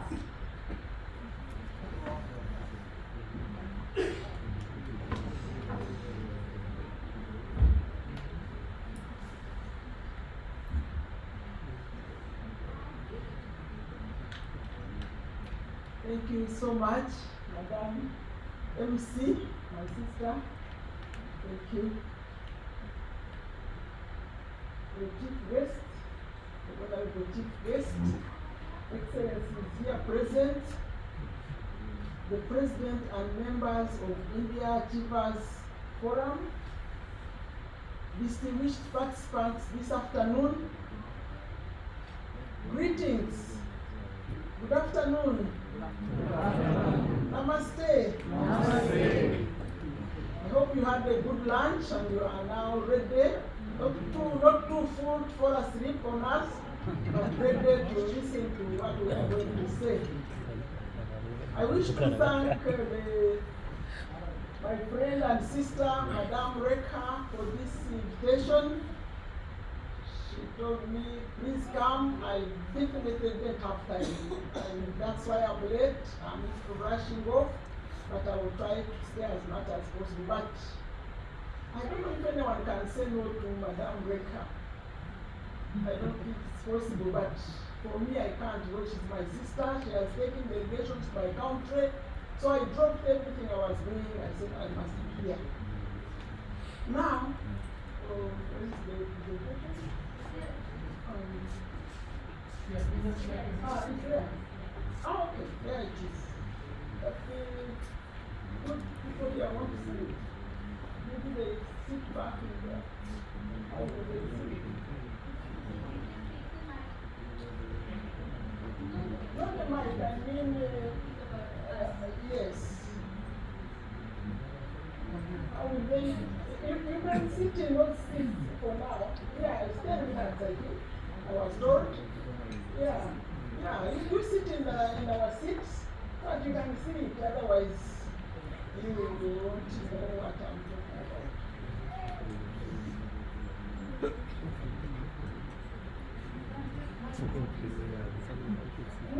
No, me I can see it. I was more worried about you because it is on the side of it. No, can you hear me from the back? Yes. I'm a teacher, by the way. I'm a professor, so I need to know that you are my audience. You are now like my students. You are with me. Otherwise, I will be wasting the time here. So, this must be slide 2. What is slide 1?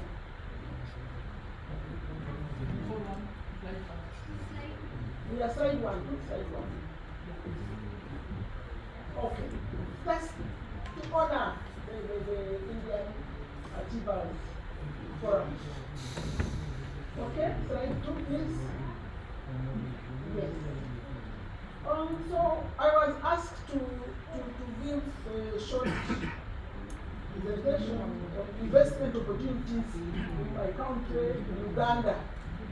And when I saw the program that I have only 10 minutes, I said, well, I better just focus on agriculture because there's so much.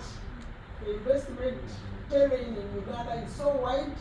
I could take the whole afternoon here, but I think we don't have that time. So I'm going to focus on Uganda. I have been introduced already, so you can go to the next slide, please. Yes.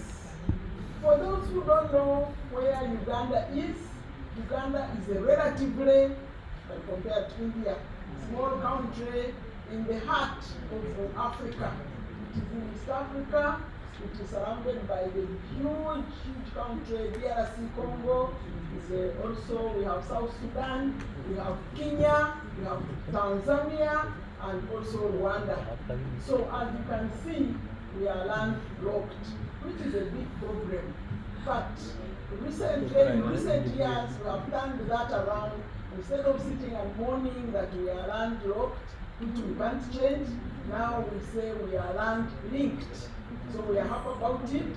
All those countries and more which are around us provide opportunities for us to. So Uganda acts like a hub. Next slide, please.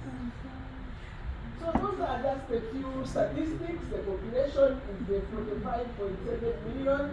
We are soon getting 50 million, which is a drop in the ocean when you talk of India. But there we are. And GDP is there, and GDP per capita slightly over 1,000.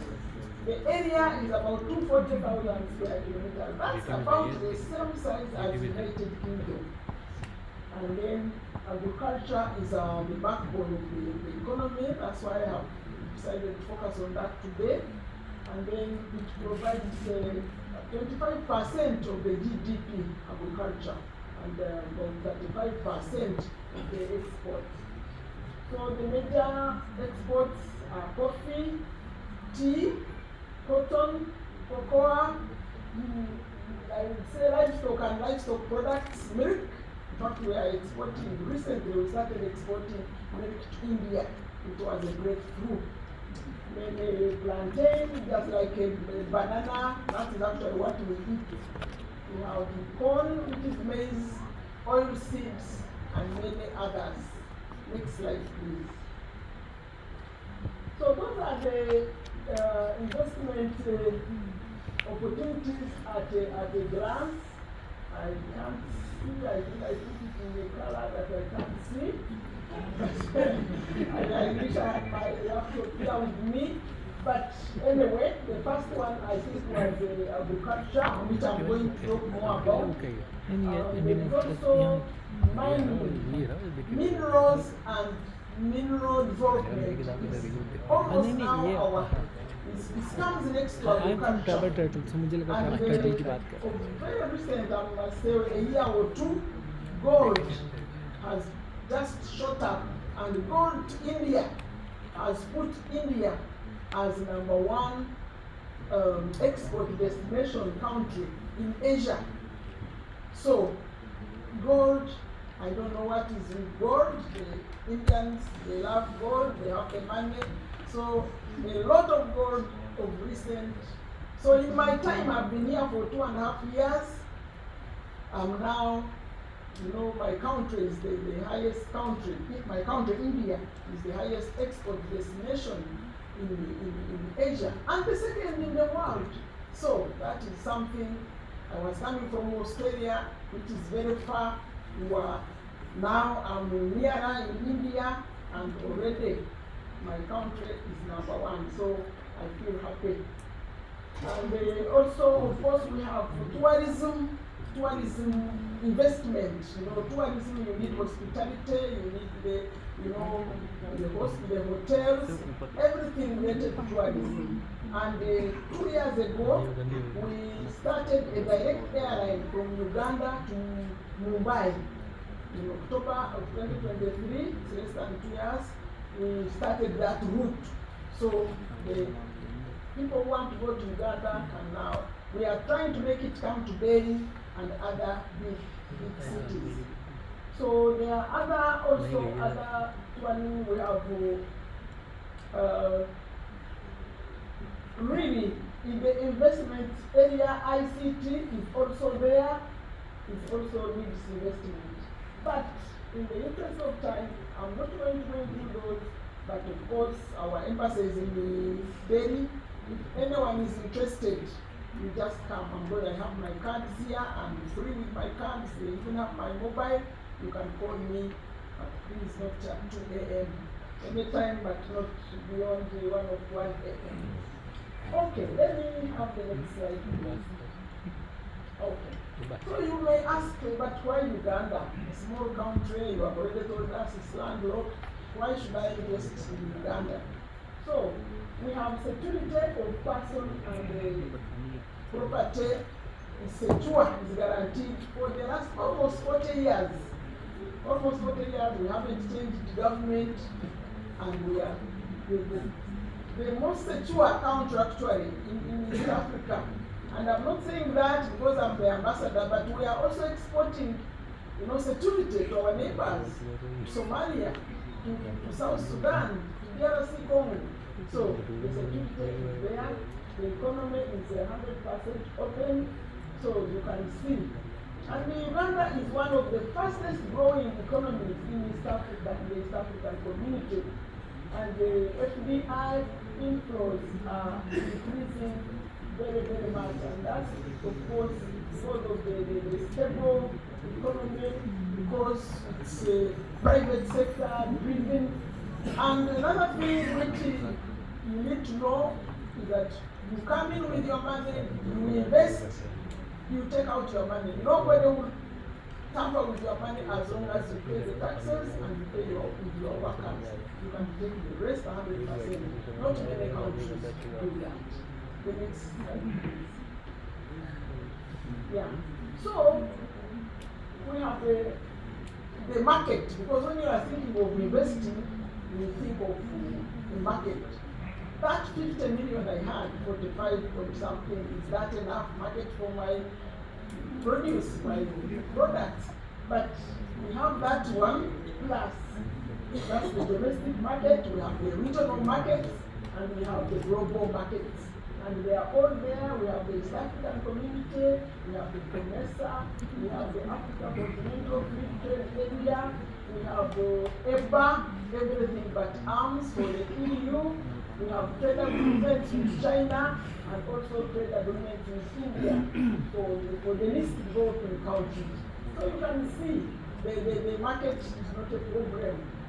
And the other things which are also important, the second most biodiverse country in East Africa, and the labor is really low. And of course, as an investor, as a business person, you know that is important. And then we have the highest, literacy. Our literacy rates are very high. The age, the 15, 24 age, which has the young people wanting to work, they are all very, very well educated. English is our national language. Actually, we don't have any other language, so we will not have problem with that. Next, that is the regional markets. I talked about the PSC, the African community. Actually, that's an old slide because in addition to Burundi, Kenya, Rwanda, Uganda, Tanzania, DRC Congo has added on, South Sudan has added on. So, I think Ethiopia is considering. So it is even more. We have COMESA, the countries are there, and we have the SADC, the South African Cooperation. Next, please.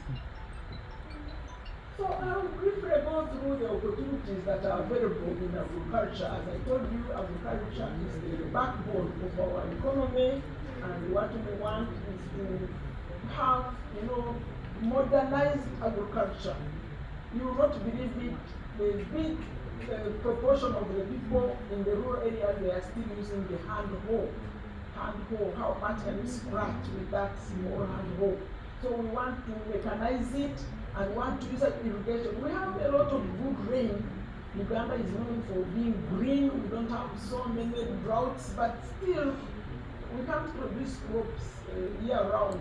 So why not tap that rain and then use it to irrigate in the dry season? And commercial farming involves crops and animals, and value addition is the word. We want to catch one in Uganda as far as agriculture is concerned, is value addition. So manufacturing of inputs such as imported seeds, fertilizers, pesticides are all very important for agriculture. In cold storage, the produce is produced in the rural area, it needs to come to the cities for processing, for export. How does that move? Some of them are perishable. So farm machinery is also very, very important. Packaging and packaging materials are very, very important. Next, please. So that is really like a summary of what will be required.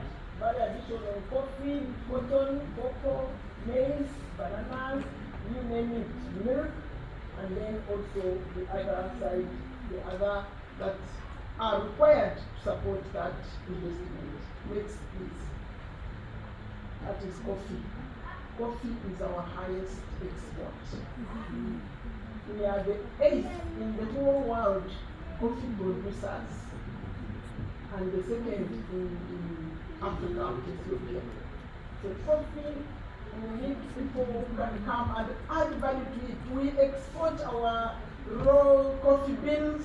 They go to the European countries, I can't say the names, and they add value, and we buy it again at double the price. That's not correct.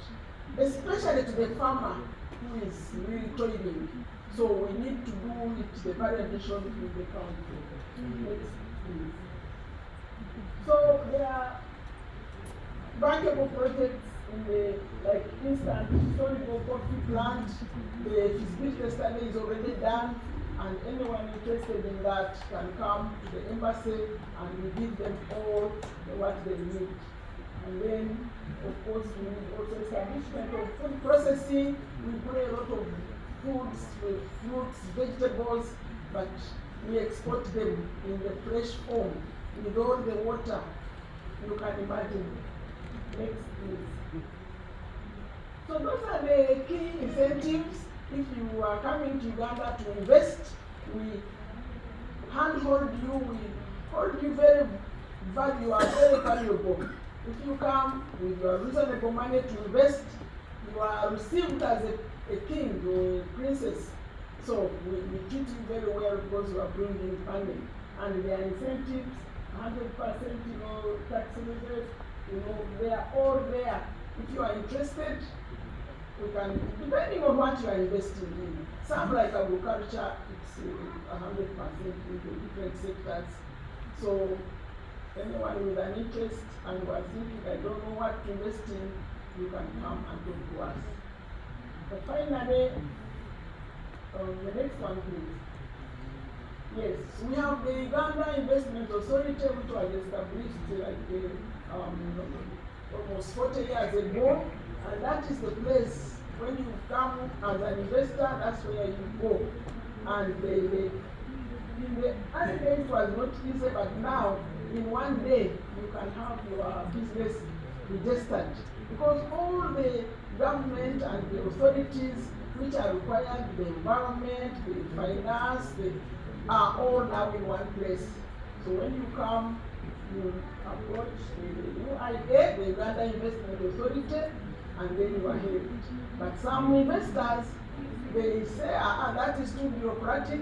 They go, somebody welcomes them, somebody they don't even know, and doesn't do the right thing.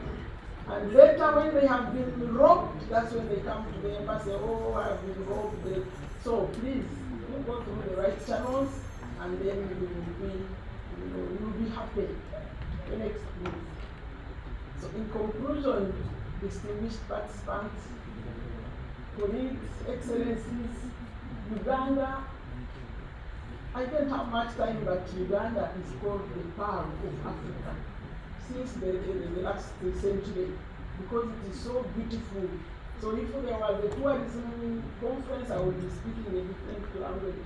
It is called the Pearl of Africa, and it's not for nothing. Those who have gone there, they say, yes, it is. The pearl is still shining, even when it had some problems in the 70s and 80s, which you know about, which I will not talk about. So it is one of the fastest growing economies in sub-Saharan Africa, and it is a regional hub, as I have told you. Therefore, it is a great investment destination. And the economy is fully liberalized. That's what I was saying. You bring in your money, you take out, it's your money, it's your profit. As long as you do the right thing, you pay your workers, you pay the taxes. And agriculture is the backbone of the economy. So modernization of agriculture, agro-industrialization, and value addition of our agricultural produce using technologies and techniques from India. India, I always say it, you were where we are now not too long ago. So it is following you is good, because you know what we are going through. You understand us. The highly developed countries cannot even understand. They have never even seen a handhold. But India knows what we are going through, because they went through it. Now you are a superpower. So we want to be friends with you, and then we invest together. It's a win-win situation. You bring your money, you bring your profit, we also benefit. So if we do that, as we plan to do, because India has been very good. Did it make AU member of the G20 recently, 2 years ago? I felt so happy when the government of India did that and said, yes, I'm glad I'm the ambassador of India in Africa. So our vision 2040 is to transform ourselves completely from backwardness, from poverty, from peasantry to prosperity, to middle class, maybe not top class, but middle class. And to do that, we have really to modernize our backbone, which is agriculture, and all the other investment that I talked about.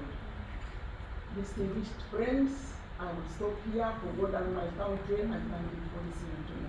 Thank you.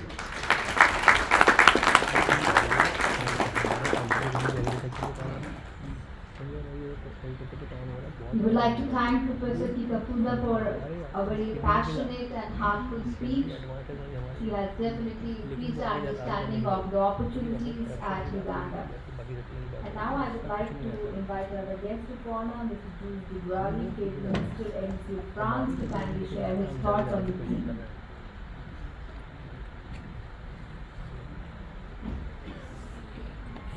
Thank you very much.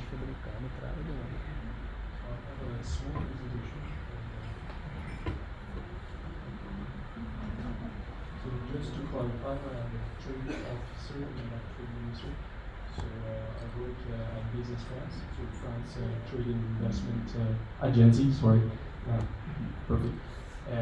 And we have two main missions. The first one is a trade mission, so to bring French companies to India and to build relationships with Indian companies. And the other mission is our investment mission to bring good companies from India to build factories in France, to develop business in European Union and France. So I'll begin. Ladies and gentlemen,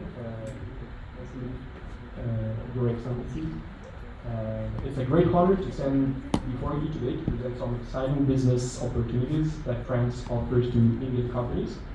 As we all know, businesses thrive in environments that are forward-thinking, innovative, and ripe for collaboration. France, through its ambitious France 2030 plan, is actively shaping such an environment.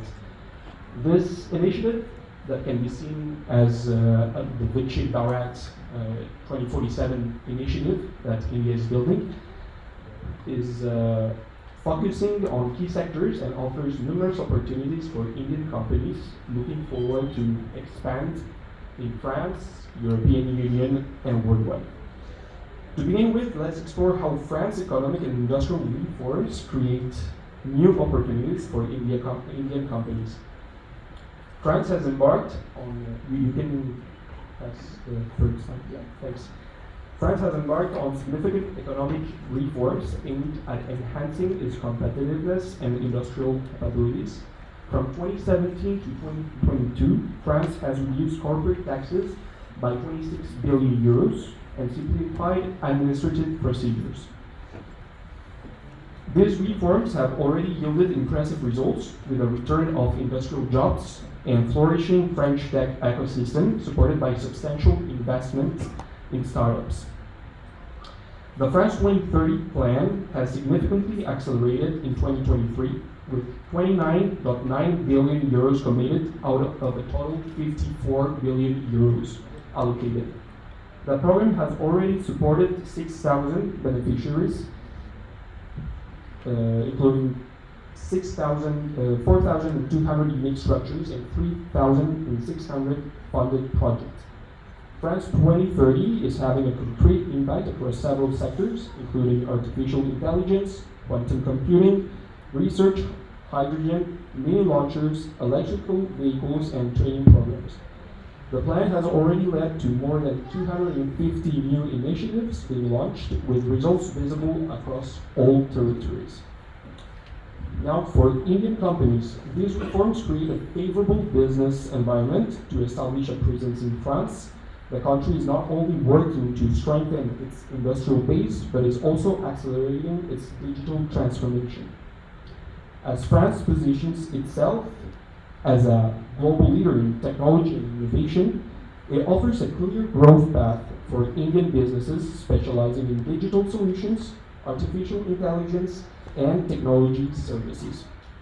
Indian companies can partner with French firms to leverage the dynamic ecosystem supported by the France 2030 plan, contributing to the country's industrial and digital transformation. Now let us explore some sectors in which France 2030 plan applies. And one of those is the field of clean energy and decarbonization, with France committing to invest 50% of its France 2030 funds into decarbonization. This area is crucial. Key investments include clean energy technologies such as nuclear power, green hydrogen, and renewables, aiming to reduce reliance on fossil fuels and secure competitive energy future. For Indian companies specializing in green technologies, particularly in renewable energy, energy storage, and hydrogen solutions, France represents a golden opportunity. India, with its growing expertise in solar power, wind energy, and sustainable energy systems, can partner with French firms. Moreover, the 2.3 billion euros investment in green hydrogen and the 1 billion euros investment for nuclear innovation create a dynamic ecosystem with unique opportunities for Indian companies to collaborate on cutting-edge clean energy technologies. Next, let us focus on the significant transformation happening in France's industrial sectors and the automotive industry. The France 2030 plan includes a concerted effort to decarbonize energy-intensive industries such as steel, cement, and chemicals. This transformation is underpinned by a 5 billion euros investment to enhance energy efficiency, promote carbon capture technologies, and electrify manufacturing processes. Furthermore, the automotive sector is undergoing a profound transformation with the goal of producing 2 million electric and hybrid vehicles annually by 2030, supported by a 2.6 billion euros investment. Indian companies with expertise in industrial automation, electric vehicle manufacturing, and clean technologies are well positioned to form valuable partnerships with French firms.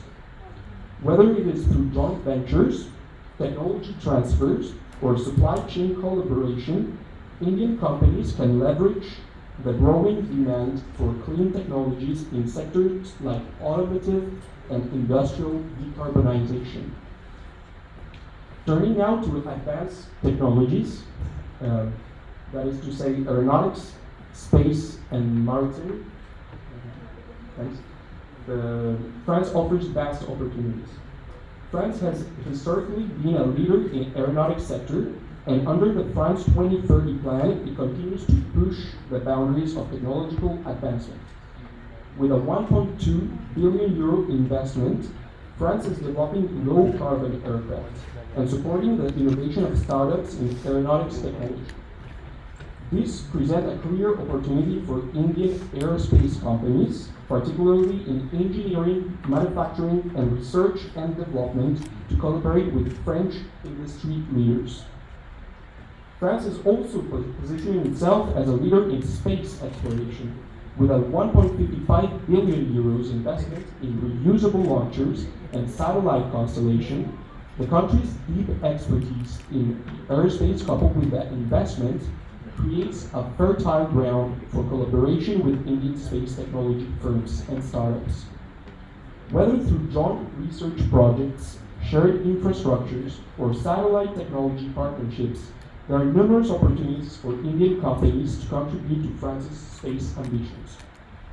In addition, France's marine economy, with its vast exclusive economic zone, is receiving a 300 million investment. This will support research into marine biotechnology, biomimicry, and deep sea exploration. For Indian companies specializing in marine science, ocean technologies, or sustainable fisheries, the opportunity to partner with France is therefore immense. In the realm of health and biomedicine, France's ambitious goal, are significant. France has long been recognized for its excellence in healthcare, with renowned medical institutions, cutting-edge research, and highly skilled healthcare professionals. The country is further positioning itself as an attractive investment destination through ambitious initiatives to stimulate innovation. According to the World Health Organization, France ranks 6th globally in terms of investment, both public and private, in healthcare. The healthcare sector also benefits from a rich ecosystem of opportunities. The French health tech promote collaboration among researchers, companies, and healthcare professionals. This ecosystem is supported by major French groups from big pharma to biotech and medtech companies, but also by many foreign companies which have chosen France to develop. This includes Indian companies such as Aurobindo, Lupin, Bharat, and TransAsia. In line with the France 2030 plan, there is also an envelope for health investment of 7.5 billion euros that contributes to making France a country where innovation in healthcare against cancer, chronic diseases linked to age, and to create medical devices. Having explored the main areas where France 2030 applies and the areas of business opportunities for Indian companies, we might check which are the mechanisms we put in place. And this is the next slide. For foreign companies interested in engaging with France 2030, there are several streamlined financial support mechanisms and procedures. While France 2030 is primarily designed to support French entities, it builds several strong ecosystems, and foreign companies can also benefit from various investment opportunities. Moreover, France 2030 attracts significant involvement from private sector players, including venture capital firms, private equity, and business angel networks, which align their investment with the national priorities of the plan. These private financial institutions are key players for foreign companies seeking to scale operations. The French government also facilitates the process for foreign investors through specialized channels and regional investment agencies who assist in navigating the industrial landscape and connecting foreign companies with local opportunities. Additionally, France 2030 is fostering the development of strong ecosystems representing valuable business opportunities for foreign companies. By becoming part of these ecosystems, foreign firms can leverage synergies and collaborate with leading French and European players, further enhancing their growth prospects.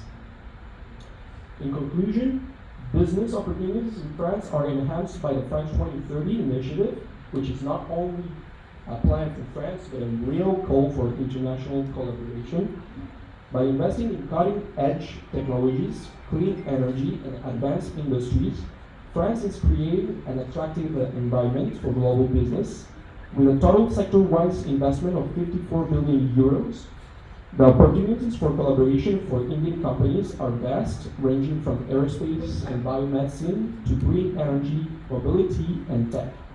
I encourage you to explore those opportunities and consider how they can leverage the favorable business environment in France to expand your operation in Europe, but also worldwide. Thank you very much, and if you have any question, please feel free.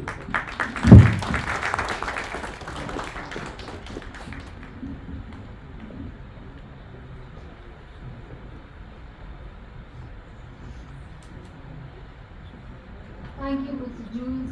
Thank you so much for sharing an overview about investment opportunities in your country.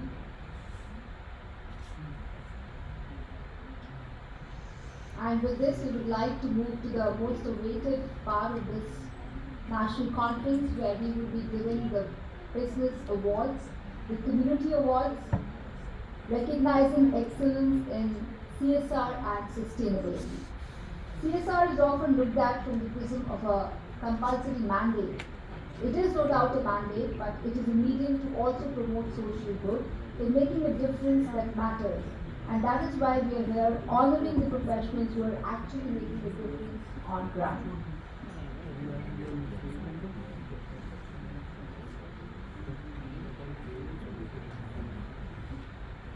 I would request all our dignitaries on the dais to kindly come forward to award our awardees with the CSR and Sustainability Awards as we announce the awards.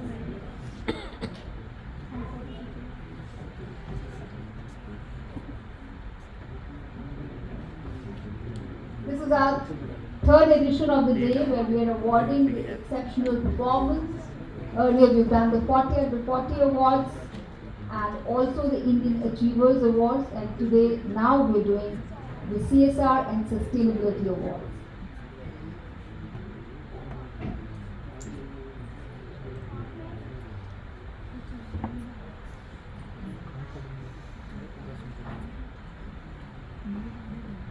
So our first Business and Community Award, I would request the dignitaries to kindly come forward to giving away the awards. Thank you so much. Our first Business and Community Award, which recognizes small and medium-sized businesses, startups, individuals and corporations across India. This year goes to Shreya Sathe, CEO of Hybrid AdTech Private Limited. A warm round of applause. Under its leadership, Hybrid quickly cemented its position as an industry leader thanks to its innovative AI-driven solutions. With over a decade of global experience and prestigious accolades, he has redefined advertising standards, fostered impactful collaborations, and positioned India as a key player on the global AdTech stage.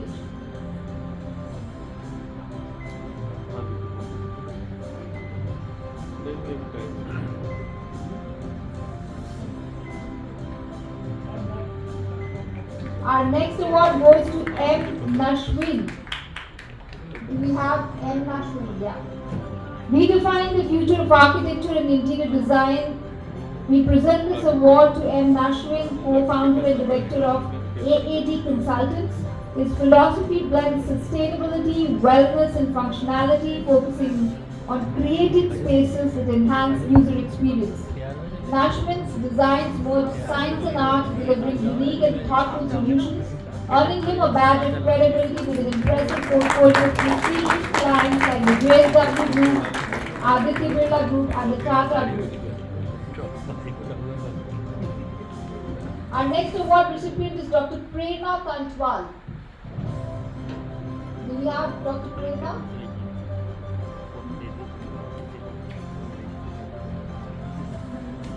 I think we don't have Dr. Prerna. We do. Dr. Prerna Kantwal is a visionary educator with over 20 years of experience who has significantly impacted the educational sector through her relentless dedication to value-based learning.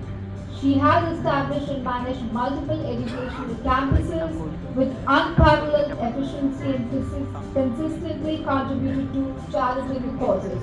Through her work with Pebbles Pre-Primary and our own high school, Dr. Kantwal has brought urban level education to rural areas, fostering economic self-sufficiency.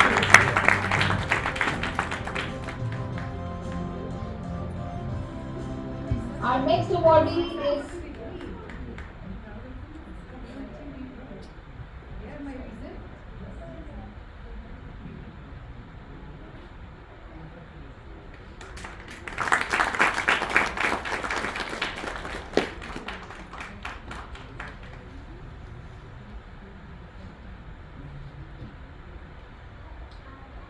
our final award recipient in the Business and Community Award category is none other than Mr. Pradeep Dwivedi. Do we have Mr. Pradeep Dwivedi? Yeah. Mr. Pradeep Dwivedi took a leap of faith and transitioned from a successful MNC career to becoming a progressive farmer. With innovative farming practices such as quinoa, cultivation, organic farming and value-based products, he stands in the vanguard of sustainable agriculture. He is a highly experienced food scientist with over 26 years in R&D, product engineering, quality assurance and project management across diverse sectors. Thank you so much. And now we move on to the Business and Community CSR Award.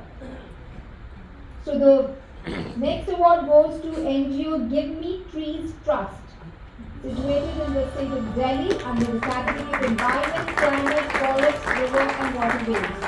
The project name that has won the award is Harit Udvan Sodha. This project is an effort to increase the tree industry sound and local biodiversity. The process they use is 100% organic and is under the supervision of experts. GMTT has planted over 88,000 plants in the model nursery of 60 plus species of native plants grown organically.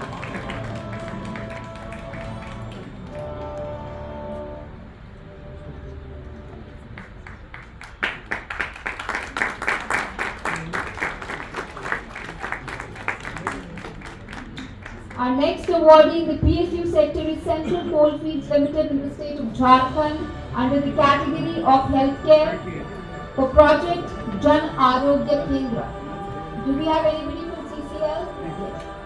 CCL provides healthcare services to the villagers within its command areas through the Jan Arogya Kendra located at its central hospital in Ranchi, as well as CSR dispensaries and company hospitals at operational areas.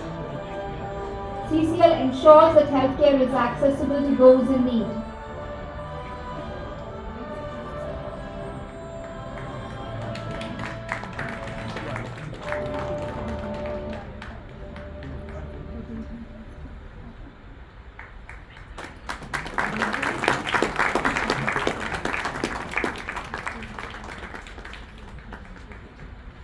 Our next award is under the corporate sector category, New Gen Software Technologies Limited from the state of Delhi under the category of education. The project is titled New Gen Digital Discovery Pathshala. Designed to promote digital literacy, equitable education and quality learning among less privileged government school students, this program aims to make students digitally sound and broaden their perspectives so that they can keep up with the pace of rapid development, especially in the technological arena.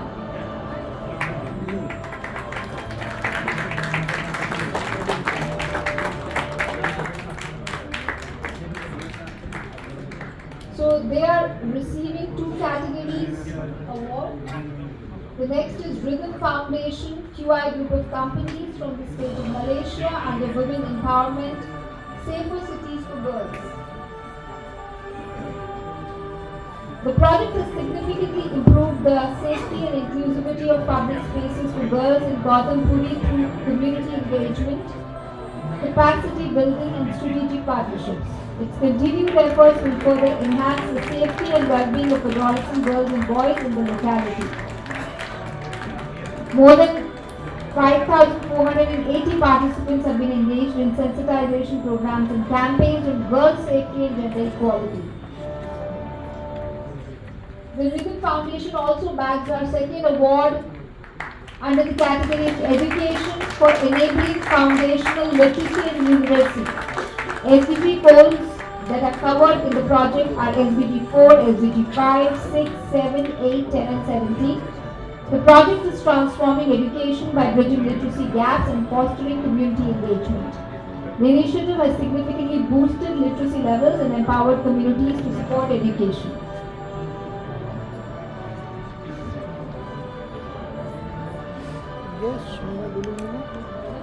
Okay, the next recipient is Agilus Diagnostics Limited under the category Healthcare, and their project title is Agilus Diagnostic Scholarship Initiative, Empowering the Doctors of Tomorrow. The Agilus Medical Scholarship Initiative is aimed at empowering young, aspiring medical students from underprivileged backgrounds to pursue their dream of becoming a doctor. Supporting 250 students in their journey to becoming doctors. This financial aid has covered tuition fees, books and other essentials, enabling students to focus entirely on their studies without the burden of financial stress. Our next awardee is Billion Hearts Beating Foundation NGO under the category of special categories old age, specially abled and armed forces. Their project title is Senior Care or Geriatric Care. A key initiative by the Billion Hearts Beating Foundation aimed at transforming healthcare access for seniors residing in care homes across India. With a vision to ensure preventive healthcare, the project addresses critical healthcare gaps, focusing on medication support, health awareness, and mental well-being.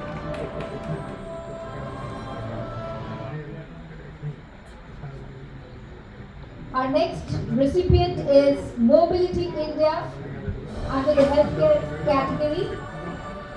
The center has a project titled Mobility India's Healthcare Project with a 30-year legacy. Mobility India has transformed 8 lakh lives, focusing on assistive technology, rehabilitation, inclusive education, and community development. Partnerships with WHO, UNICEF, and ISPO bolster its impact, recognized by national awards. Projects aligned with SDGs, empowering individuals with disabilities through healthcare, education, and socio-economic inclusion.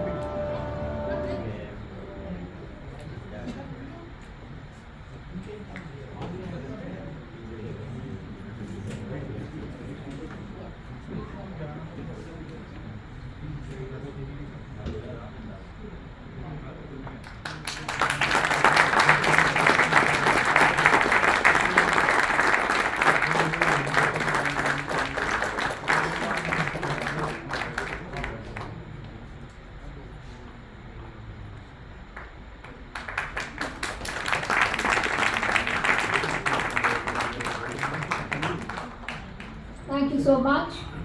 Our next award goes to BPCL Bina Refinery in the category of education for their project Samatva, Inclusive and Equitable Education for Rural Children. Do we have anybody from the BPCL?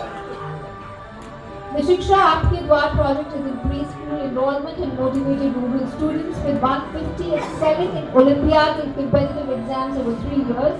It provides only tutorial support in 82% of the villages with local mentors inspiring students.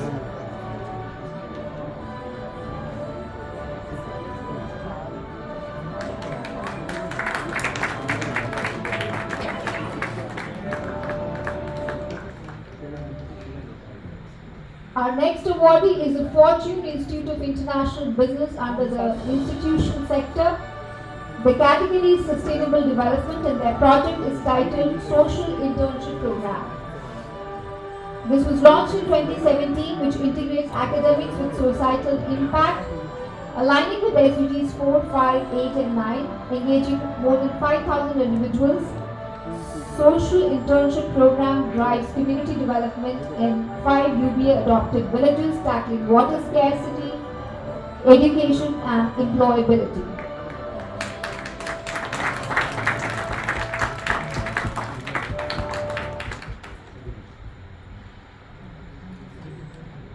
Our next recipient is an individual, Mr. Joseph Aaron Safa from the state of USA. The category is hunger eradication, health advocacy, environmental conservation and support for underprivileged children. The project is titled Excellence in Humanitarian Impact. Over the past 4 years, Mr. Joseph has actively participated in diverse CSR initiatives addressing hunger, health awareness, environmental conservation and child support.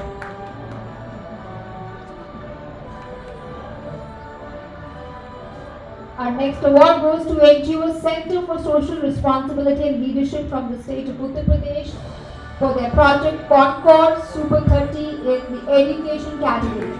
Concord Super 30 Varanasi is a unique life transformation project stated by Center for Social Responsibility and Leadership under sponsorship of Container Corporation of India Limited in 2016-17. The students are selected from various districts of Eastern UP through diligent process of written tests and interviews. The next awardee is Haldia Energy Limited under the corporate sector. The category is Rural Development and Infrastructure and their project is titled as Education Facilitation Centers. The CSR project focuses on total community development through education, health, women's empowerment and sustainability. It achieved 100% student retention and school enrollment by re-admitting dropouts, operating education facilitation centers, conducting career counseling sessions and improving social infrastructure.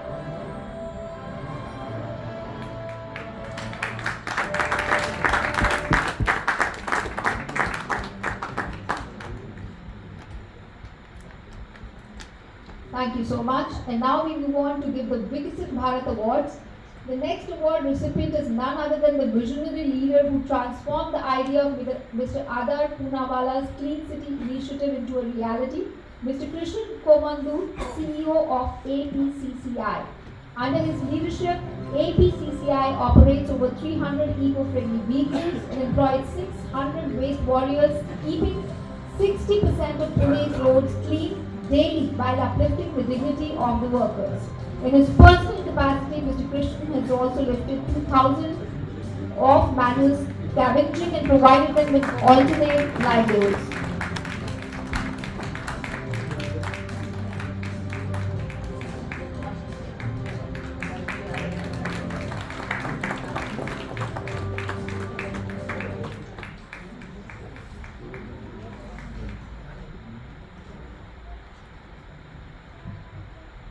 We present the next honor to Shivashankaran Nair Haridas, the Corporate HSC Manager at Nair Group of Companies.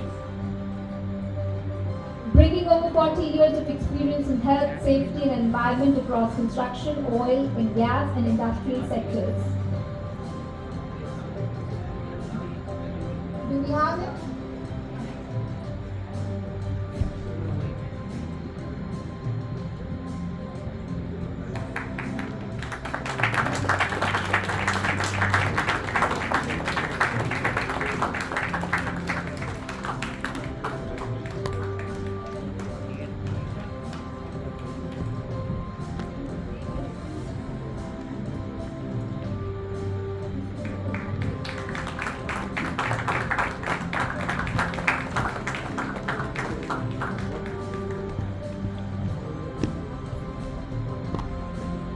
Driving innovation in energy efficiency and sustainability, we present our next award to Mr. Balaji Singh, Director of Dual Electric Saver and Maintenance Co. Private Limited. He stands as a visionary leader instrumental in spearheading energy efficient initiatives and fueling India's journey towards achieving their ambitious mission of Viksit Bharat 2047.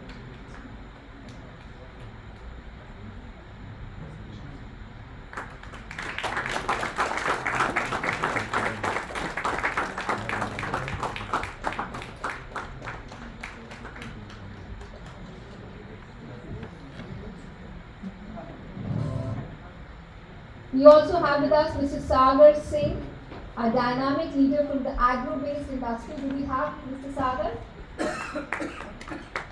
He's the founder and CEO of Siddhi Tra Expo LLP. With MBA in finance, he has spearheaded transformative projects in agro product marketing and exports, prioritizing sustainability and quality.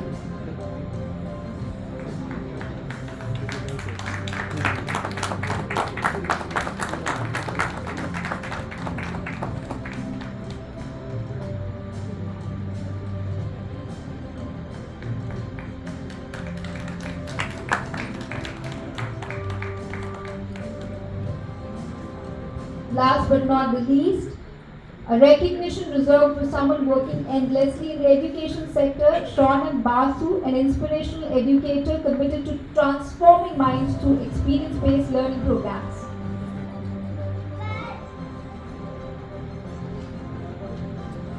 Do we have Mr. Shaunak?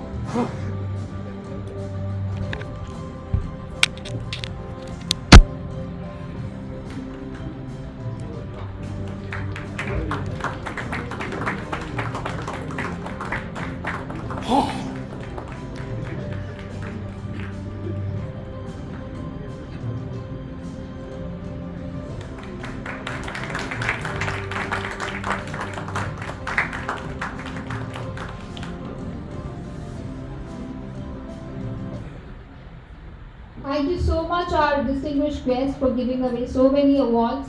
We request you to kindly take your seats in the front row. We request our dignitaries to take their seats in the front row, please. And with this, we would like to open the presentation by the K-12 school.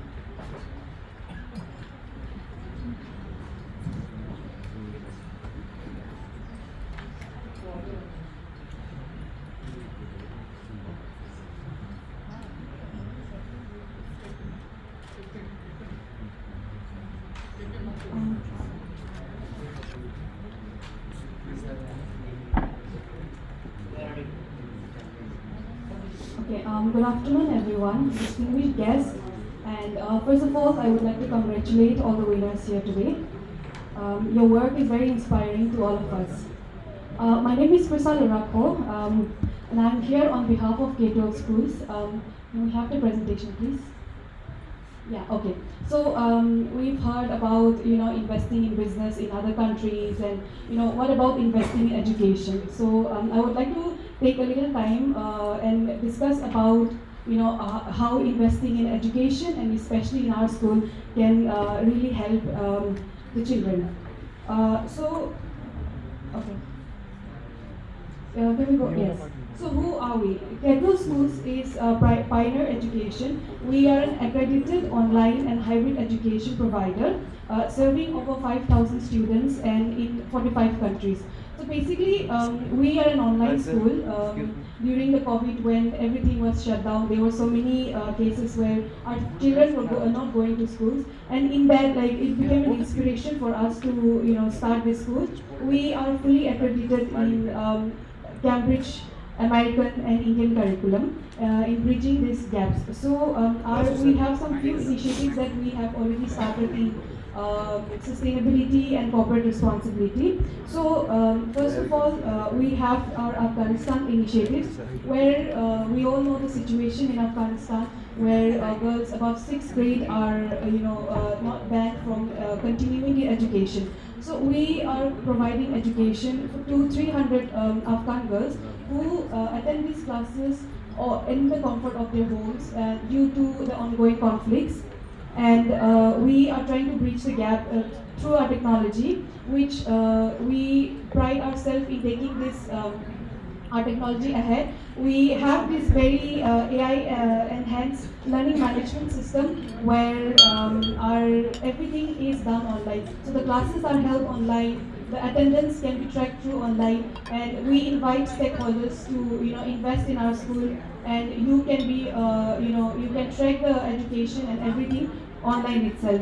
And in India, we are also present. We've partnered with an NGO called Diksha Schools in Palam, Bihar, Gurgaon, where we have provided education to 450 students, where we provided hybrid learning. So we provide full-on education, but everything is half online and then hybrid on ground as well. And again, like in the state of okay, can we go to the next slide as well? Next slide, yeah.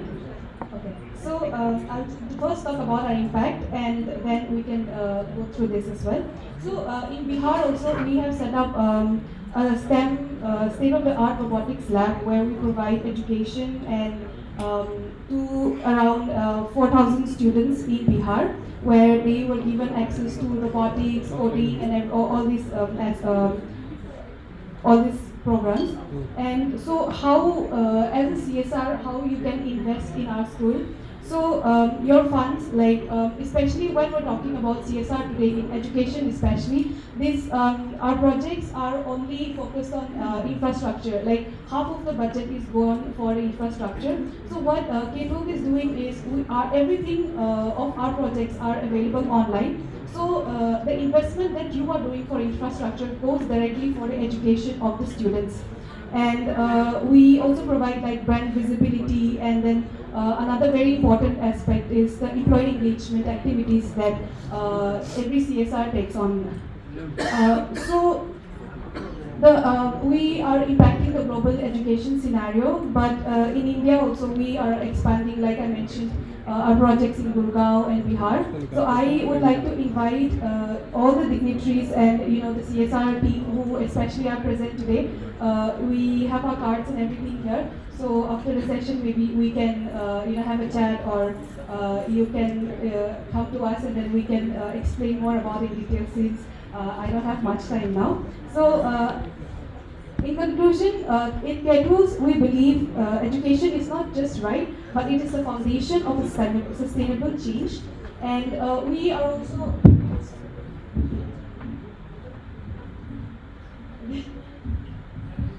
yeah.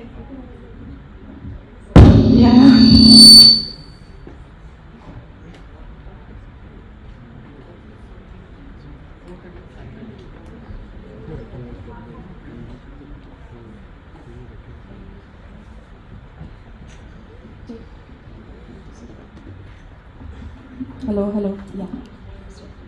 Yeah, so in conclusion, thank you so much. And once again, I would like to invite the CSR team members who are here. We can, because we provide like education without the infrastructure. We have the infrastructure available to us online, and we do not invest in the structures and the infrastructure. So everything is available online, and maybe we can connect after. So yeah, thank you so much, and yeah, I look forward to discussing. Thank you. Thank you so much for sharing about your unique initiative through the K-12 schools.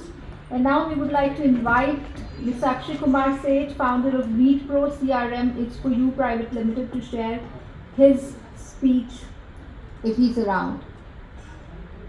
Mr. Akshay Kumar Seth. Okay, do we have Mr. Priyank Samir Bhai Vyas? Mr. Priyank?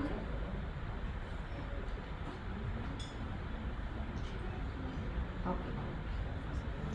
We would now like to play the corporate presentations by our supporters and sponsors, the Power Grid Corporation.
And now we would like to play the LIC presentation.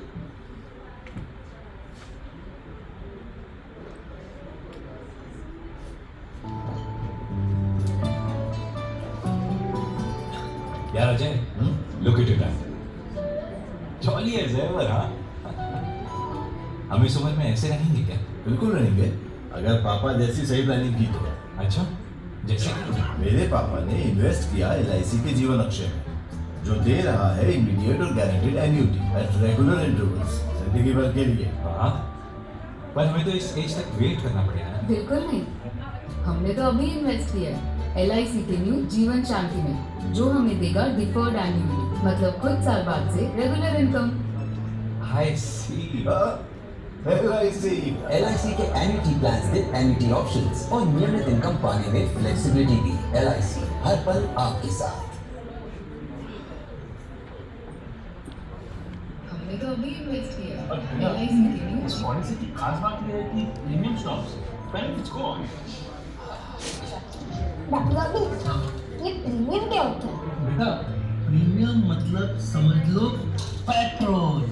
जब तक car में petrol है तब तक car चलेगी, petrol खत्म car stop.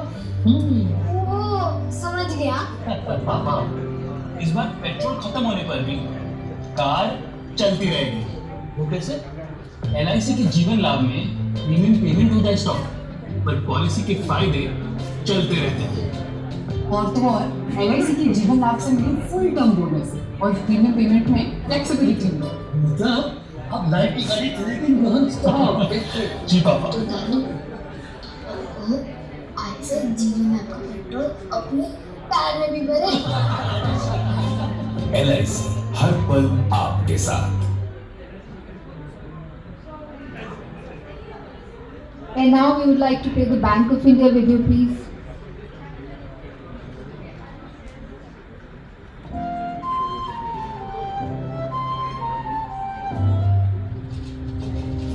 When the foundations are strong, future is always promising.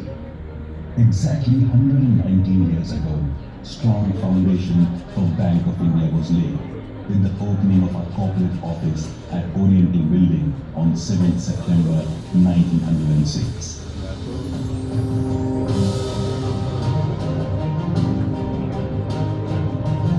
Expansion continued with global presence, nationalization, and rapid domestic growth. We take pride in the fact that we have 5,162 domestic branches, 22 global branches across 4 continents, and 12.51 crore customers across the globe. All this was possible only because we believed in continuous transformation with an eye on the future. We were the first ones to adopt computerization decades ago, and today we are proud to share that we have 92.8 lakh internet banking customers with 91.5% digital transactions. Today, with a robust BOI Universal Mobile Open Neo app, we provide 24/7 access to banking services. It offers instant transactions, strengthened security, and more control over banking. With features like easy payments and investments, fund transfers, bill payments, expense monitoring, and access to your transaction and savings history, banking is now fun, easy, and secure for our 59 lakh plus happy app users. While we are progressing with a tech-driven approach, we are still connected to our roots. We are continuously providing benefits to core segments of agri, MSME, and retail. Through our easy loans and dispersal processes, we are enabling these sectors to grow and make their dreams come true. When it comes to enabling lives and empowering people, banking is not the only way for us. Through our CSR initiatives, we support education, healthcare, and community well-being, building stronger communities for a brighter future and a stronger nation. This journey, success, expansion, joy, and enablement is possible only because of our people. Our people who are our greatest asset and biggest pride. We thank everyone who is or who has been a part of this legacy for 119 years of Bank of India. We look forward to many more years of shared success. Together, we will continue to build bonds, believe in future, and achieve greatness.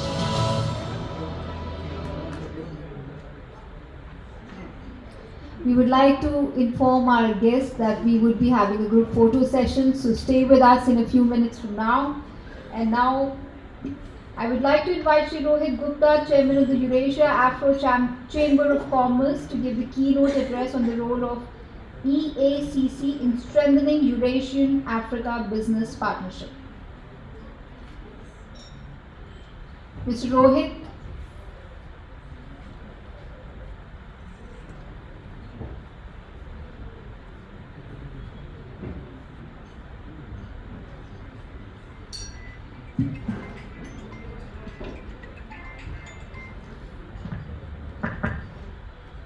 Good afternoon, ladies and gentlemen, and all your majesties, your excellencies, from our guests from outside India. My name is Dr. Rohit Gupta. I am a chairman of Eurasia Afro Chamber of Commerce. First, I have a PPT.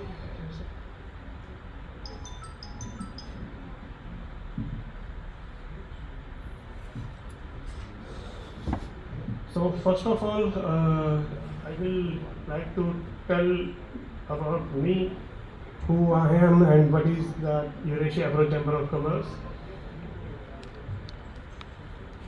So I started this Chamber of Commerce last year, in 2024. I had a team in 20 countries. We covered 10 African countries, including all the parts of different zones of Africa. We had a team in Asia, we had a team in Europe, we had a team in Australia and New Zealand and Brazil. We are working on different segments. We had a tie-ups with multiple organizations around the world. We are working on investments, on trade and sustainable development initiatives. We had a setup with the United Nations goals. We had a setup with multiple single family owned businesses around the world for the investment purpose in different parts of Africa. We already initiate the $1 billion USD fund for SDG and agriculture segment in Africa, especially in West Africa and Eastern Africa. We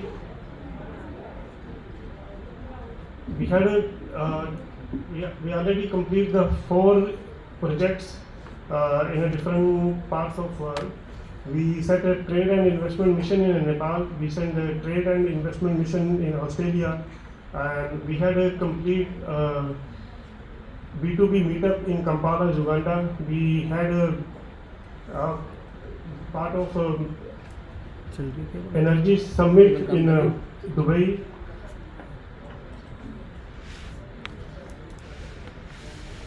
We signed the MOU with the organization from Canada and different part of Africa. And we had acquired almost 60,000 hectare land in Africa for tree plantation, for commercial agriculture, for advanced agriculture.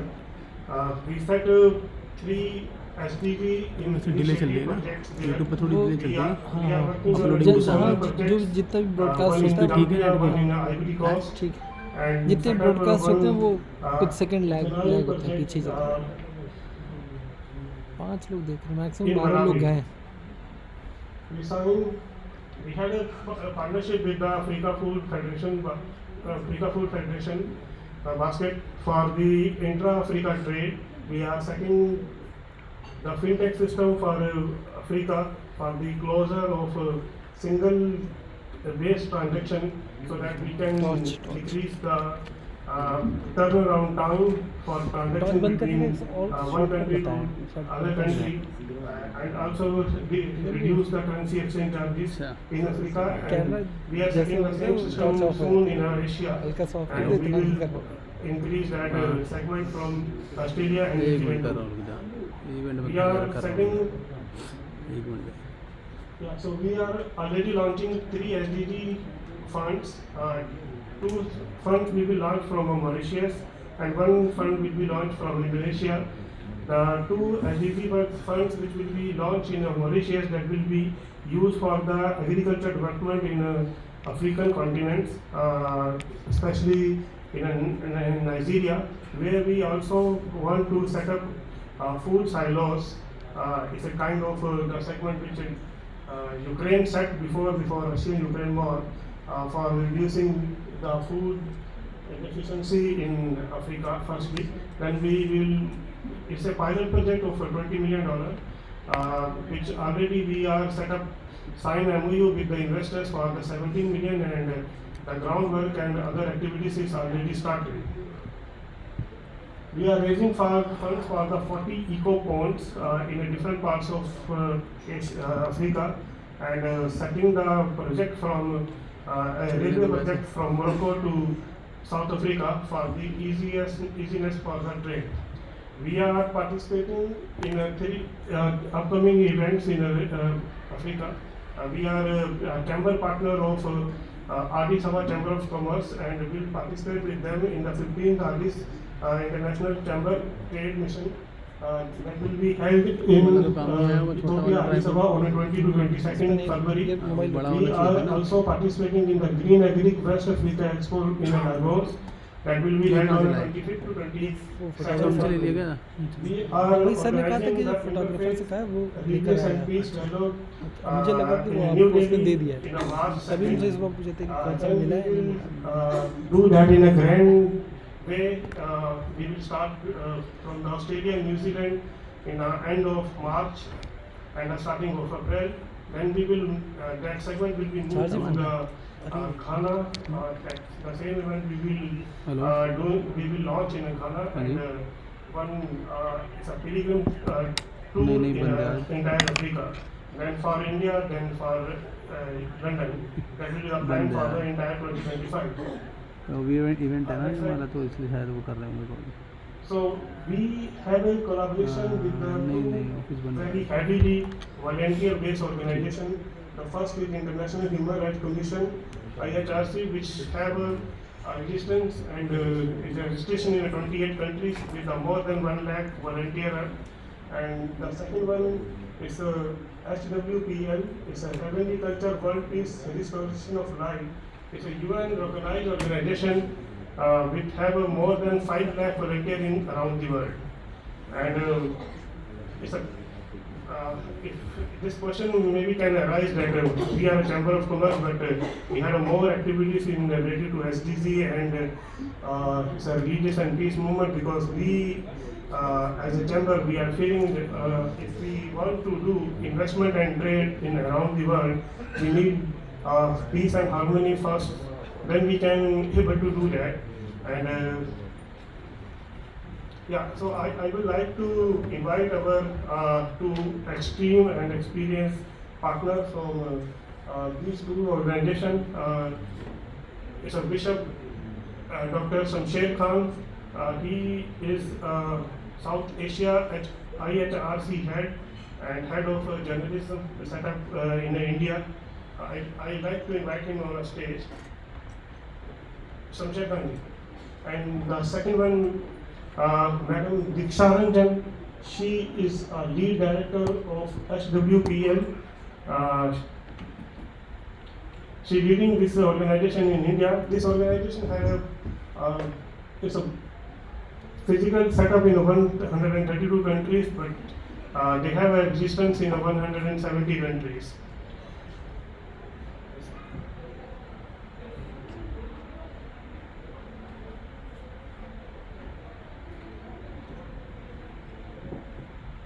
So, one thing,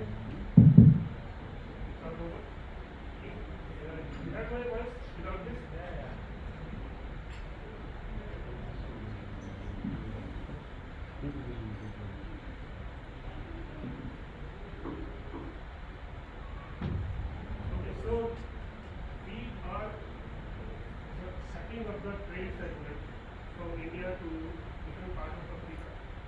We already do some events for the setting tie-ups in the different parts of Africa. we had a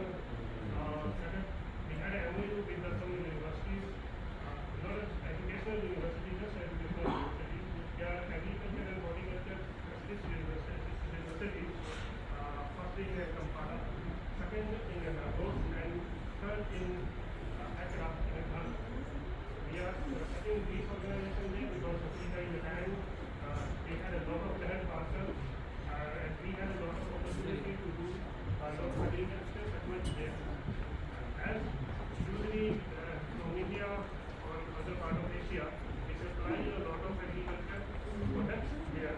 But the issue is that every country has their own wheat and rice. So we do not need to mix and all things there. We just need to use our technology, our equipment, our fertilizers, and our experience to use that in a different part of Africa, so that we can get all the things there. And we are setting those things. We had a tie-up with the Tea Pottery organization, that is a Canada-based organization. One is a NRI Indian, and they already set up these are almost 60,000 hectare land for the plantation. So kind of they have gone to making another Amazon in Africa, because Africa has a lot of land parcel, and it will be grow to 60,000 hectare to 3 lakh hectare. It can be possible because their governments can sign and we already there. We had a great network and setting in a government of Liberia.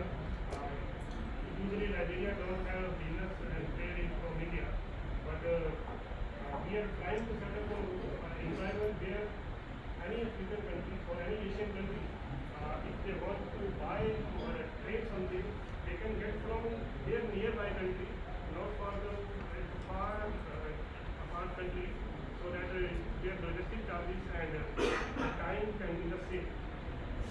We are participating, we are organizing 2 events next month in that is an agriculture-based event in Africa. It's very difficult because usually India, when we set up those kind of expos, all the exhibition center will be full.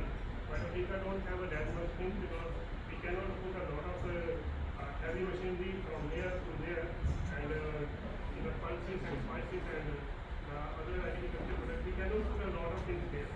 So we are trying to put a small, basically the fertilizer, the agriculture equipment which we can supply here, so that they can use their that feeding there, so that they can get whatever they want from India or other part of Asia, they can get there only. That is our motive for this initiative, so that we are participating in a 2 events, firstly in Addis Ababa, secondly in Ethiopia, secondly in Lagos. Addis Ababa is good because it is the entry point of Eastern Africa, and it is also the capital of the African Union. Lagos is good that because Nigeria is the biggest country in West Africa who had a better financial service activities, because most of the banking sector in Africa is already a bankrupt. So 70% banks are bankrupt. They are not backed by any European and US based bank for these issue LCs, SPLCs, and because of that backlog, we will not able to export most of the things from India or from other part of Asia to Africa. So we need to be covered also these things. So we are trying to set up a fintech here. That name is a TriPay. We are starting from in Nigeria first. Slowly we will set up that in a 20 countries, because for that I had a tie-up with the Africa Food Basket Federation, because they already had a setup in a 20 countries for an intra-Africa trade. But we are trying to set up a collaboration with them, so that through their channel we can introduce our fintech to other 30 countries in Africa.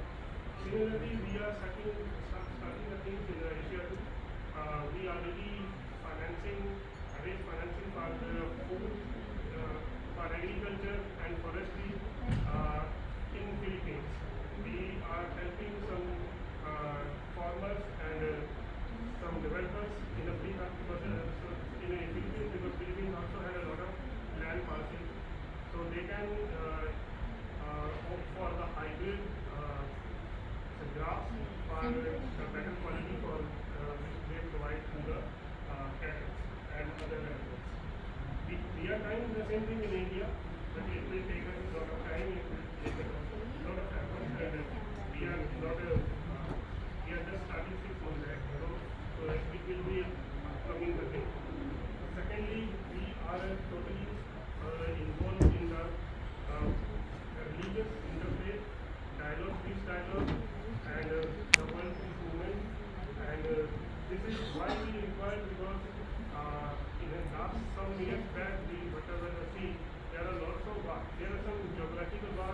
fine, but there are many places there are some disturbance because of just religious activities which are maybe existing or not.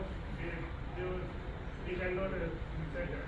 So we are starting these kind of activities so that we are planned for the longer term. It will take us 100 years, 200 years, we cannot know, but at least we can initiate. Maybe we not able to see that religious harmony in our lifetime. Maybe our next generation or their next generation can see, but at least we can start. So we are started already. Even my channel, out of 40 people, I put a 10 pastors from a different part of the world. We had a Hindu guru, we had a Christian, and we had a Muslim guru, so that at least they can come at a work day, at least on the business basis. Because when we see in the ancient way of our businesses, Conclave, this is the best example of a world trade, and in that 2000 years history of the Silk Route, we never seen a lot of religious collaboration with trade. From Venice to Mongolia, that trade routes will be done. Only geographical and those kind of wars will be happen, but in very few time it will be done because of religion. So at least we can solve or minimize this action so that our trade, our investment can be grow. But we had at least a kind of we feel like we can invest now, or we can play in this country. But now if somebody asks to send some food or some products to Syria or Iraq, nobody wants to invest in it. Maybe they need it, but we cannot. They are just dependent on the WHO or any United Nations. The United Nations also buy from us, then send from there. And usually we see the ground reality, you are not able to provide that item directly to any person. They use their other religious sectors also. If we want to supply some food or some clothes in Greece, and Greece has a lot of issues, they use Armenian Orthodox Church for supplying those products. They cannot supply by their own. They use the religious sites, their religious organizations for supplying things.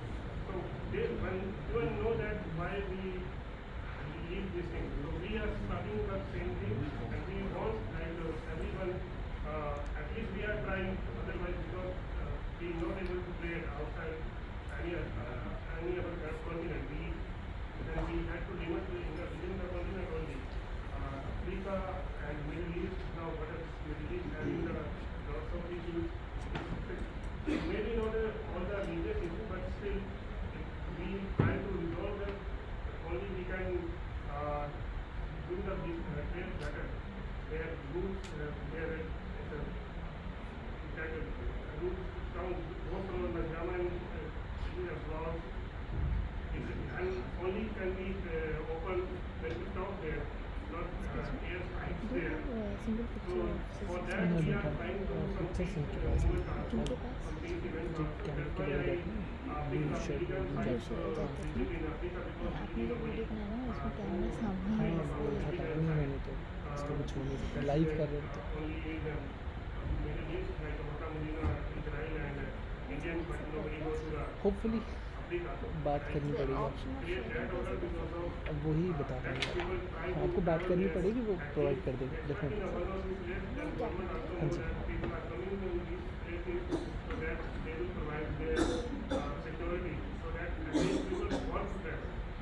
So for that we are doing that, and we are people who are expert in these things. So I just want to ask them,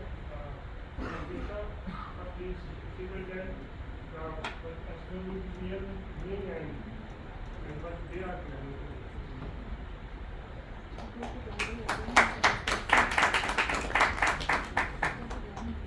A very good evening to everyone. I hope that I'm audible to everyone. So thank you so much, sir, once again for introducing HWPL. So my name is Diksha Ranjan, and I am currently working as a Chief Branch Manager of HWPL for India branch. Sorry for that. I'm having a little cold today. But I'm very much pleased to see all of you here. So it is going to be our collaboration together where we are going to promote the work of peace. And talking about HWPL, we are working in 170 countries together with the United Nations. And also, we would also like to share more about the initiatives. So HWPL is working not just for religious harmony, but we are also working for the education of the underprivileged as well as for educational institutions, for universities, and we are expanding more and more by our most developed curriculum of peace education in multiple schools by implementing in and truly sowing the seed of peace. And we are also working through international law, which is declaration of peace and cessation of war. So I am very much thankful that I got to meet you, and I know that even though the time is less, so I hope that we will be connecting more on a big further platform together, so that together we can truly bring a huge change, not just in India, but globally. Because our chairman of HWPL, who is currently 94 years old, he also promotes a lot, even though he is 94 years old, but he has been working consistently and without sleeping and without even drinking water, be it day or night. So that is something what we youth, what we need to do. And I believe if I see the demographics of this, currently of this room, I believe that everyone is above 30 and possibly 40 plus, and I hope, and I know that you all have a lot of experiences. But I hope that at some point of time, we will be able to complete the work of peace through the trade, through the business, by reaching out to the people who are really suffering. So I would like to finish here by saying thank you once again, and I would like to request sir to come and take over. Thank you everyone.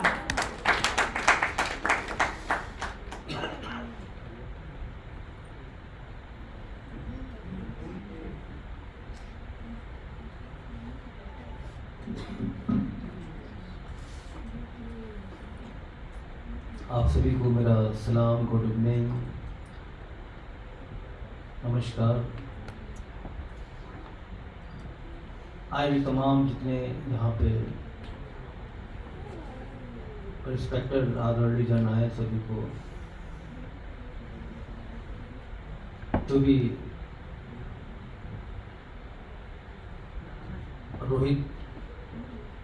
Doctor Rohit जी ने जो भी आपको पैगाम दिया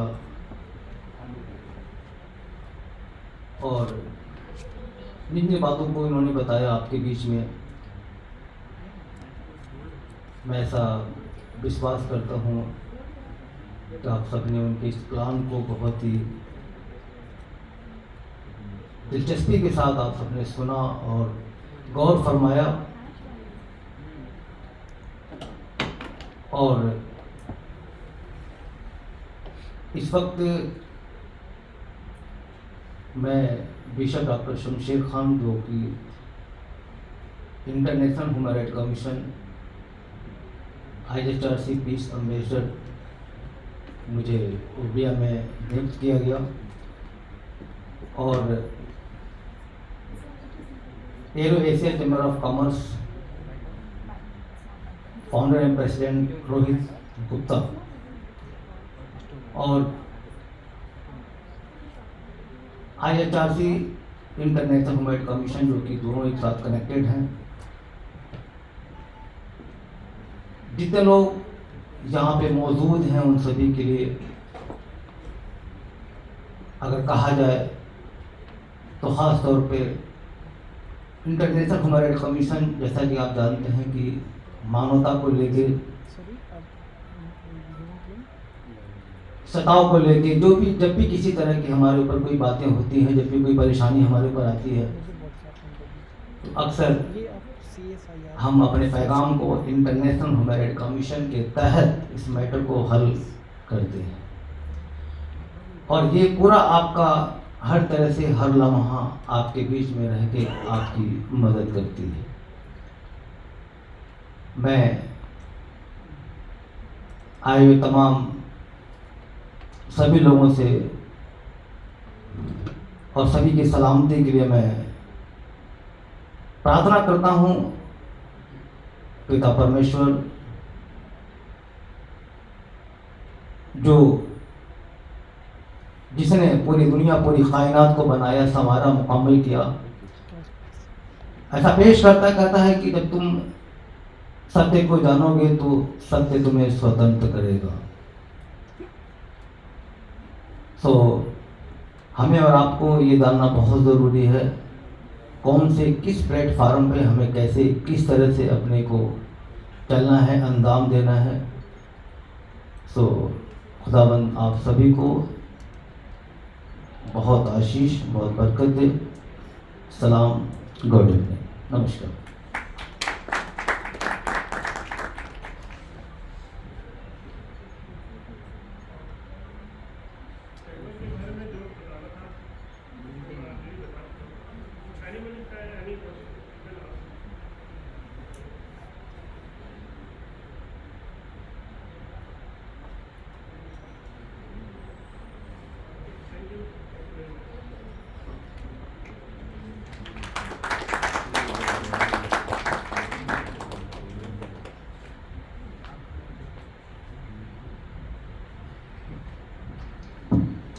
Thank you, Mr. Gupta, for sharing about your chamber. And now I would like to invite Shri Prashant Das, Secretary AIBCF, to give the vote of thanks for the event.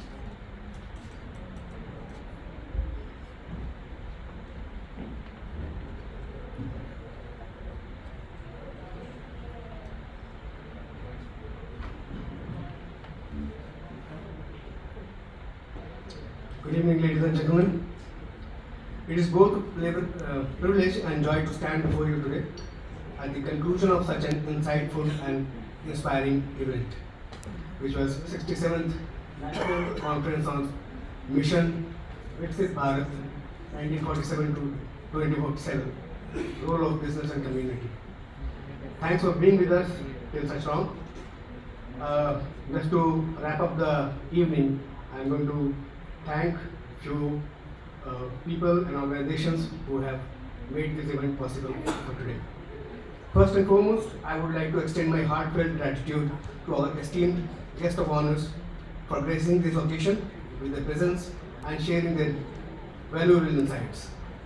It has been an absolute pleasure to hear their perspectives and wisdom today. Their contributions have enriched this summit and reinforced the importance of collaboration and ethical business practices. I am also deeply thankful to Her Excellency Ms. Jacqueline Mukarenga, His Excellency Mr. Thavang Luis Kholomo, His Excellency Mr. Jules Gabrali, for enlightening us with the opportunities in their respective countries. Their presentations have broadened our horizons and reminded us of the limitless potential of global partnerships. A special thank you to our distinguished panelists, moderator Dr. Somnath Singh, panelist Dr. Ajay Garg, Ms. Shanti Perisami, Dr. K.K. Upadhyay, Mr. Natwarlal Jangir, and Mr. Krishnan Commander. I congratulate the award winners and all the participants for making this summit a grand success. The engaging discussions and inspiring speeches we witnessed today underline the importance of fostering multi-sector collaboration for promoting ethics and responsible business practices. Now the time for thanking all our sponsors. Tata Steel was our title sponsor. Our co-sponsors were State Bank of India, National Insurance Company, NTPC, REC, Canara Bank, Power Grid Corporation, PFC, NHPC, Bank of India. Our energy partner was Indian Oil, our knowledge partner UNGCNI.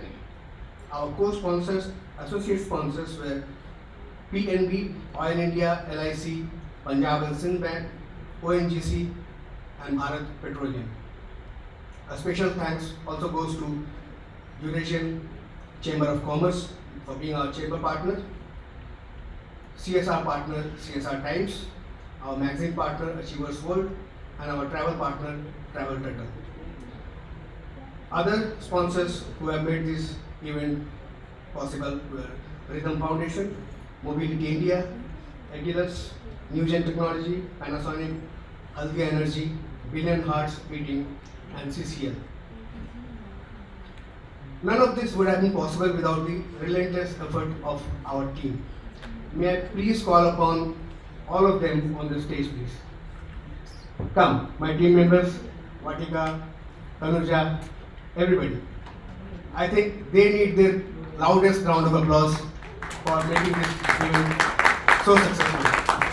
They have been relentlessly working for past 4 months to make this day happen. Kindly call all of them. All of them. Sashi, where is Sashi? Come Sashi, come Jishan, come Samuel, come Pankaj, Varsha, Pradeep, Naveen, and not to forget the captain of the team, Mr. Harish Chand. Please come on the stage. Rahul, where is Rahul? Yes. How can you forget Rahul? Come please.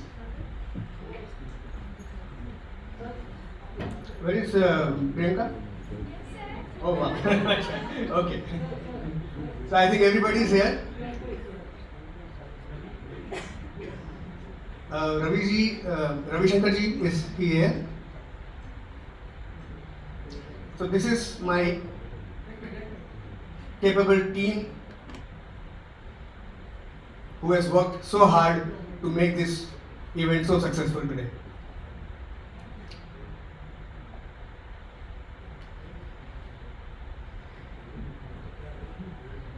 Ravi Shankar ji, please come up on the stage, please.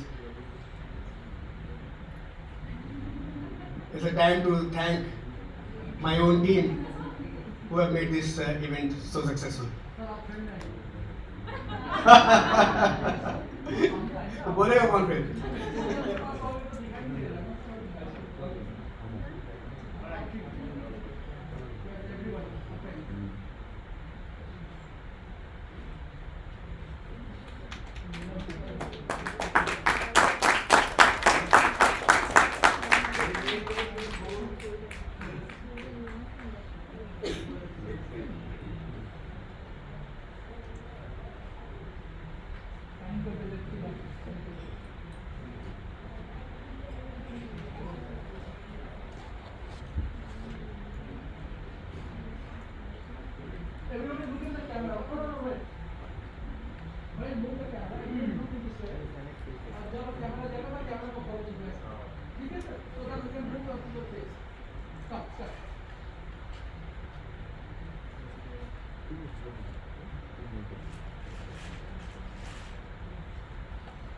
Thank you very much.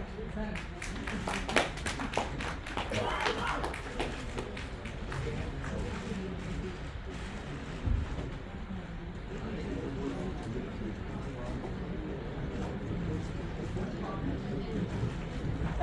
And how can we forget our cheerful MC, Ms. Richa Jankarla? A big round of applause for her. She has made this event really memorable with her companion.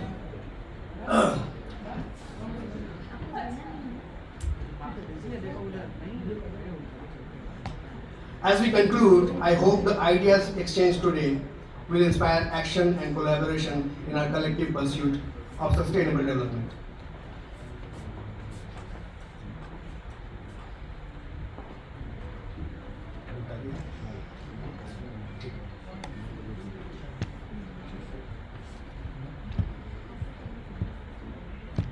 So, to conclude, let us take these learnings from the summit forward and continue to work together for a brighter and more ethical future.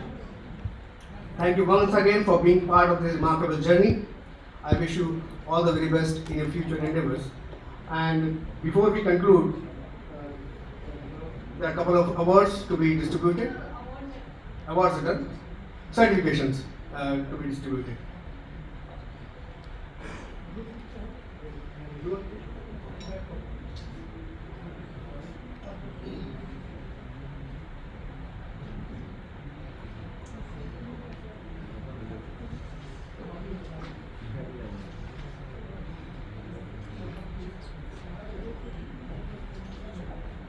I will like to invite Mr. Harish to me.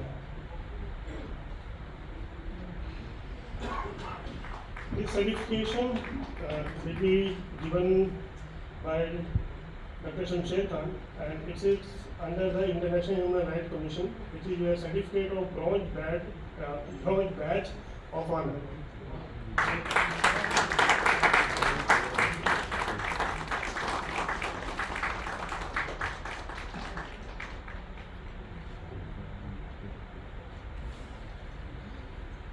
I would like to invite Mr. Syed Shifakat Hussain. The science certificate, which is from International Human Rights Commission, the certificate of bronze badge of honor.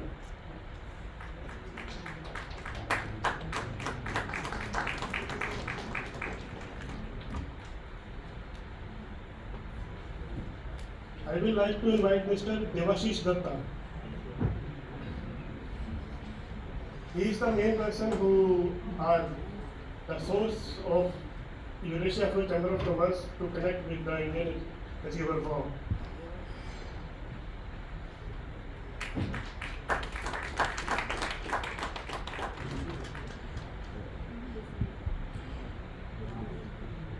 I would like to invite Madam Diksha Ranjan.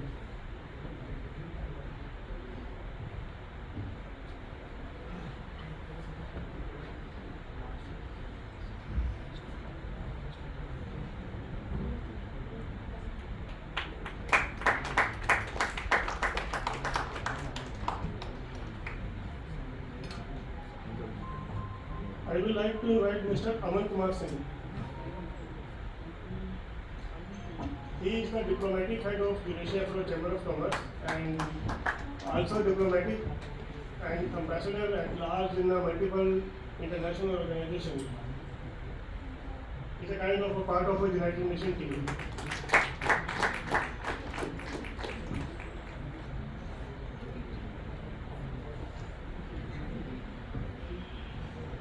And last but not the least, Dr. Rohit Gupta is being awarded with the certificate of bronze badge of honor DPH.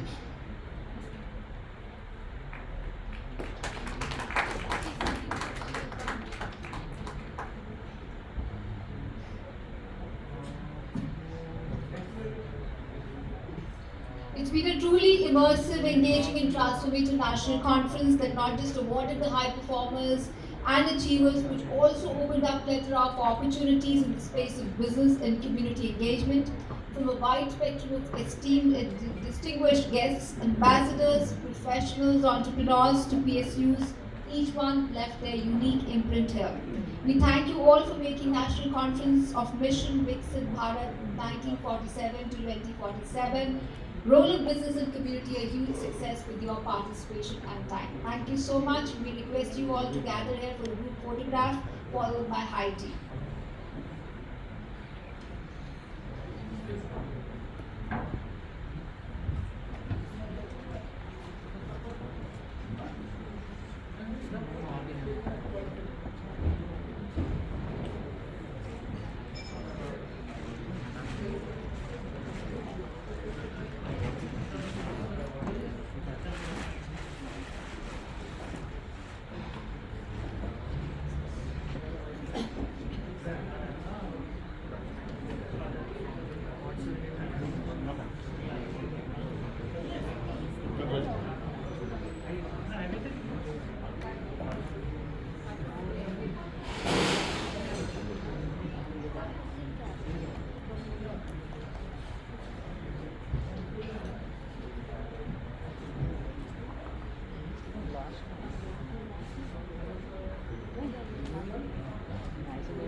Who are here are requested to please come on the stage. We're going to have a group photo with us. Whoever is available can come on stage, please.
मेरा भी नहीं सुना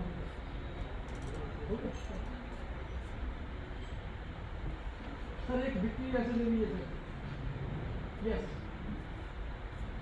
उल्टा नहीं है सीधा yes तो बहुत बढ़िया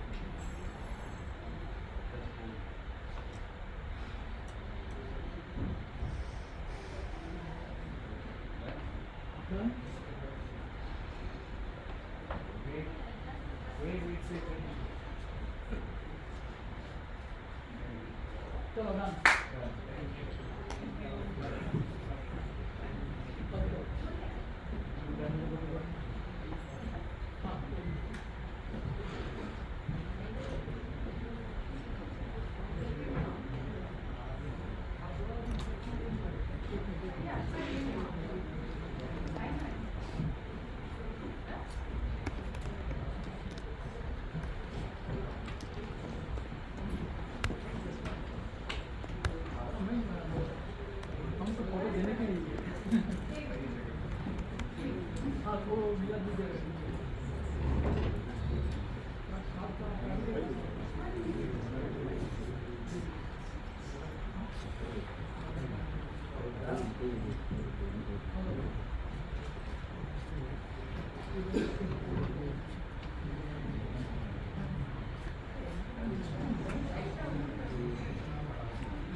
पेपर के बैग में